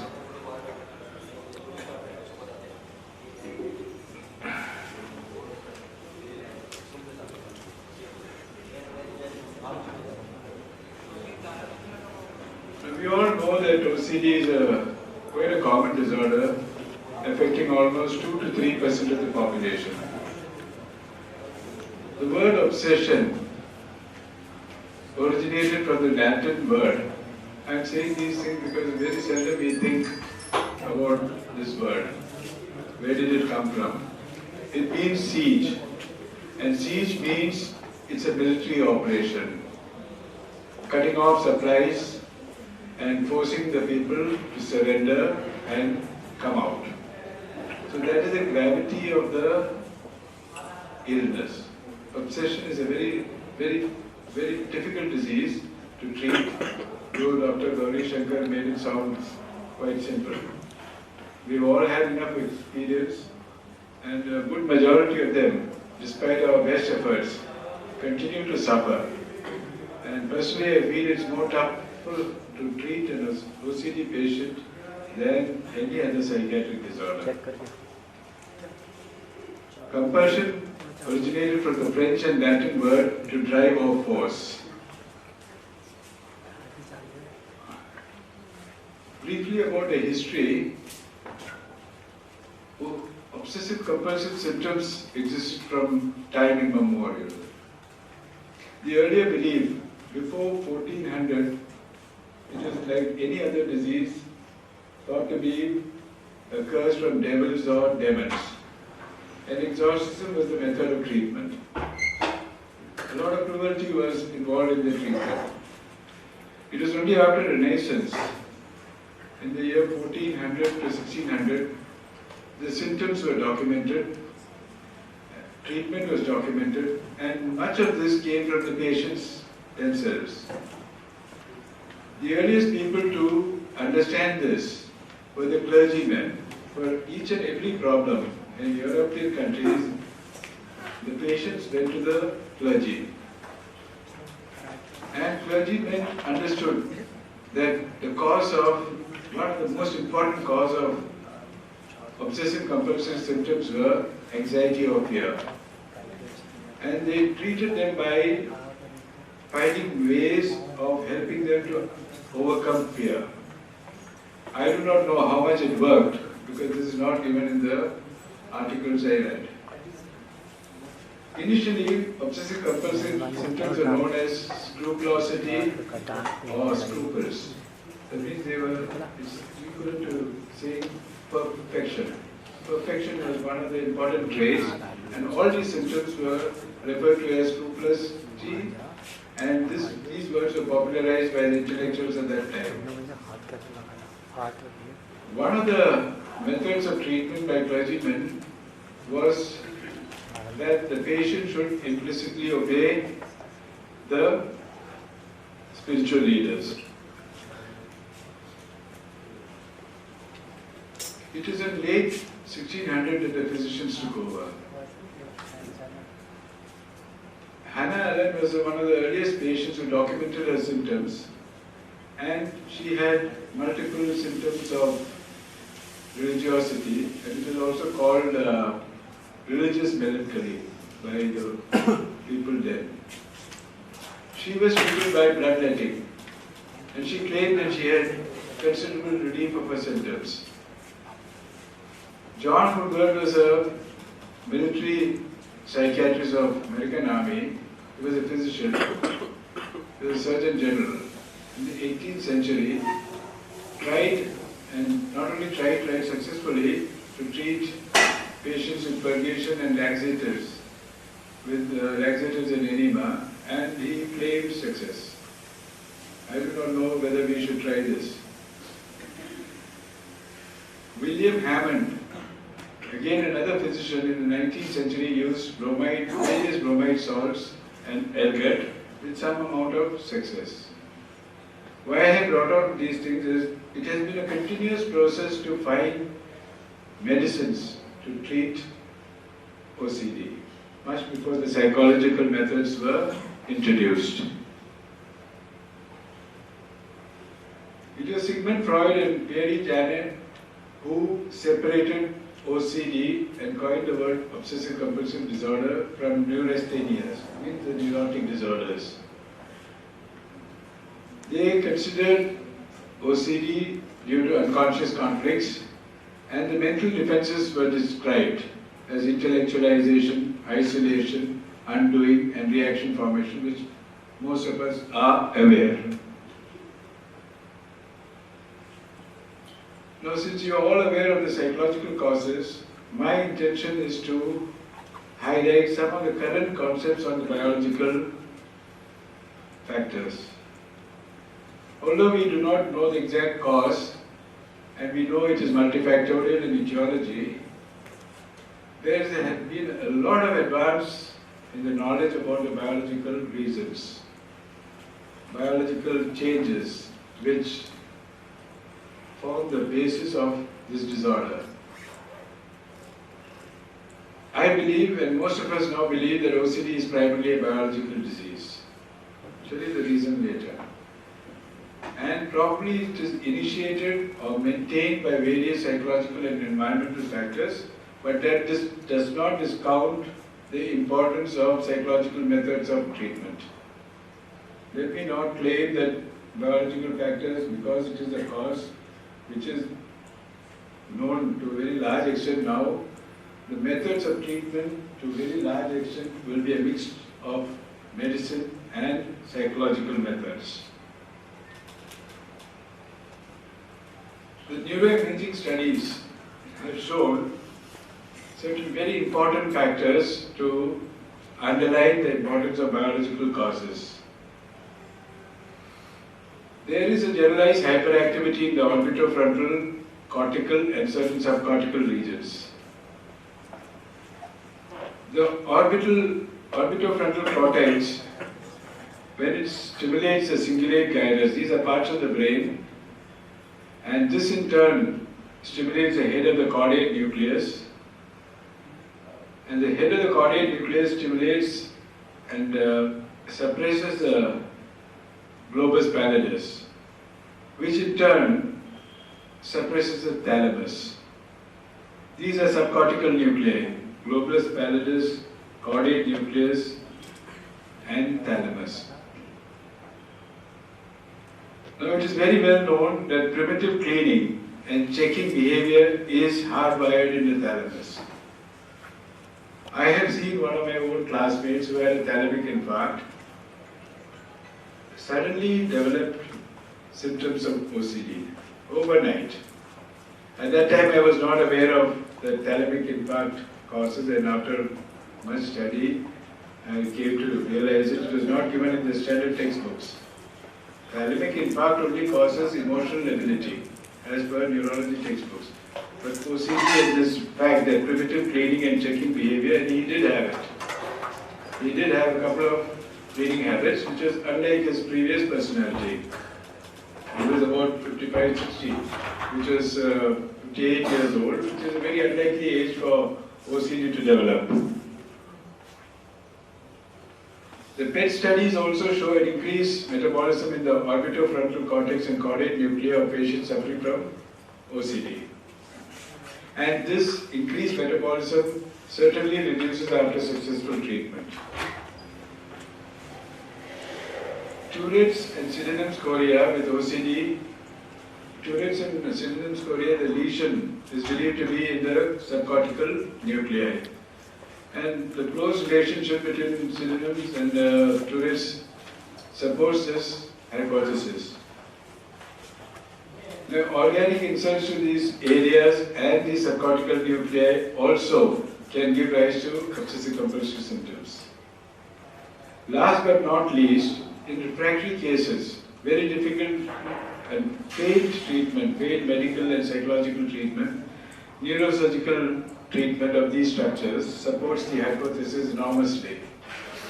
Even then, we do not get a full recovery, sometimes fail, which only indicates either the surgical procedure was wrong or inadequate, or there are some more pathways which we are not yet aware.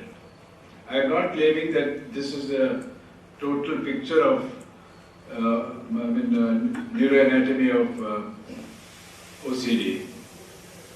Cingulotomy, anterior capsulotomy, subcaudate tractotomy are some of the procedures practiced, and it has to be done by very, very experienced hands.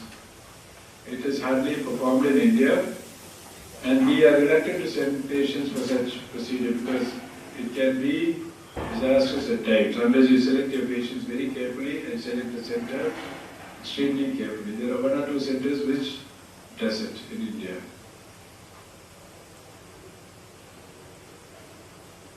The next part of the biology is the role of neurotransmitters. We are all aware that serotonin receptor dysregulation is one of the most important accepted cause. The proof of this is the first drug which was approved by FDA was clobipramine, which inhibits only serotonin reuptake but not noradrenaline, and it was the first FDA approved drug for treatment of OCD. Subsequently, once it was realized that SSRIs are the most important dysregulation, SSRIs became the sheet anchor of treatment. Even then, refractory cases persist. We try all sorts of augmenting procedures, yet almost 30 to 40% of our patients do not recover or show sufficient response. It is also known today that mutation of two types of human serotonin transporter genes, sorry that T is not the serotonin transporter genes, are an important cause of refractiveness. Now these human serotonin transporter genes make the availability of serotonin at the synapses, and mutation causes reabsorption. So that again is one of the causes for refractoriness. There are other receptors which are very much under study, and quite a lot of advances have been made. I don't want to give too many details. The non-NMDA glutamate receptors is increasingly implicated, and there's a lot of scientific work going on, and glutamate modulator drugs are being used for treatment. For instance, mementin, I've also used. Ketamine is now being used extensively, both as a research tool and for therapy for quicker response, but we have not tried, we have no experience. D-cycloserine is also found to be useful in some cases. However, the findings are very inconclusive, there are no long-term studies, and we should not jump to conclusions. Sigma receptor agonists like fluoxamine suggest a role for sigma receptors. BDNF, brain-derived neurotrophic factor, is also being studied, and some role is implicated in the development and continuation of symptoms of OCD. Now, genetic studies has not shown much, given us much information. It only shows that twin studies suggest an increased vulnerability to inheritance, and these studies, whichever have been carried out, did not have controls. So, though we are aware that, and we have seen it runs in families, and the mode of inheritance is not known. And running in family does not mean it has been inherited. It could be learned behavior, it could have been imposed on them by certain habits in certain homes, particularly this contamination. We have seen a couple of families where almost every member is suffering from this fear of contamination. Now coming to the other important thing is, we have a new DSM-5 now. They have made some very significant changes in OCD. But before that, let me talk about DSM-4 and ICD-10. They have the following groups of symptoms: contamination fears, contamination of germs, urine, feces, and compulsions of washing, avoidance, and so on. Pathological doubts, checking, rechecking, intrusive thoughts, particularly of sexual and aggression type, and they are without compulsions. Symmetry, the need to keep objects in fixed or permanent positions, not permitting any change. And the other symptoms are religious compulsions, hoarding, excoriation, and trichotillomania, etc. Now, what are the changes in DSM-5? We will have almost similar changes in ICD-11 when it comes. It is coming out maybe next year. The important change is OCD is separated from the group of anxiety disorders. It is no more part of the anxiety disorder group. That means it is most probably because of biological differences. But when we see the symptomatology, it's very difficult for us to accept that anxiety is not part of the OCD complex of symptoms. There is no appreciable change in symptom and clinical features of OCD. In addition, the following, which were earlier part of OCD disorders, are called as related disorders. Hoarding disorder, where there is a reluctance to part or throw away things which are collected and kept. You are all aware of it. Excoriation disorder, where you pinch skin from different parts of the body. And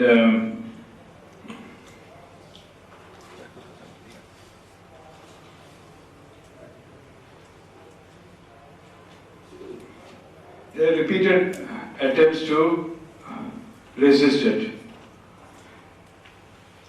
Trichotillomania is recurrent hair pulling one's own hair, causing hair loss. Repeated attempts are made to decrease the or stop pulling.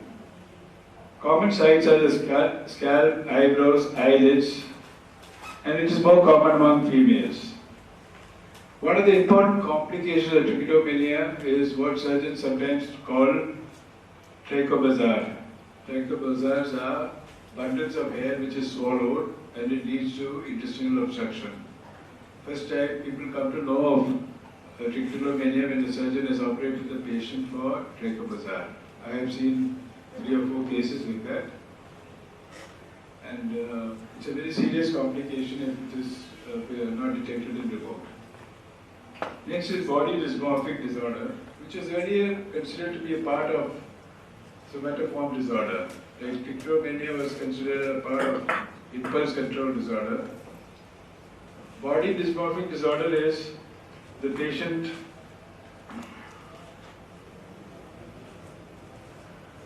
has a preoccupation with one or more perceived defects in their appearance or flaw in physical appearance which is not observable to others. There is repetitive behavior. They keep on checking the mirror, grooms themselves repeatedly, visit surgeons, doctors to confirm or even get treated. I have seen a girl who went for an unnecessary surgery. In spite of long treatment, she managed to convince a surgeon and got a plastic surgeon who got an operation which really disfigured her after that. Not before that, she was quite okay.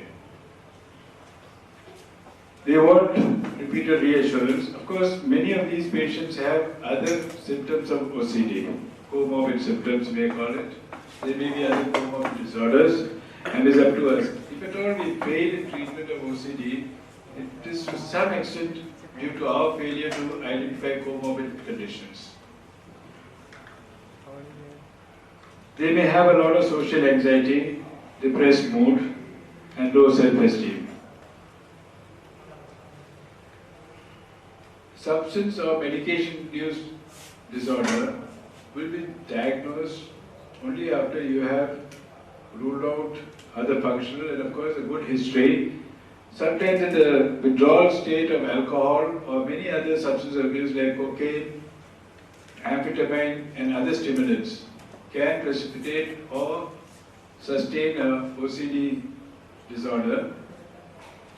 Other medicines used in psychiatry, particularly the atypical antipsychotic group of drugs, can precipitate obsessive compulsive symptoms. OCD due to another medical disorder, the commonest is PANDA, pediatric age group, neurological disorder associated with streptococcus infection.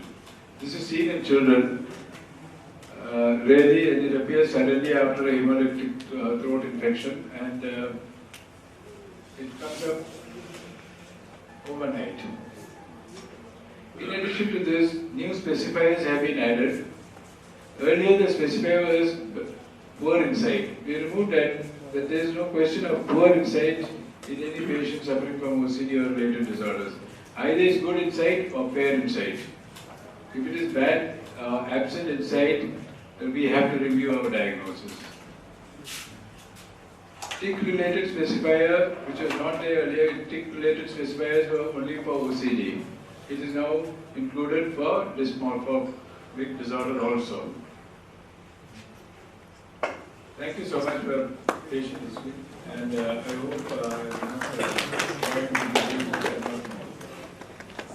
you already know. Thank you.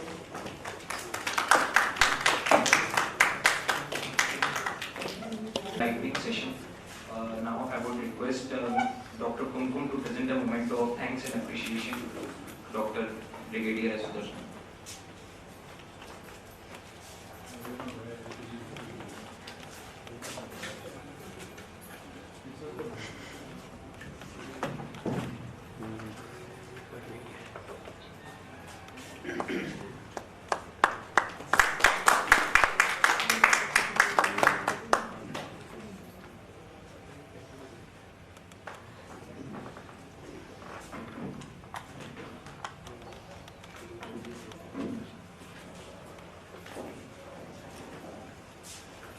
Thank you everyone for your patient listening. It has been definitely a very fruitful day with 2 brainstorming sessions.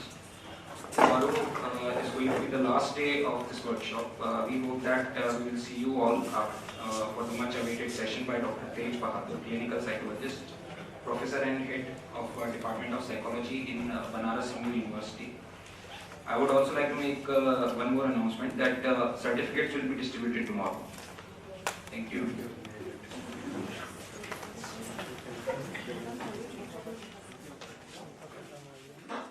It is not necessary, and cure is possible.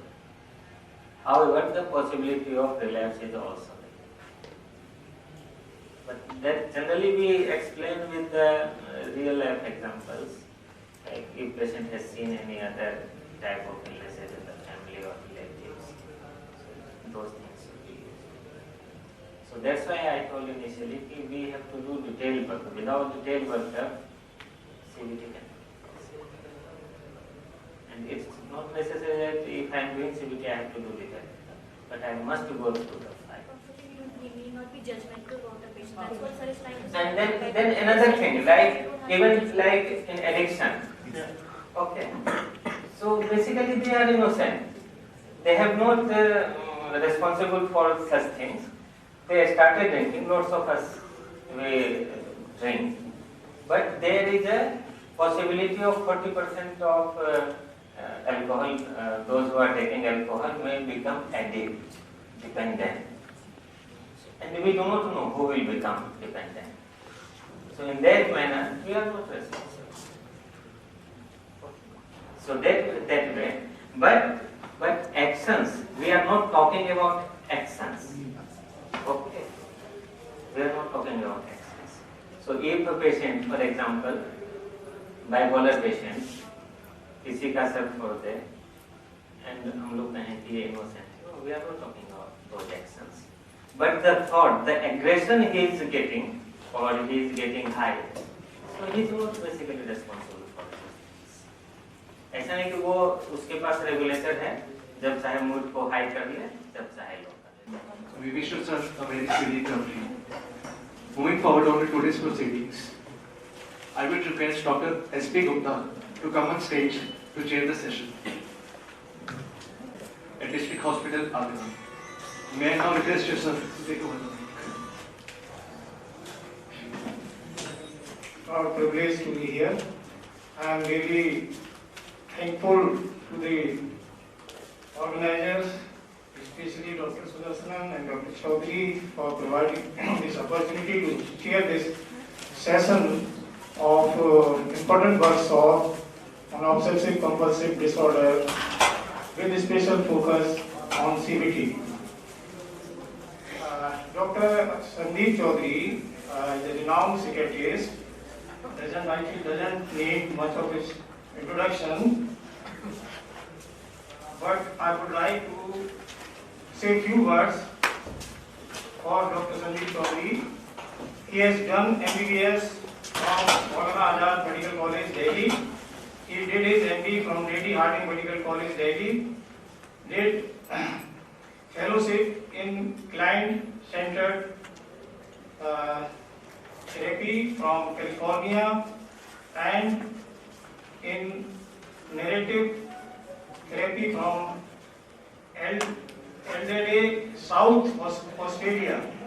He did his fellowship in the child and adolescent psychiatry from Monash University, Victoria, Australia.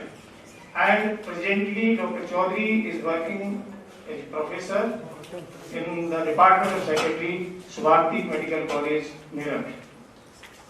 With these words, I invite Dr. Chaudhary to start his session. Come there. From there only I will just let you see the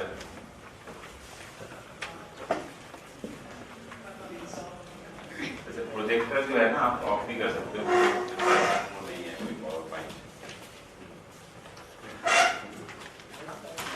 So thank you, Dr. Gupta, very close friend of mine, and we know each other since I came to India grant, Himalayan Institute of Medical Sciences. So, because the Jolly Grant, the Uttaranchal happened to be in central zone of Indian Psychiatric Society, hence I met Dr. Gupta, very first meeting. And then now we are still more close friends because Dr. Gupta's daughter is also studying here. Two doctors have studied in Subharti. So hence he keeps coming to meet them, and we also have get-togethers together. Anyway, so today, just because Dr. Tej Bahadur Singh is not there, and actually, still I would say I'm not cheating on you because he has to be there. I'll still provide him for you by a different means. He has promised that you can leave your. I think probably all of you have already got the details. You've left your details, your emails, and your postal address also. Because what I'll do is I'll whenever he comes. Maybe there's one international conference on 3rd and 4th March in AIMS on CBT again. So whether he's able to come to that or in future he keeps coming, because he lives in Varanasi at BHU he works. And just because he says that he's an old man also. So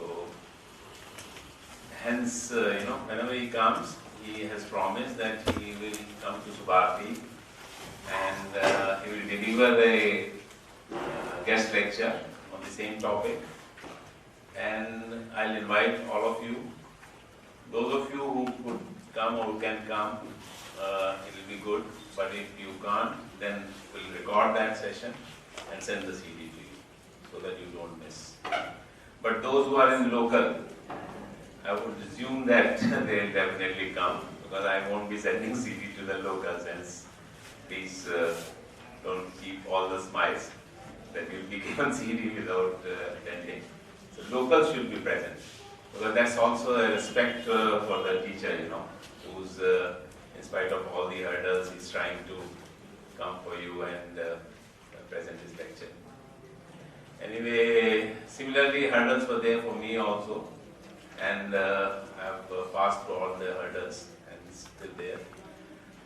And I think probably I'm just sitting because I was feeling exhausted. I won't sit for long because otherwise I'll go to sleep, which a lot of time happens when I'm taking session, and especially with children, Because yesterday, one of my very close friends, he had passed away 13 days ago, and his Devi was there, so I had gone to Devi, and it was really bad weather. So I reached around 1 o'clock back home. When I reached there, on the way I talked to Dr. Tej Bahadur. He said, no, I'm not going to come. So I was, what should I do now? So the whole night I couldn't sleep. I was awake. I was preparing this talk for you. And 6 o'clock in the morning I slept. And then again after, because it was still after prayer, so after 2.5 hours I woke up. I sent my message to our professor, Dr. Brigadier Sudarshan, that I'm exhausted and not well, and I'll be coming after a couple of hours and then present this. So anyway, hence I'm here, just because I had all the respect for you guys when you've come all the way from different places. And this is slightly different because this is on individual psychotherapy. It's not on CBT. I am more proficient in psychotherapy, individual psychotherapy, family therapy, and child therapy. So I didn't prepare especially because it was not possible for me to prepare on CBT, even if I was awake for the whole night. But individual psychotherapy I prepared. And very basic, it's a very simple case I have taken. It's just one case, and would like one of you to read this. You could come forward on the dash or here. Just read the whole thing if you could. So that anyone.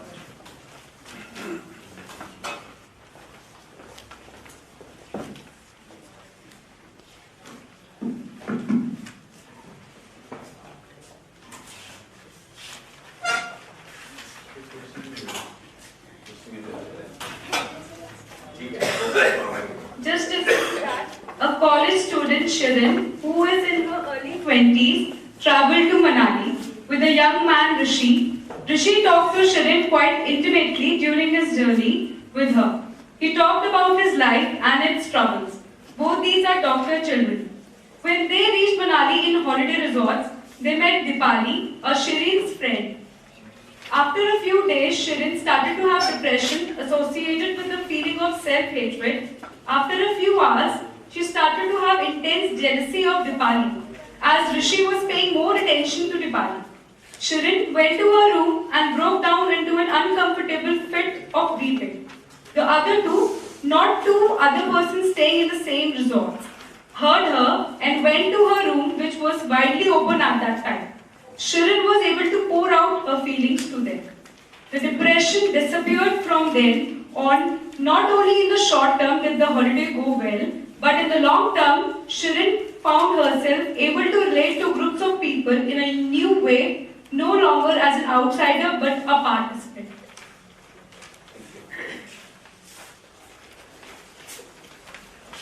Okay, so you heard a small story about people, and it's a very common scenario.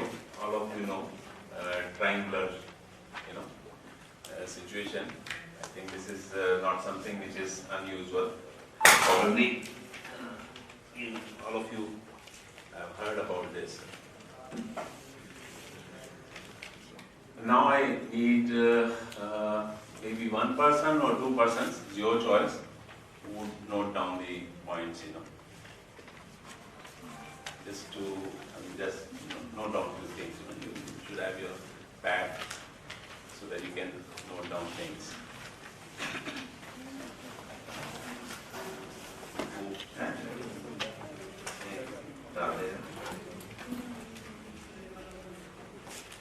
Okay. So now we'll be discussing about this, various interpretations we'll be making of what actually happened.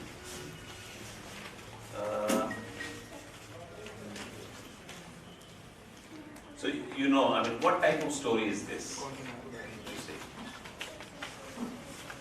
at all. What type of story is this? Anyone? You need to, maybe, just come forward, those who are behind, so that you are able to participate. What would you say? What type of story is this? Is it a complex story or simple story? Appears to be a real story or artificial story? I'm just giving you, although these kinds of words are suggested to children more, so I would assume that when you actively participate in coming with your own synonyms or whatever. Yes? Anyone? It is a case that suggests if you share your feeling, that causes mental catharsis and pressure is over. Right? Okay. The energy that is causing problem. So, right, okay. Yes. You're saying that it's a case, and so it appears to be a true story to you? It's a common phenomenon. Common story, Yeah. Common situation. Common situation. You're right. This is a true story actually. This is not a made-up thing. So it's a case like where the feelings are expressed and it leads to mental well-being of the person or catharsis, whatever you say, right? That's one. Okay, and it's a very ordinary day-to-day kind of story, day-to-day kind of situation, right? All right.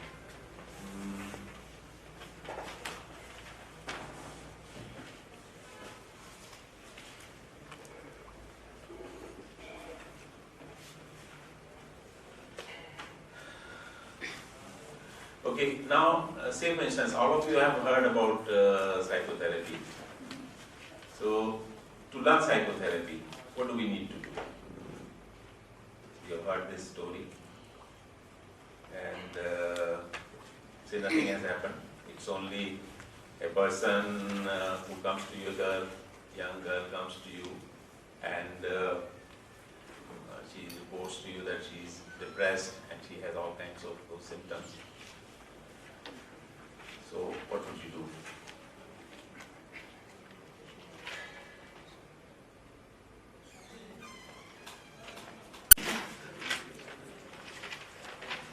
So what will happen if, okay, if she is not able to?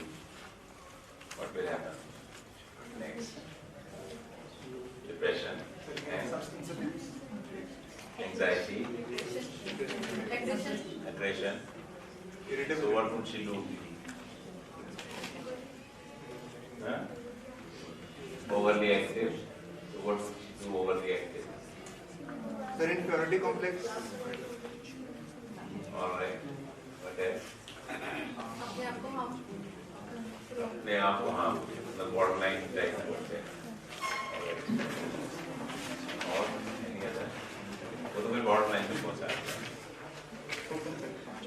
Slashing this time. ठीक है. What else?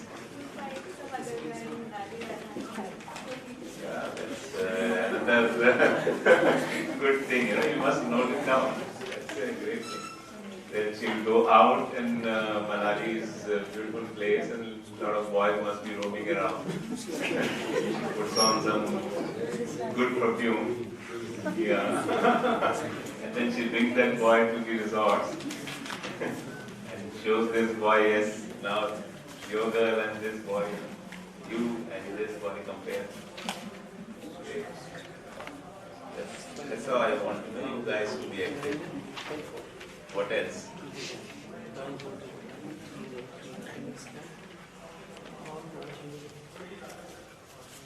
Think of this boy. What do you think you are? Faithless, hopeless, you cannot be trusted. Right? All these things can happen. Okay. So you have no consideration. Right?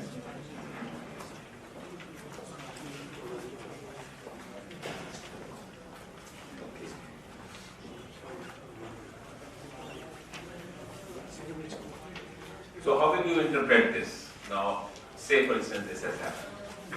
Whatever we said, all these things happen. What would be your interpretation?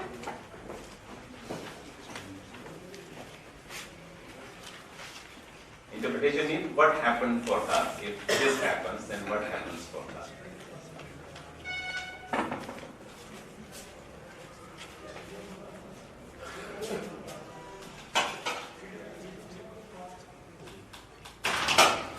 Anything happens for her? Does she feel more angry, or she feel relaxed, or anything happens for her? Or she feels on the top of the bird and goes dancing on the roads of Manali Mall Road.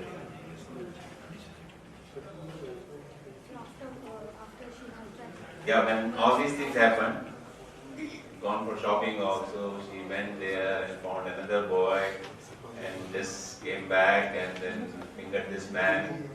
What do you think you are? You know, you have no consideration, you are faithless, you are just cannot be relied upon, you are useless. Self-remorse or self... After this, if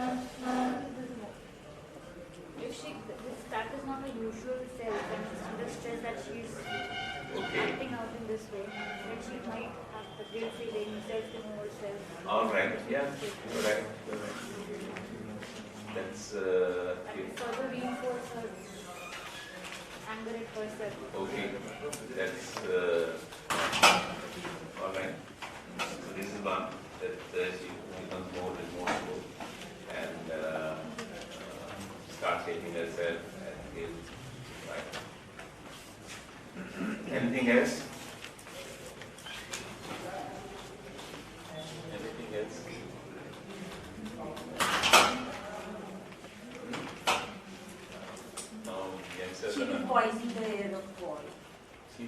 poisoning.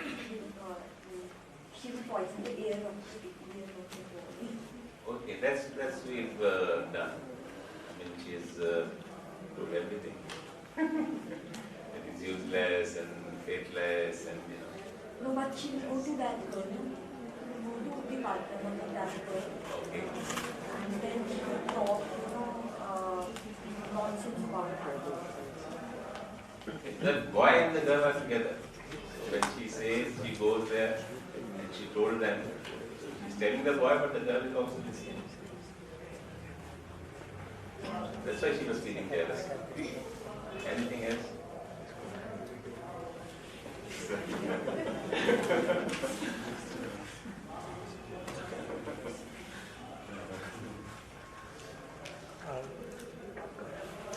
Of course, I mean, when Dr. Supriya has told the other side, I want you to say the opposite side. What is the opposite side? Very rejuvenated, like Yes. I'm getting over it. Yes. I am independent. Yes. And nobody has any judgmental about it. She feels rejuvenated, she feels relaxed, and I mean, no more jealousy or no more anger. Right? That's another thing which happens. Okay.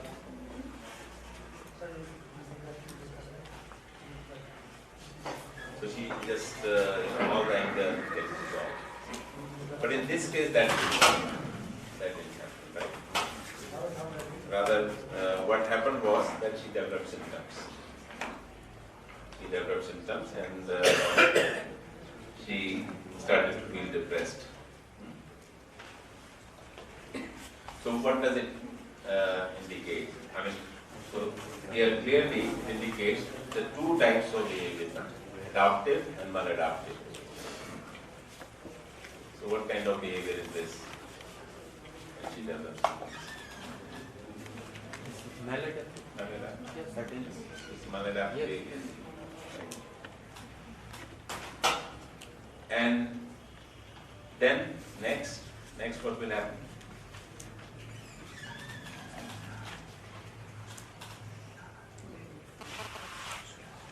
In your case, what happened? In this case, what happened next? So she developed symptoms, then what happened after that?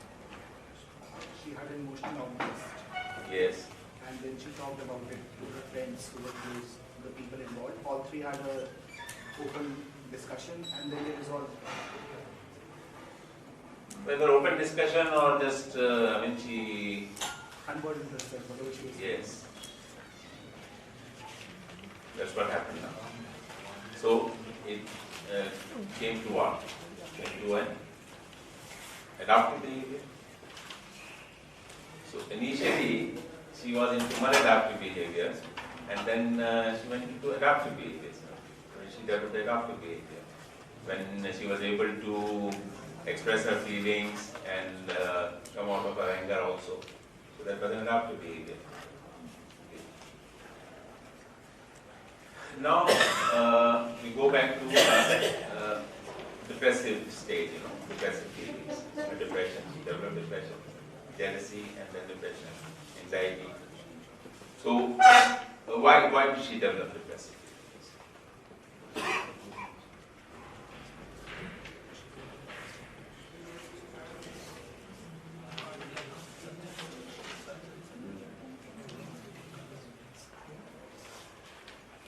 Very much clear. I mean,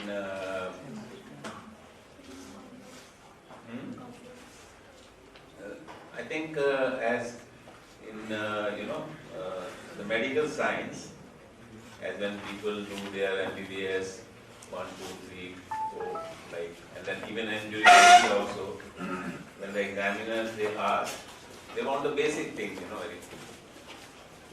When you talk about the pulse, blood pressure, so, whenever you're taking a simple case, think about the basic things. She felt rejected. She felt probably rejected because the boy was giving more attention to the other girl. Right. Probably she felt low self-worth because of that, because of the rejection. Yeah. Right? What else? If she associated a lot of worth with that relationship or that boy giving attention to her, she might have felt worthless. Then end of it, when you have seen the case, when she was able to express her feelings and she came out of the depression, so clearly, I mean, just because she was not able to express herself and she was in depression. It was that inability, to express herself that led to depression. Isn't it? So that was one.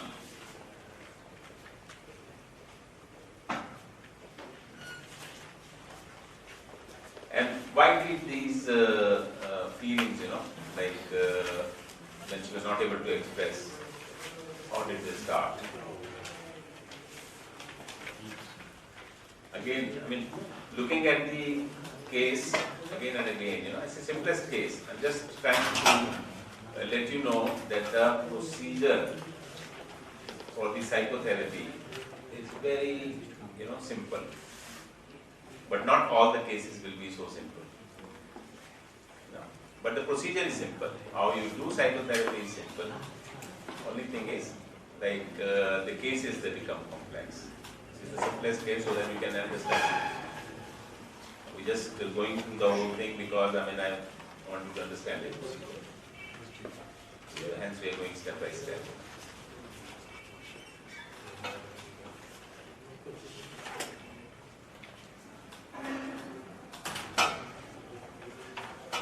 So her feelings, why did they come? They came technically because, they were out of her awareness. They were not into her awareness. That was the reason, Like you cannot express those feelings, some feelings. You have an inability to express those feelings. And you go into depression. And why those feelings cannot be expressed? Because you are not aware of those feelings. So they are out of your awareness. If it is into your awareness, you will be able to express. So there is one line, ignorance is the cause of all suffering. When recognized, it is the path for enlightenment.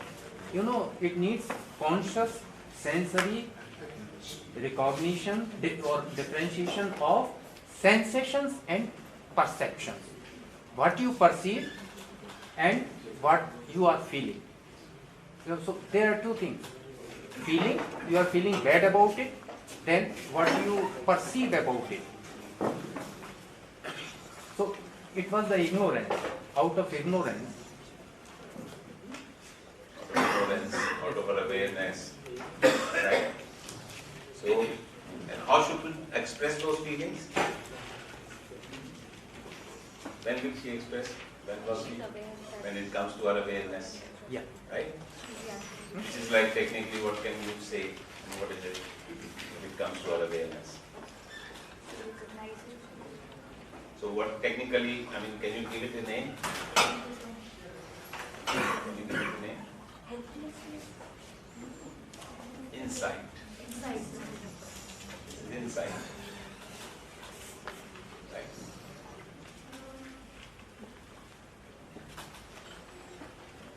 So whenever, whenever any person able to, if there are some feelings, they are out of your awareness, and whenever you can express them, it can only happen after having an insight.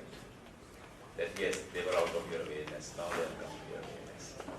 So insight is important.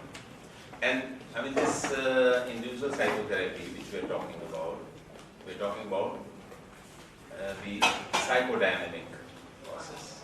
It has originated from psychoanalysis only. All the insights, everything, they are Freudian.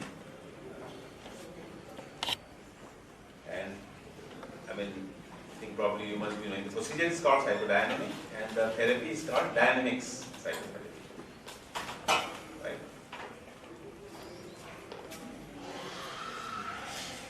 Now why these feelings were out of our awareness?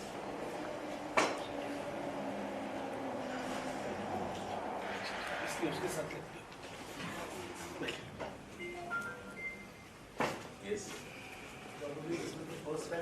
आ गया क्यों बार बार से भाग गया? Sir, probably because this was the first time it was happening. Because the first time it was happening. She's a young girl, this night, this intense she felt, she might not have felt the confusion of that situation.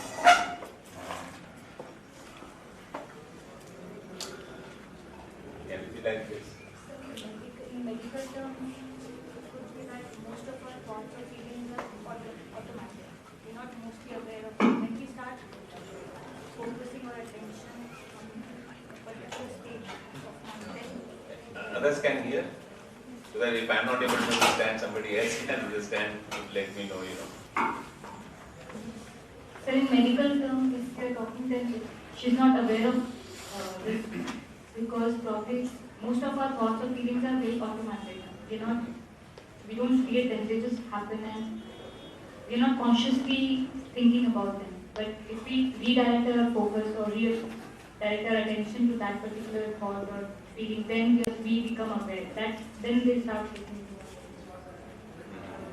Probably I'm not very clear in what I'm trying to explain, but what I'm saying is that most of our thoughts and our feelings are automatic in such a situation. Right. And technically speaking, it's like what we have learned is that because of our experiences and schemas that we have, they keep on coming in our mind unconsciously.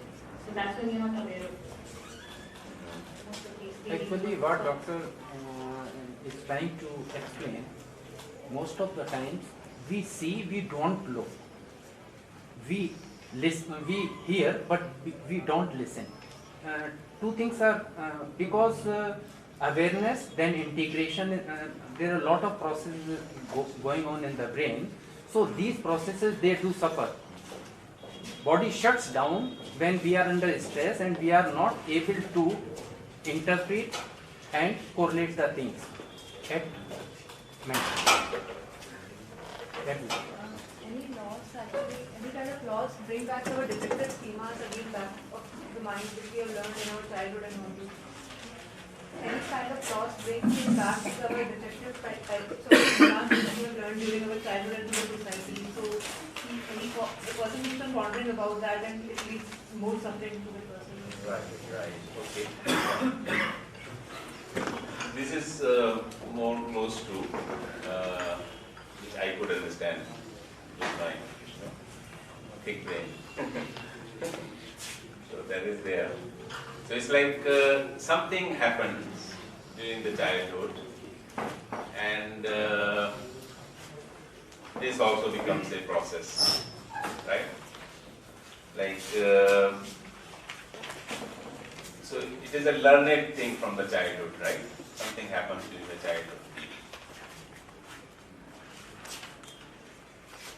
So maybe a child abuse, and then like she learns a pattern of throwing things out of awareness, unconsciously. So it goes out of awareness. Then a straightforward thing, which is simple, not too complex, is jealousy. It's a negative emotion. Sometimes jealousy is considered to be dangerous or not dangerous but negative emotion. So negative, hence, because it's negative, hence it is out of awareness. So that is another thing. Sort of, and that also happens. But I think probably all of us, we face jealousy. If you're matured and you know that jealousy is there, then it will not go into out of awareness. It is not very dangerous. I think if it is becoming dangerous for some person, it is maybe something immature, the psyche of the person, right? Then only jealousy can immediately go into out of awareness. Otherwise jealousy, it's not very dangerous. And hence, when she recovers, when she recovers, she reaches a state when that jealousy becomes acceptable. Then only recovery can begin. But that was the start of the problem, when she had jealousy, and that led to depression, anxiety, and all those symptoms of crying. All those things happened because of the start was jealousy, right? Probably here, because we are reading this case, here we know that from third person we know that this person is jealous. And that in her that particular feeling that all these negative emotions are coming because of her initial the feeling of jealousy. She's not aware of that. Yes, that's true. That's why it has gone out of awareness. It's gone out of awareness. She's aware that she's unhappy, she's worthless, everything, and she wants to be with that boy, but she's not aware that it's because of her jealousy. Yes. That emotion is out of her way. Yes. So she needs to be. So that's technically, that is happening. But she's not aware. It's going out of awareness.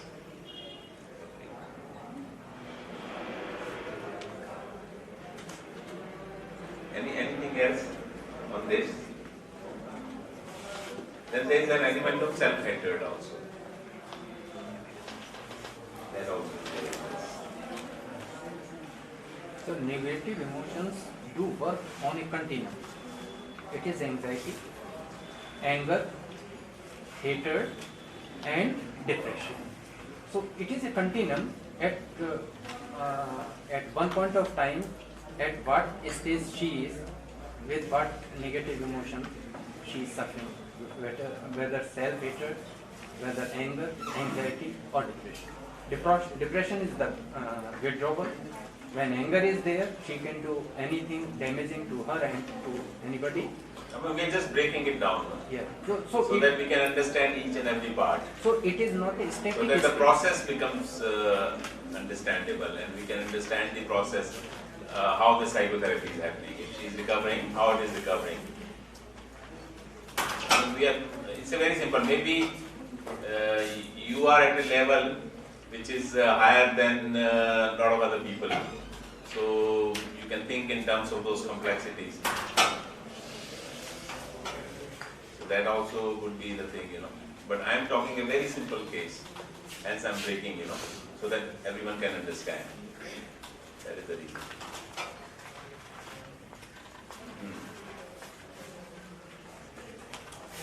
So why self-hatred?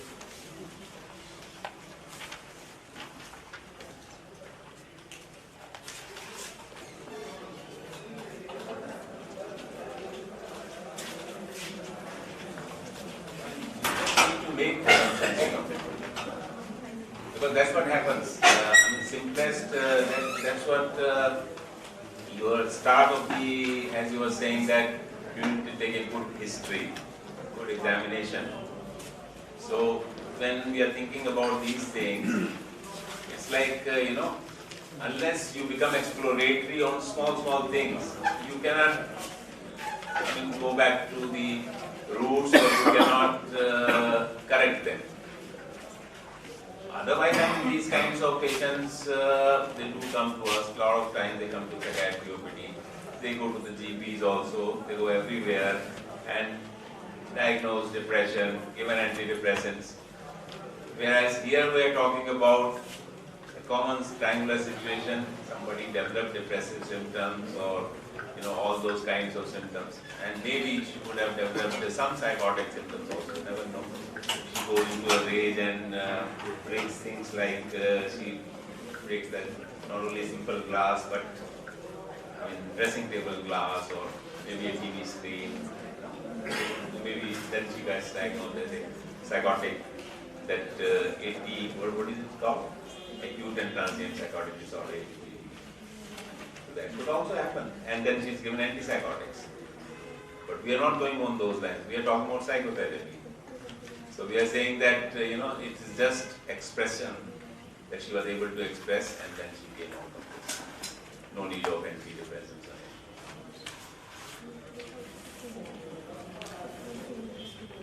It's a simplest, I mean, we've talked about in just a few words, but we're trying to make it, break it into many different parts. So, self-pattern, from where, yes.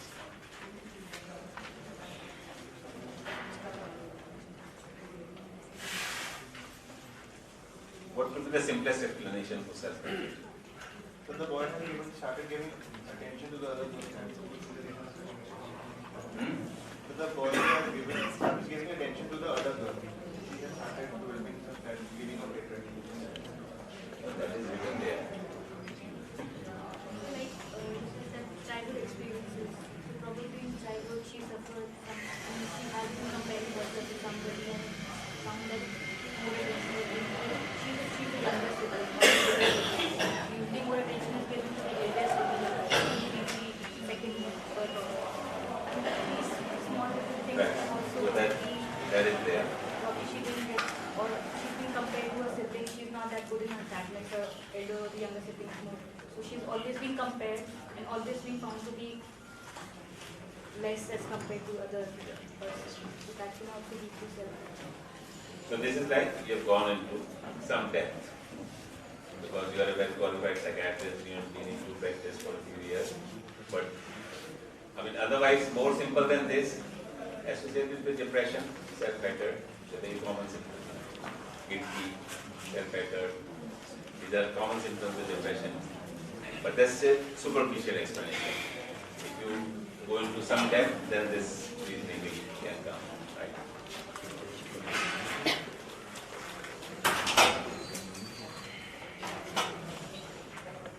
And okay, how guilty? Just give us a little explanation about guilt feelings. Yes. After she acted out, like which is contrary to her own personality, the person goes out and do something which is out of her personality. That person might further later on have remorse or guilt that she behaved in certain manner. In fact, she feels more embarrassed in situation, and she starts seeing people like probably they are looking at her because she behaves, or everybody knows about her. I mean, that can worsen into something else also. Guilt feeling because if the person acts in contrary to her. Any other explanation for guilt? Anyone else? Like sir, she shouted on boy, but she loves that boy also. So like after that, she regretted basically. Why I did this? I should not do this. Like it was wrong, but why I am behaving like this? She is in conflict with this. Even before this, having jealousy also can produce guilt, isn't it? Having jealousy also. I mean, why should I have jealousy? You know what they are doing. She's also my friend. So that also can produce guilt. There is starting level. Rather, these expressions of feelings, they will lead to the acceptability of jealousy. It will lead to an acceptability of jealousy to be a normal phenomenon, And she is able to get rid of depressive feelings also. So that will happen when she has expressed herself.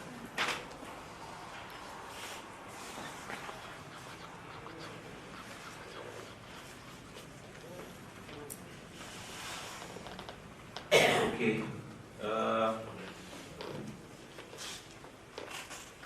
You guys are also, I mean, just anybody thinking on something, just you can. This is just a participation from both the sides. Not only that, I ask something, maybe something new comes up, because all these cases, when they are discussed, there are always new insights for the therapist also. So unfortunate part is, hence I say, the pioneer and stress structure. He says that problem is that the psychiatrists, they treat the mental aspects, while the physicians, they treat the only disease aspect. They do not think of the mental status or mental problem of a person, his psyche. So now there is a emerging field of mind-body medicine. So we have never thought of the physical state. What is the physical state of a person that is reflecting mentally? Because in brains research, it is found that 90% of our brain's energy is utilized in correlating the body or orienting body in space, that is against gravity. 90%. But we'll keep it simple, so that we'll just concentrate on this. Otherwise, it's a very vast field, and even I'm also quite thick-brained. I want to understand things easily. No, actually, I have gone through the literature. Yeah, that's true. Now that's why I said you are much more. Now the only psychotherapy is not very effective. Now it is coming in the literature.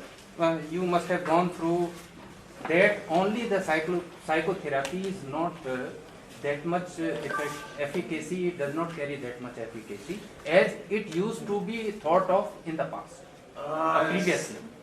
If it is I don't agree with this. Yeah. I don't agree with this because even I have been seeing patients, and I'm keep seeing patients, and they are real patients. Those on psychotherapy, they definitely do well. No, they were much worse earlier, and show improvements. Actually, I think other people are also there. A lot of other people who are doing some of the other. Today we need some holistic system of therapy. So holism is there. So today this is the keyword. Holism is there, and holistically body-mind medicine. People are coming up with this concept. All right.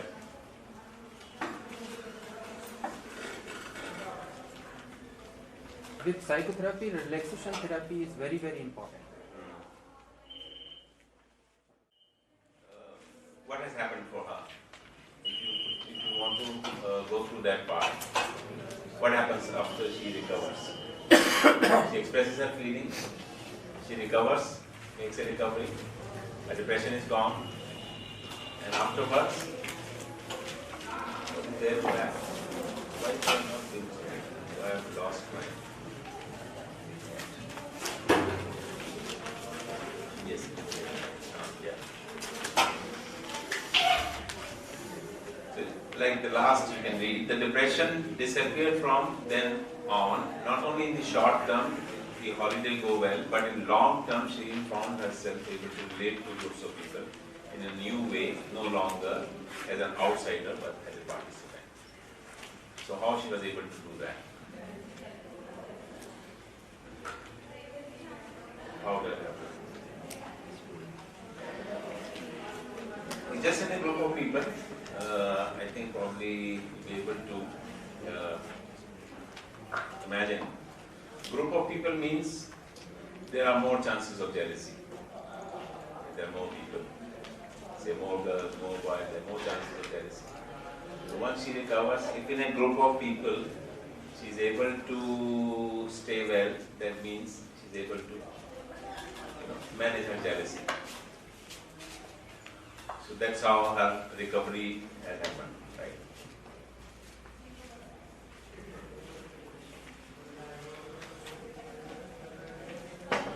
And how it happened, like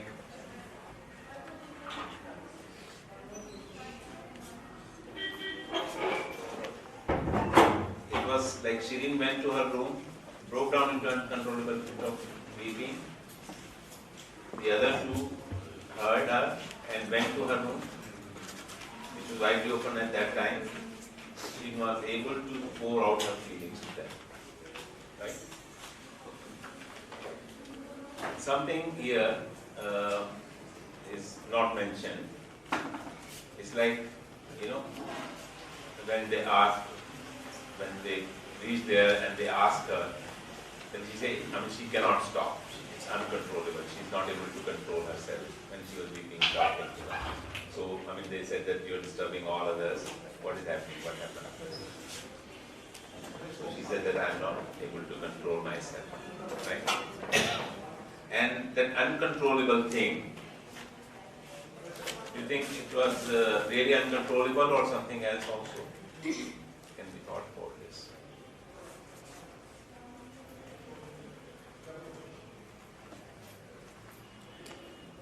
She could have wept silently also. Isn't it? Yes, she wanted attention. She wanted attention. So they came and they were listening to her also. She wanted attention, and that was also in the process. Because only when she gets attended to, she is able to express her feelings. If she doesn't do that, then maybe she's crying silently, she's weeping, nobody will attend to her. And those feelings will remain inside. And she won't be able to recover. Right? It was only because she wanted that attention, and then they came, and then she was able to express and was able to come out of all those negative feelings, right? Okay.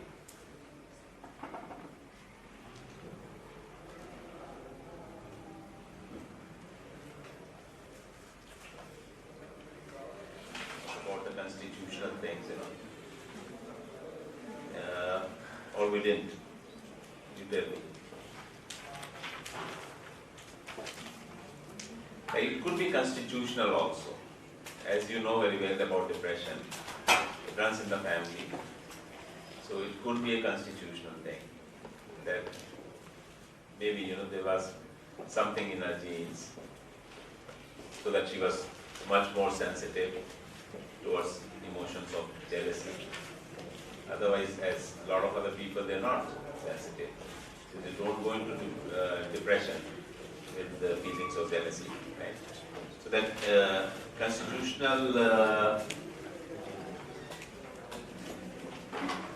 provocation can be there. It could be that that is also contributing to her state.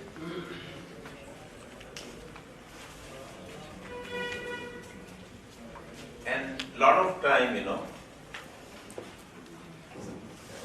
in psychotherapy, in psychotherapy it is believed, when we talk about constitutional, then we say that it is an easy way out in psychotherapy.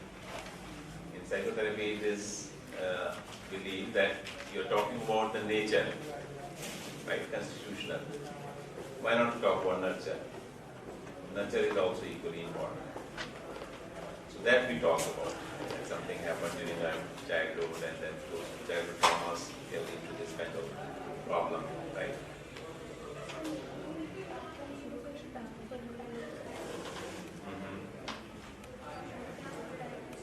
Fulfill whatever she demanded, and suddenly this boy ignored her and what she started doing. Tempered or spoiled.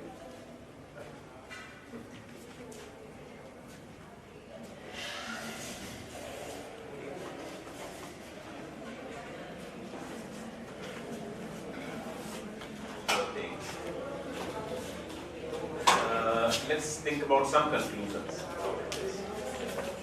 What are the conclusions?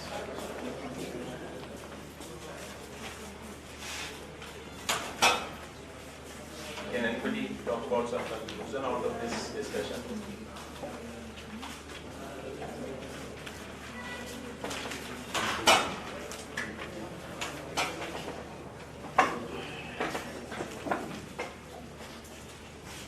One is like, it's a very simple situation.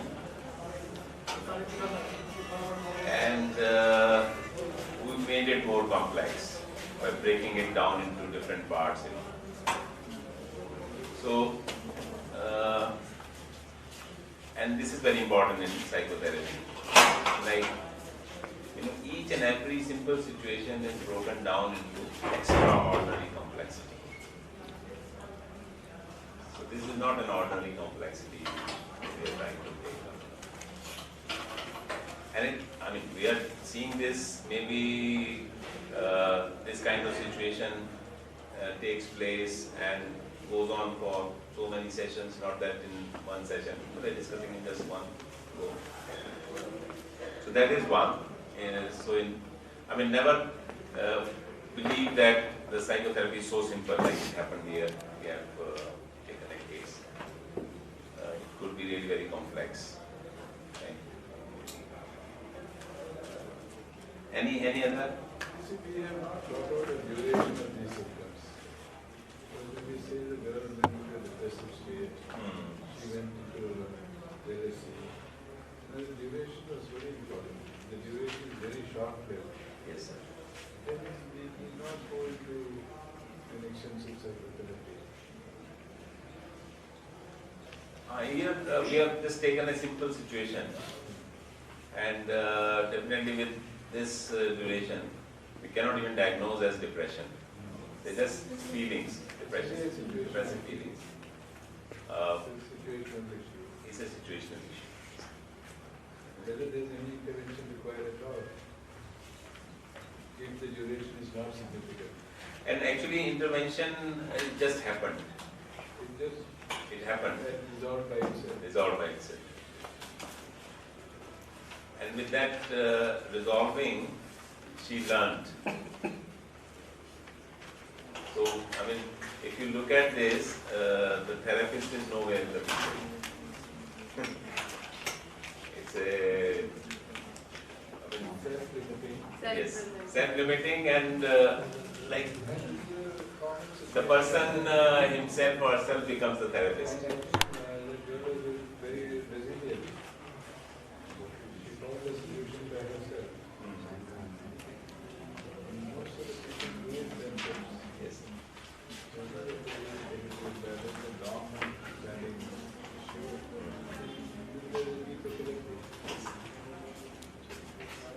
We are just trying to understand the process.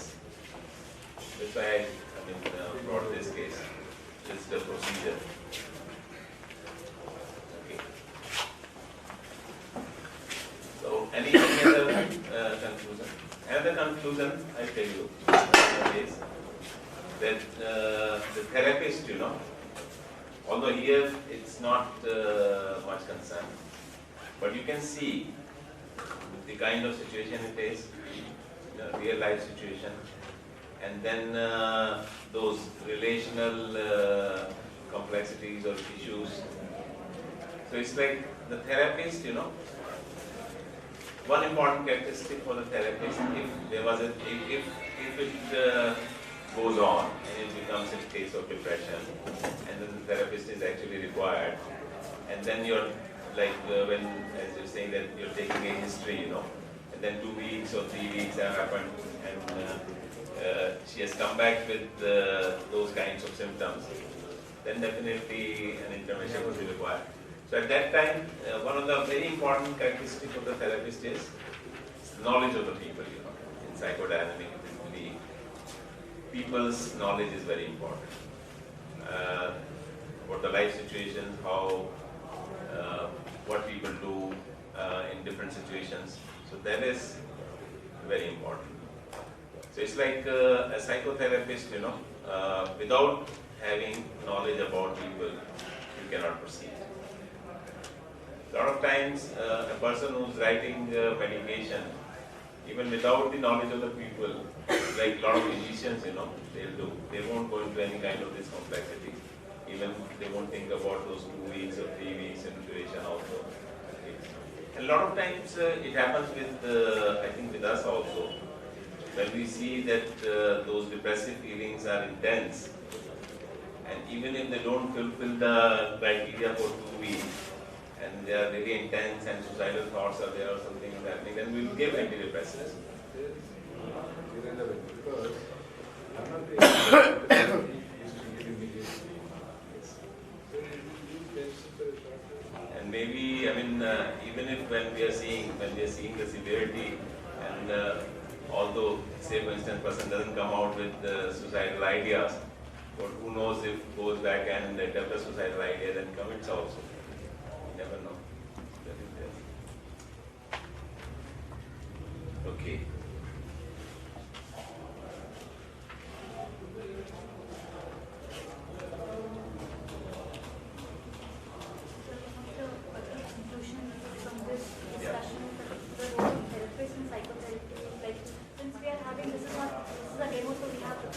Covered everything in one session. But otherwise in psychotherapy, we need to be talking in different sessions to the patient. And the patient will be telling a lot of details. So we need to be very, we need to write the information. We should be very, we should write everything in detail. We should mention it. We should have a separate organization. These tiny little details will be. You're right, it's important for us like doing, taking the session, writing process notes. And that also should be done immediately after this, after the session. Because usually once you have the session and if you don't write after the session, maybe you sit for a few minutes and you write those process notes, then you tend to forget also. Such details to the patient, like this, other than this situation, we might get carried away by our own personality or our own experiences. So we need to keep on saying, probably the therapist needs to keep on saying that we are empathizing, we are not involved, like we are not putting our own. There is no transference as in therapy. Counter-transference. Counter-transference. So here we haven't talked about the transference and counter-transference. Definitely, I mean, this was the simplest process. So the transference we didn't discuss. Transference is also important. Not in this. And how you deal with the transference, that is important. Definitely. We just talked about insight in this. If that insight is really important. And that, I mean, here it is happening at our own. But the therapist, while during the process only, during the session only, interprets a particular situation and suggests to the person. Like if in this case something has come out of maybe childhood, so if you feel that it is there, then the therapist needs to say that. How active the therapist is, like in CBT, the therapist is fully active. Yes. You have to give homework, assignments, and keep on cross-checking on it. How active is the therapist in a psychotherapy session? How much? In psychodynamic, you are more active. Psychodynamic therapy, you are more active.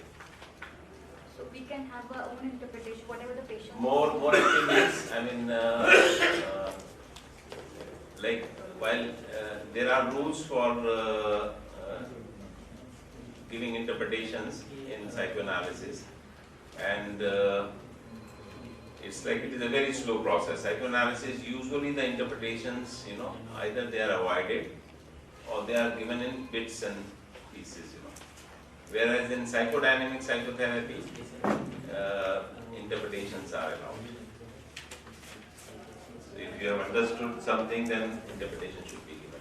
So like in this case, if this girl would have come to the therapist and not a the therapist understanding the situation as the girl would have told, if the therapist would have understood the process of jealousy and everything, can the therapist openly say to the girl that this is probably because you are having feelings of jealousy towards you? Can the therapist actively explain the situation as the therapist sees it according to the patient's explanation? Yes, that's what I'm saying. I've actually, later on I've gone on this also. As I tell you, one of the things, say for instance, it could be said something like, I think the trouble was that you couldn't face your jealousy of the other two. And then to wait and see how the patient, how the person or how the client responds. So when she's there and you just throw one sentence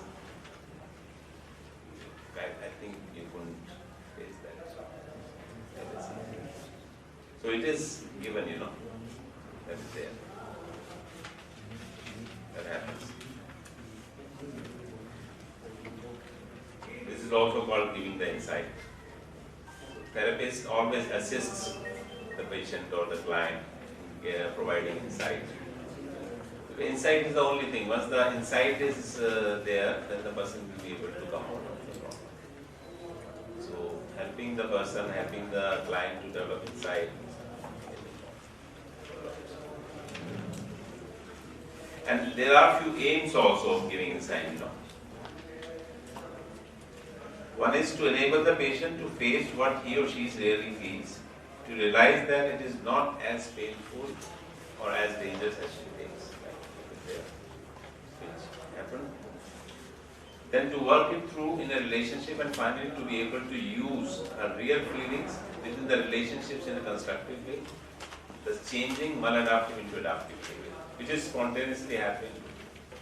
But if the therapist is there, then these will go. And then this emotional learning which is there about the insight, about the jealousy, that okay, jealousy is not dangerous, you know, it's something, it's a normal phenomenon. So that's an emotional learning. It's important that another aim of this is that this emotional learning should be permanent. That's another important thing. Unless it is permanent, it won't lead to a cure. So that is also the therapist's duty or role. So it's like to deal with the current situation and then be able to deal with similar situation in future in an adaptive way, right? And of course, clearly mentioned about this transference and counter-transference we didn't talk about. And transference and counter-transference also, they are dealt in a very different way. Personally, although I'm learning psychoanalysis, but I still don't know how it is there. But in client-centered, I know how the transference is there. For instance, in client-centered therapy, when you see the transference, you know, I'll give you an example, a small example. A girl comes to me, she's 20 years old, and she's talking about her problem. She talks about her, having sex with 5-6 boys at different times. Once she goes to one, then to other, like that. She was diagnosed with bipolar disorder also. But later on, the diagnosis, this happened in Australia when I was doing that. So later on the diagnosis was removed. And then she comes in the session, in the room, she says, I don't like this situation, you know, plain walls and no colors, nothing, I want bright colors. Those kinds of things were there. And then he said, within the room, with the rule that I can't smoke, I want to smoke also. So I want to go outside. I take permission from my mother. She tells me that she wants to smoke. If you allow, because that is important. She goes out and sits with me there and smokes, and then she talks about various issues which are happening with her family.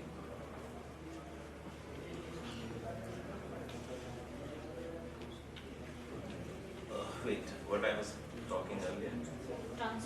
Transference, yeah. So then she's sitting there outside on the bench, and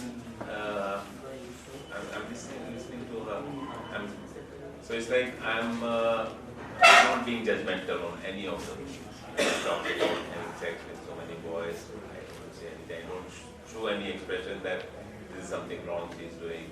And then she smokes also in front of me, and that also I don't say anything. Then she talks about breaking rules on the road. She's going with one of the boyfriends, and he drives it 180 kilometers, speed. And so all these things, then she talks about that she reaches back home 11 o'clock and breaks door open and then does. But she's saying this person is not even mental. He's just sitting, listening, and then agreeing to all the demands. Suddenly I'm there and she says that I want to have a cup of soup or coffee, without coffee, or I won't talk. Today I need coffee. So then she holds my hand and she says, "You're like my father." So this is what? Transparency. This is transparency. And how it is done there? I tell her, yes, it's okay. You feel that I'm like your father because I'm his age. But at the same time, probably you'll understand that if really your father was there, then you would listen to all these things so peacefully that you're having sex with so many boys. So she just withdraws her hand. So this is one of the ways, it is that. So it is like directly you're not saying, but at the same time you have passed on the message. So directives are never used. That is always there in all kinds of psychotherapies. It's like whenever the directives, when you're using directives, then it is more like counseling. In counseling, you give directives or you give advice, like you do like this, like that. But in the psychotherapy, no, you don't do that. I mean, it is like the person realizes something and then either reports to you that how about me doing this. So then also you say, I mean, if you believe that this is good for you, then how would I know, because I have never gone through this kind of situation. But when you're saying to me also, it seems maybe it happens. So it's like indirectly you're giving a message, yes.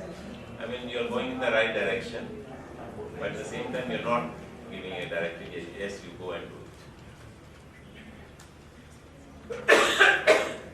Sometimes the patient will say certain things to get us reaction out of it. Like you said, they say a good thing that I would like to do this, and the therapist says that if you feel that it's a good thing, then you should go ahead. Sometimes the patients say the opposite. They say that I think I'm great and I should go ahead and jump, I can show the world that something like in a different way, in a negative way that patient is saying. We don't want to be very directive in that case. You should not do this, this is wrong. If the patient says that I want to harm that person because that person has harmed me. We don't want to be directive in this patient's case. We also to deal with that. Like I had a patient husband who was treated by the wife and he wanted to work with her. Over the course of session he told that he wants to either he should hurt himself or he should hurt the wife because that wife is the reason that he is suffering. So how do we deal with that situation? Right. I think everyone heard that. Heard the question? Yes. Okay. So it's like, I'll talk about similar kind of situation, maybe if I have understood.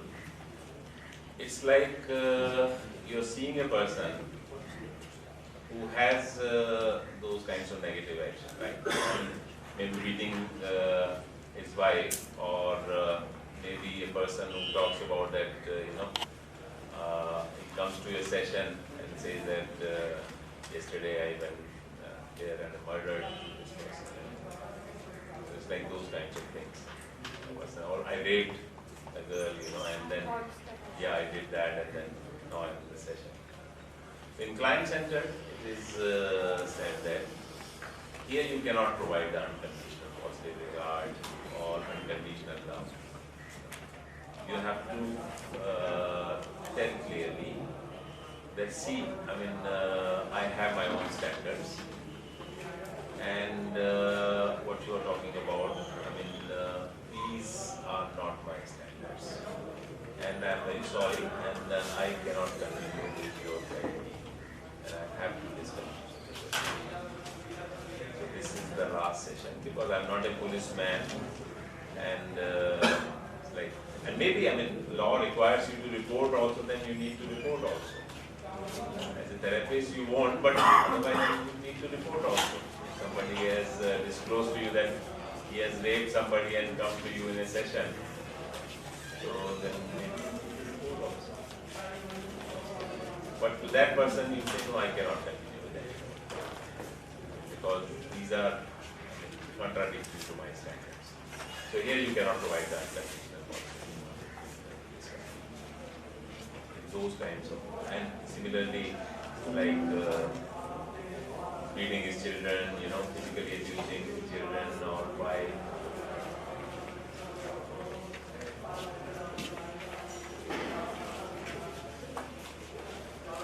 any other thing. I hope it was all right.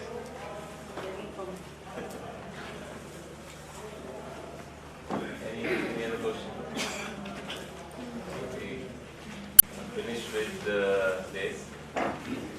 So this was something, you know, giving you a kind of visual. Instead of the page Bahadur was supposed to come.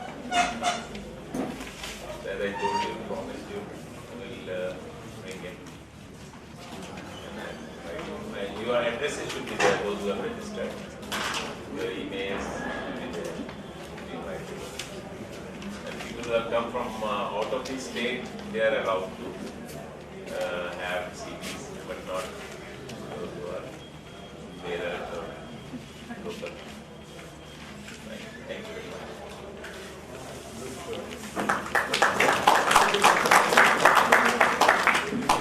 Kindly come forward and present Dr. Chaudhary from Tomato and certificate. Let's go for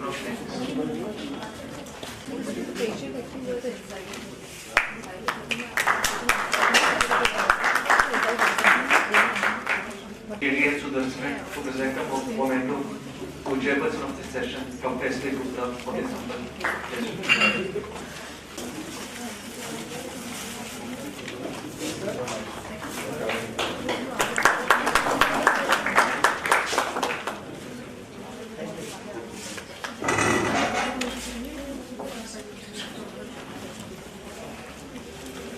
It's time for us all to grab some snacks and we will be back here with results of post presentation about the Finish with the meditation. Yeah. And post the presentation, do the meditation.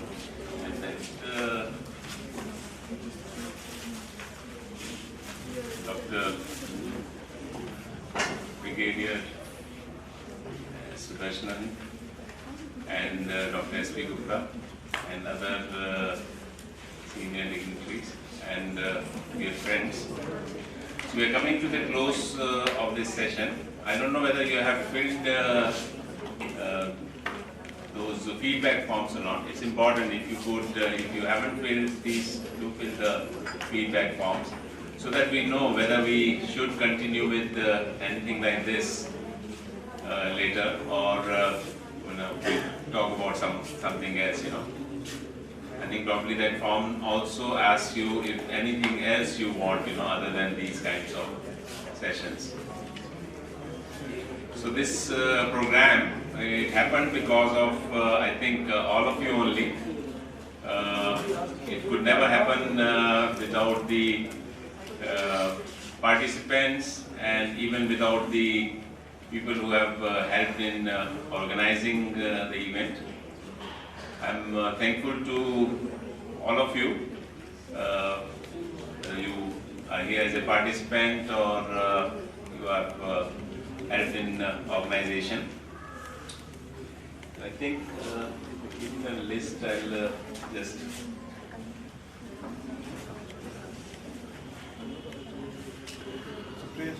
I'll invite the people who have helped in organization.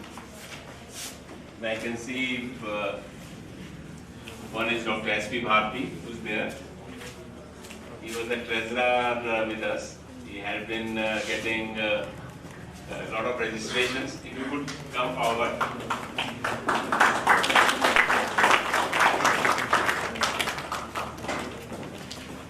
Please,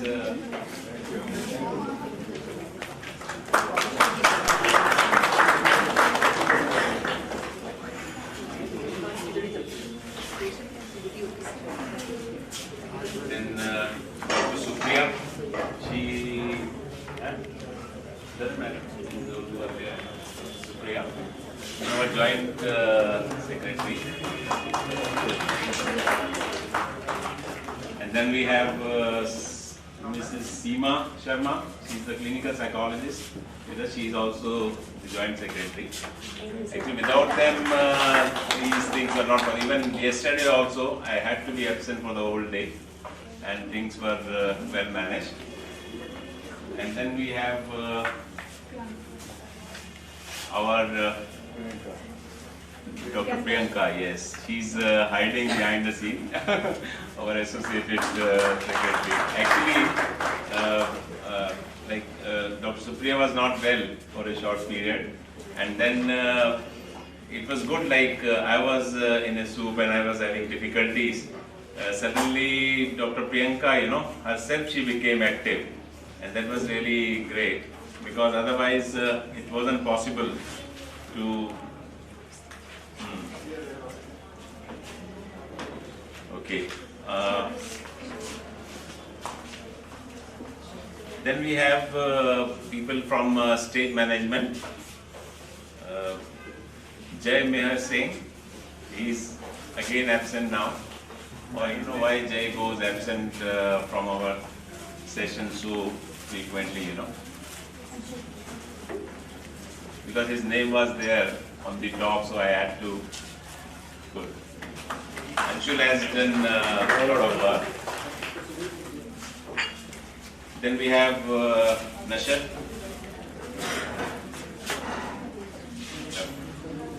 And Dr. Nashar, Dr. Sandeep Kamar, Dr. Sandeep Antil. Thank you. Then Arpit. Ayush.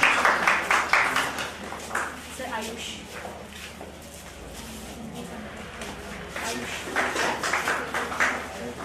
And Dr. Sartaj Ahmed. Sandeep. Dr.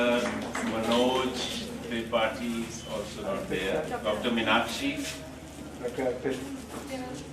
Arpit. Dr. Satar. He's not there. Dr. Meenakshi. So she has taken care of all our eating, food, whatever snacks and coffees we had. Without her, that was not possible. Then Mr. Vijender Padhyay, he's our social worker, and he has taken care of a lot of things, including mementos and the media. Then Sonu is not there. Huh? Sonu must be on the job. Dharamveer has taken care of all the, typing works and getting a good printouts for us. Yeah. Thank you, Dharamveer. Then Mr. Tom and Mr. Muzaffar Ahmed.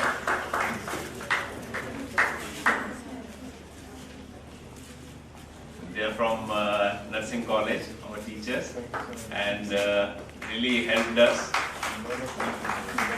with, they could bring all the volunteers also. And Dr. Jitendra, I think, is not there. Okay, then we have Mr. Parvinder, Ajay. They were all helped us. Then Shakil, Mr. Shakil. Is Shakil there?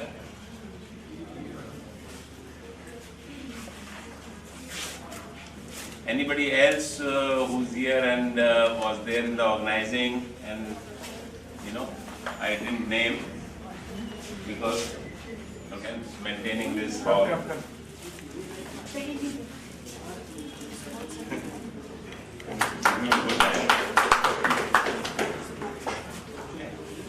Dr. Subodh. Yes, Dr. Subodh. I just forgot him, sorry. He's our, recently joined senior resident. So, nice to have you here and hope we have you for a longer period rather than 4 months. Thank you. So that's all. And now I'll invite Dr. Brigadier Sudarshan sir to say a few words. The results for a poster or presentation before sir gives away the vote of thanks. I would request Dr. Chaudhary sir to kindly give away the prize, the cash prize that we have, and also the certificates. In the first place, we have Priyansha. Is she here? Priyansha? We basically judged, sir basically judged it on 4 parameters. One was the clarity, the content, the presentation, and the validity of the. Then the second position is by Dr. Ashish. He is a community medicine second year junior resident. He has bagged the second position. He's here. We'll be giving him the cash prize of 750 and the certificate. On third position, we have 2 people. One is Gunjan Sharma. She has won the third prize, 500 cash prize and a certificate. The most. These were the best, although all of them were good and we wanted to give prizes to each one of them. But anyway, somebody has to be first, second and third. So congratulations to all the winners. And before sir takes the mic, I have one more thing to add. I want to thank Dr. Chaudhary sir, Dr. Sudarshan sir, because it's here in this department that we keep on organizing or want to organize these workshops, and this is actually a rare thing. I have not seen many departments who take the initiative of doing this, and truly, we have learned a lot. I'm sure that each one of you would agree. I personally feel that CBT session of yesterday and today's psychotherapy session, although it was not planned, we have learned quite a lot. We don't usually get workshops or conferences where we learn such things in such detail and such interactive sessions. So thank you to both of you, sir, and everybody who's attended. Thank you. You see, after 4 days of a feast of talks, like Dr. Supriya said, there was a lot of learning. We've been attending conferences, large conferences, glamorous conferences, but what we have understood is learning hardly goes on. There's no learning. It is more of a show. We do get bits and pieces of information when there are 10 concurrent sessions, 12 concurrent sessions. We just simply cannot flip from one place to another. And to be honest, most of those papers which are presented are, I think majority of them are dissertations. I'm not blaming the quality of the dissertation, but I'm just saying that we do not learn anything new, anything recent, anything which we can apply to our clinical knowledge or practice. So we have decided that we will have single topic workshops here in future instead of organizing big conferences. One is the cost. Now most of the companies have been banned from supporting conferences, and I think learning is more important than anything else.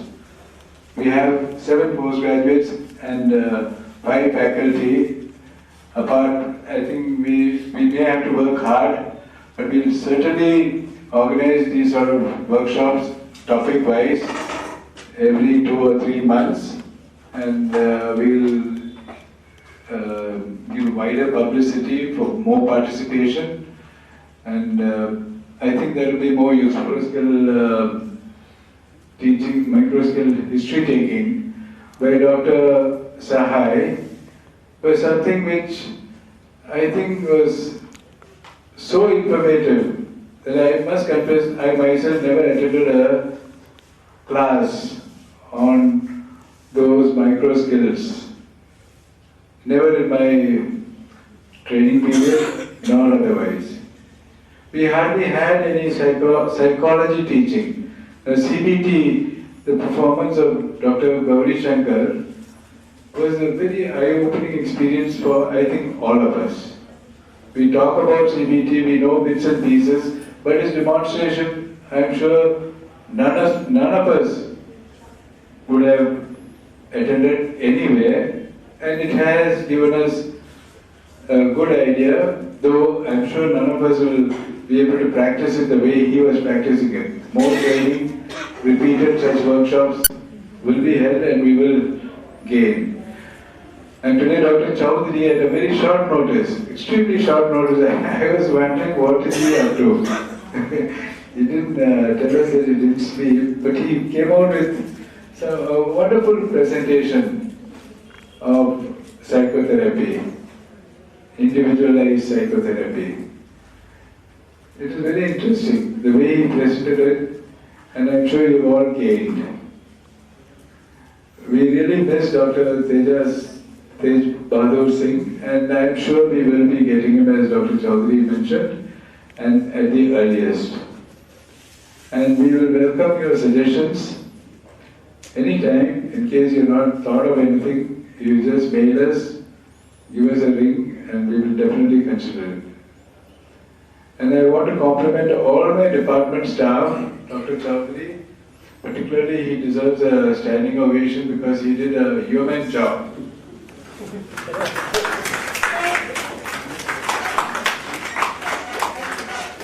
He almost single-handedly took charge of many things. Of course, he had support, but I must compliment you, sir. Come up with another idea soon.